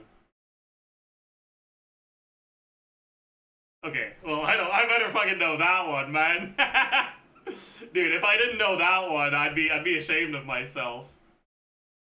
Can I guess, like, what track it is? Is that actually Duel in the Mist, or is it just a song that's similar? It might just be a song that's got the same leitmotifs, but I think it's Duel in the Mist. Yeah. Okay, I mean, fuck, we gotta do it once now, don't we? They are merely talking shop.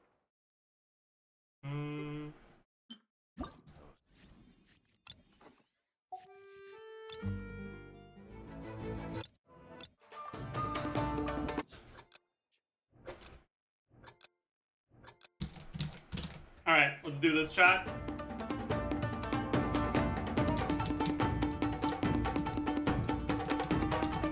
Okay, that was an awful start.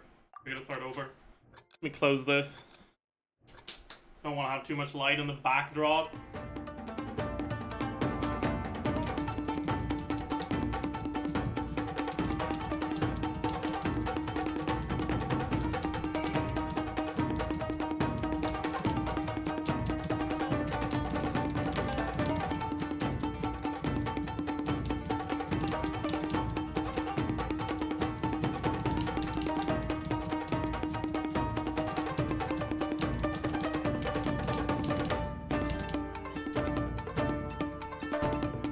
Much better start.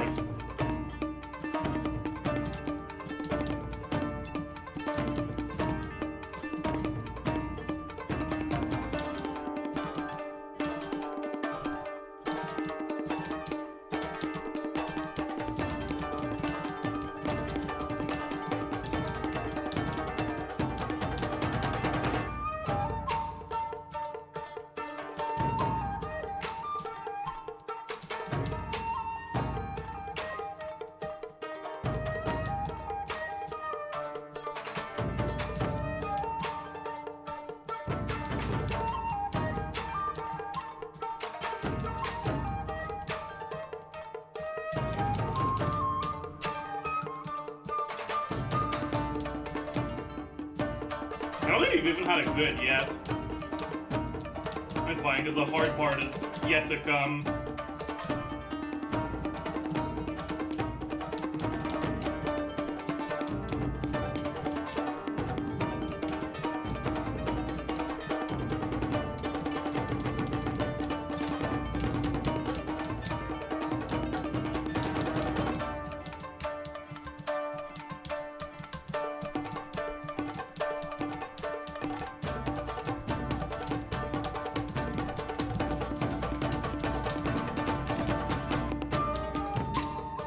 Got a few goods there, unfortunately.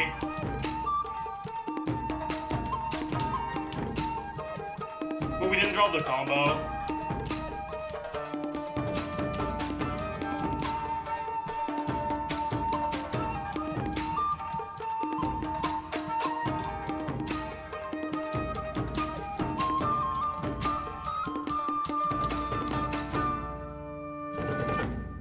I think that's my best one so far. 4 goods. That's kind of insane, man.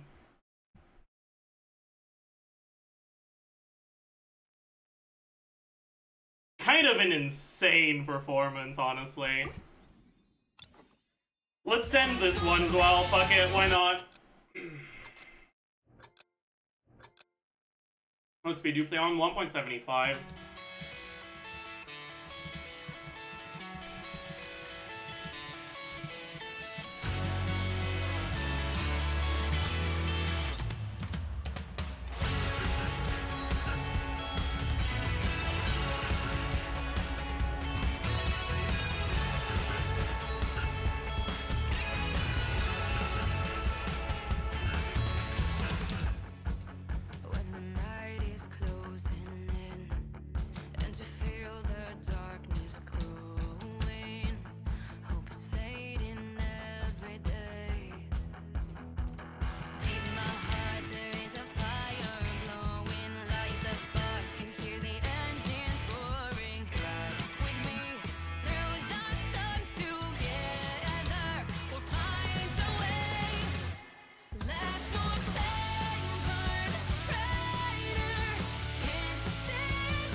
I'm kind of locked in right now.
No!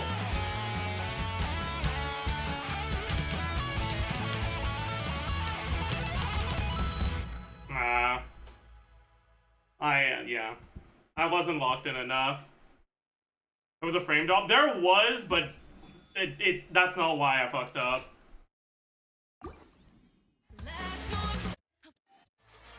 We fucked up more than just the frame drop.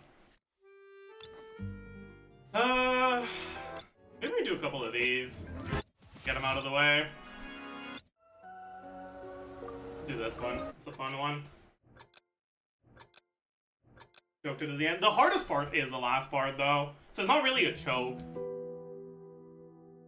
Like, choke kind of implies that, like, you were on a really good start, but something went horribly wrong.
That could have been only one good there, but I kind of lost my focus when I saw that got the good. Or was it a miss? I don't know, whatever.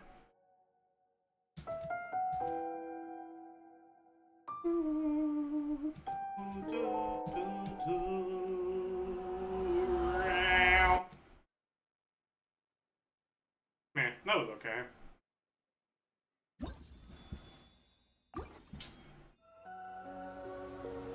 Someone asked for Lenny, we can do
There we go. I almost got fucked by that at the end, though. I thought it was, like, basically over, and then I saw, like, woo! But yeah, we got it.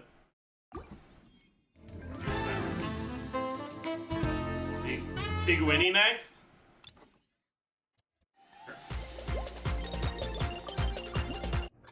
I've already done this one, though. So, but yeah, whatever.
Fuck.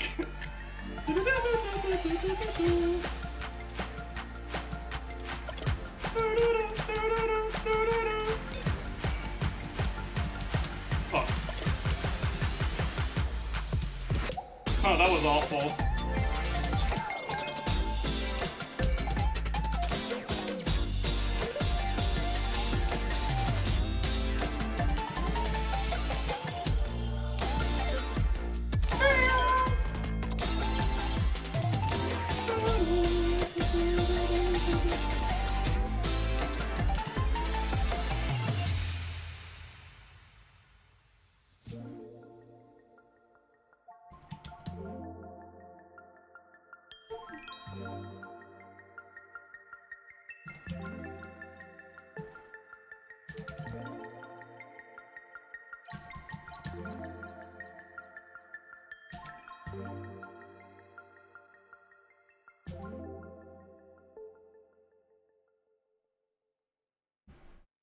You could have a competition in this mode with Bren. I'm pretty sure Bren is like way better than me though, so I don't think it'd be much of a competition. Senora boss. Have I done that one? No. Okay, but let's do it.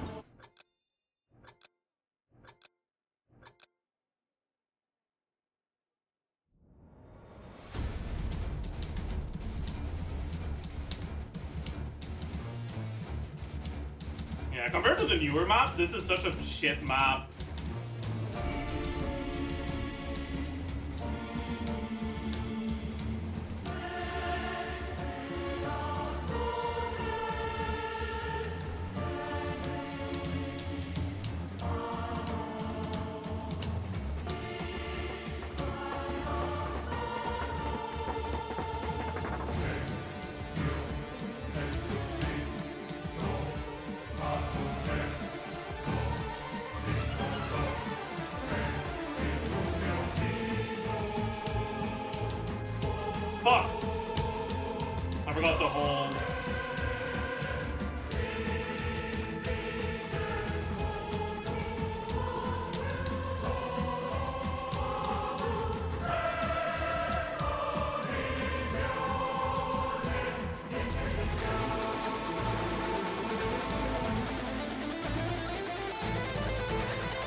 was okay. That was okay, but it wasn't great.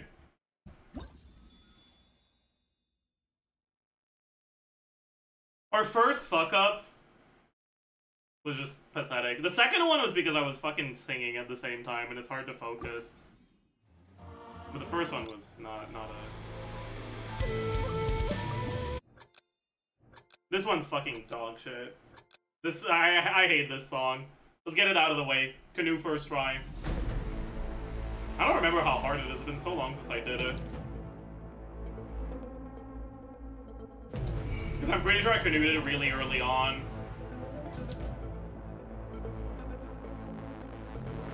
And it's not a song I enjoy, so I haven't done it for fun since.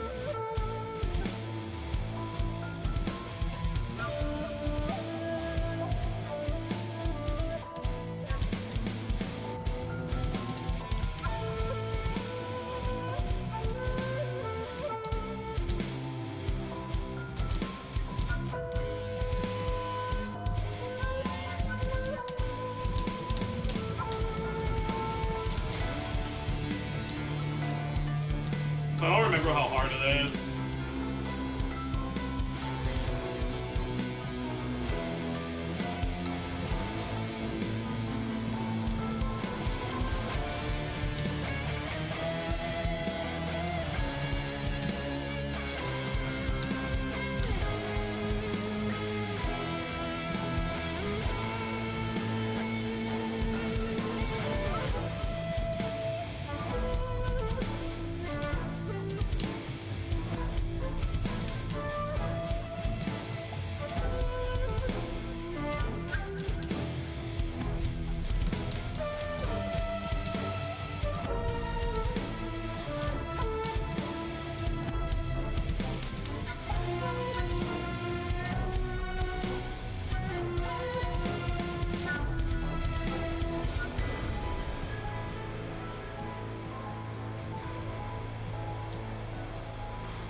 That fucking frame drop would have made me mauled if I got a miss out of it.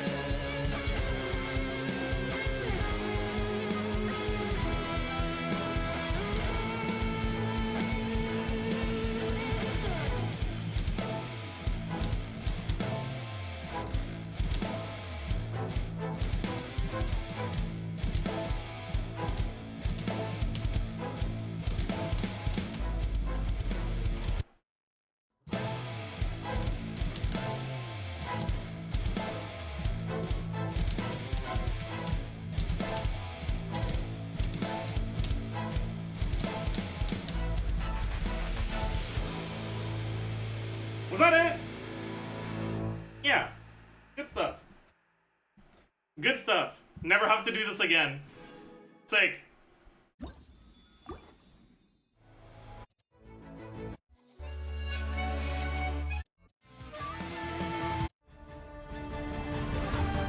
We get this one out of the way too.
No! I held that, dude. I held that. Fuck you. Nah. Nah. Nah. Nah. Fuck you.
Mid.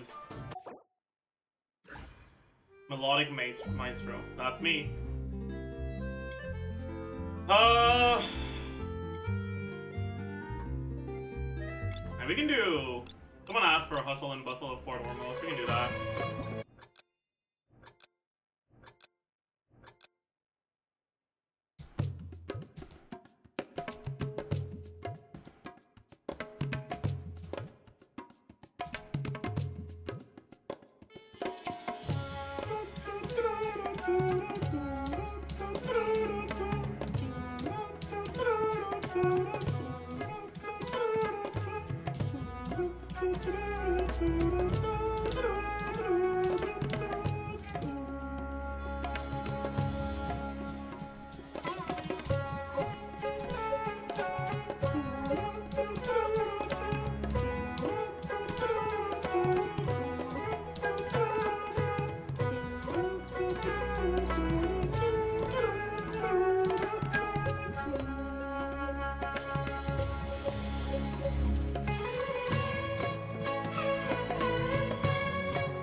Okay, I did not deserve to get that. I did not deserve to get that. I fucking mashed my keyboard, man. But somehow we got it. Holy shit. Easy clap. Do I even have this one canoed on main? I don't even know. Maybe not. Nilo's theme? Is Nilo's theme in here? It's not. We do this one. This one's pretty fun.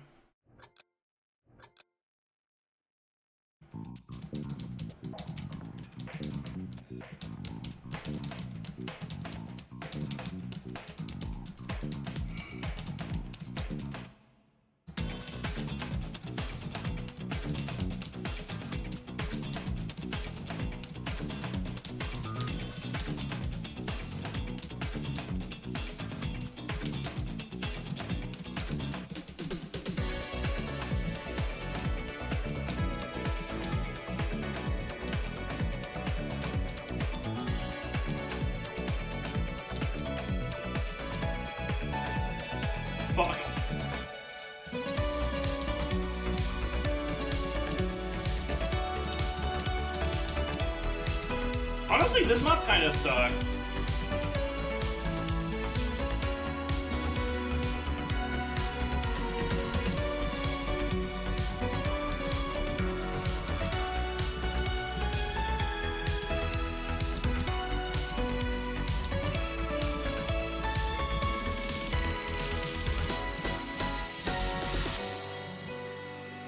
Like, I feel like it was a good map back when it came out, but their maps got so much better with time that now it's kind of just like, meh.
We're really gonna end up with one good on an easy note.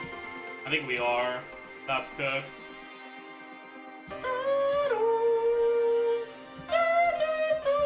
That's too high. Man, that's tragic. One good on an easy note. That's tragic. Big T next? Sure. So Many's got one of my favorite themes in the game. It's just such a fucking good one.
Good stuff.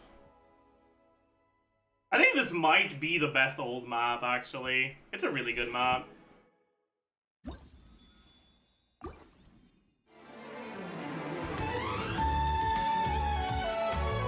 The Farazan map is pretty good too, to be fair. Cool lays.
Let's do a Fontaine one.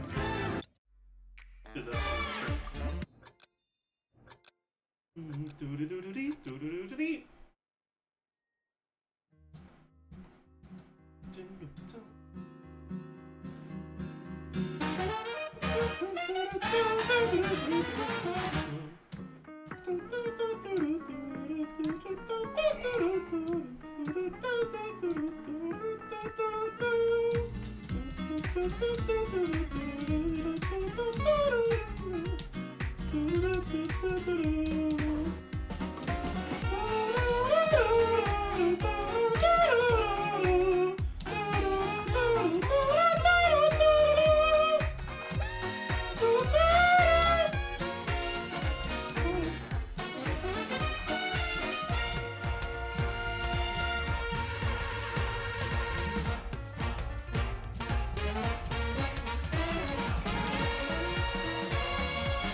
I got it good.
Yeah, that was acceptable. Could have done better, but it was acceptable. Do this one. Yeah.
How the fuck is this a 5, by the way?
wish I had Hu Tao so I could do the OG.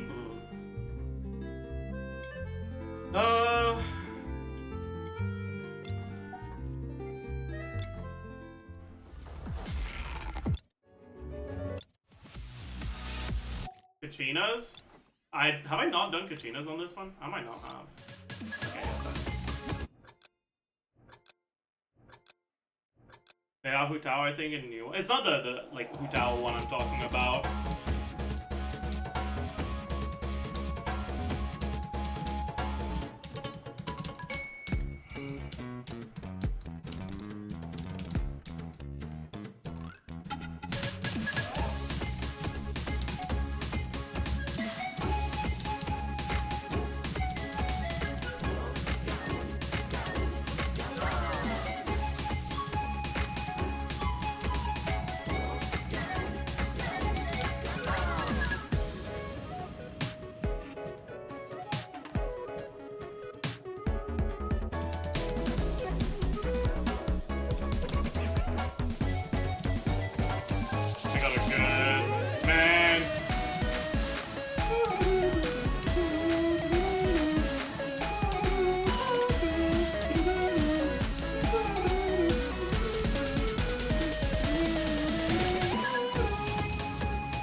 One good.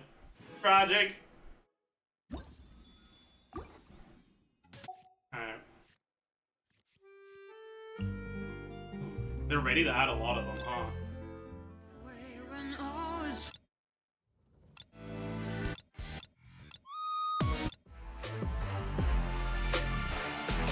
Yeah. I had completely forgot that Auron's theme sounded like it does. Let's do this one, and that's the last one we'll do.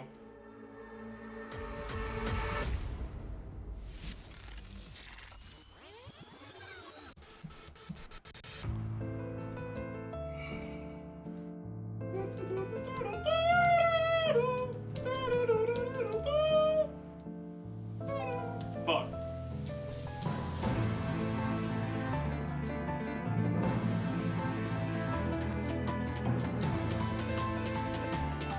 Terrible start.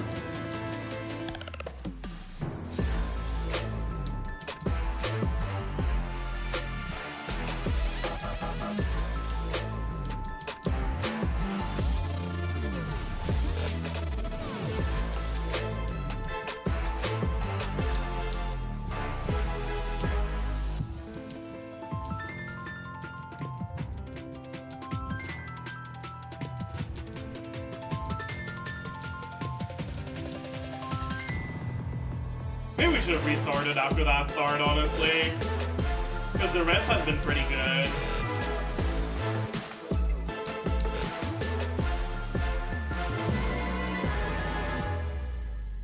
Yeah. We got 2 goods at the start and that was it. Yeah. Well, whatever. Alright, chat, that was the last one. We're done. No more. That's it. GG. Thank you all for coming. I hope you had a good time. I'm not rating anyone today. I'll see you guys tomorrow. Bye-bye.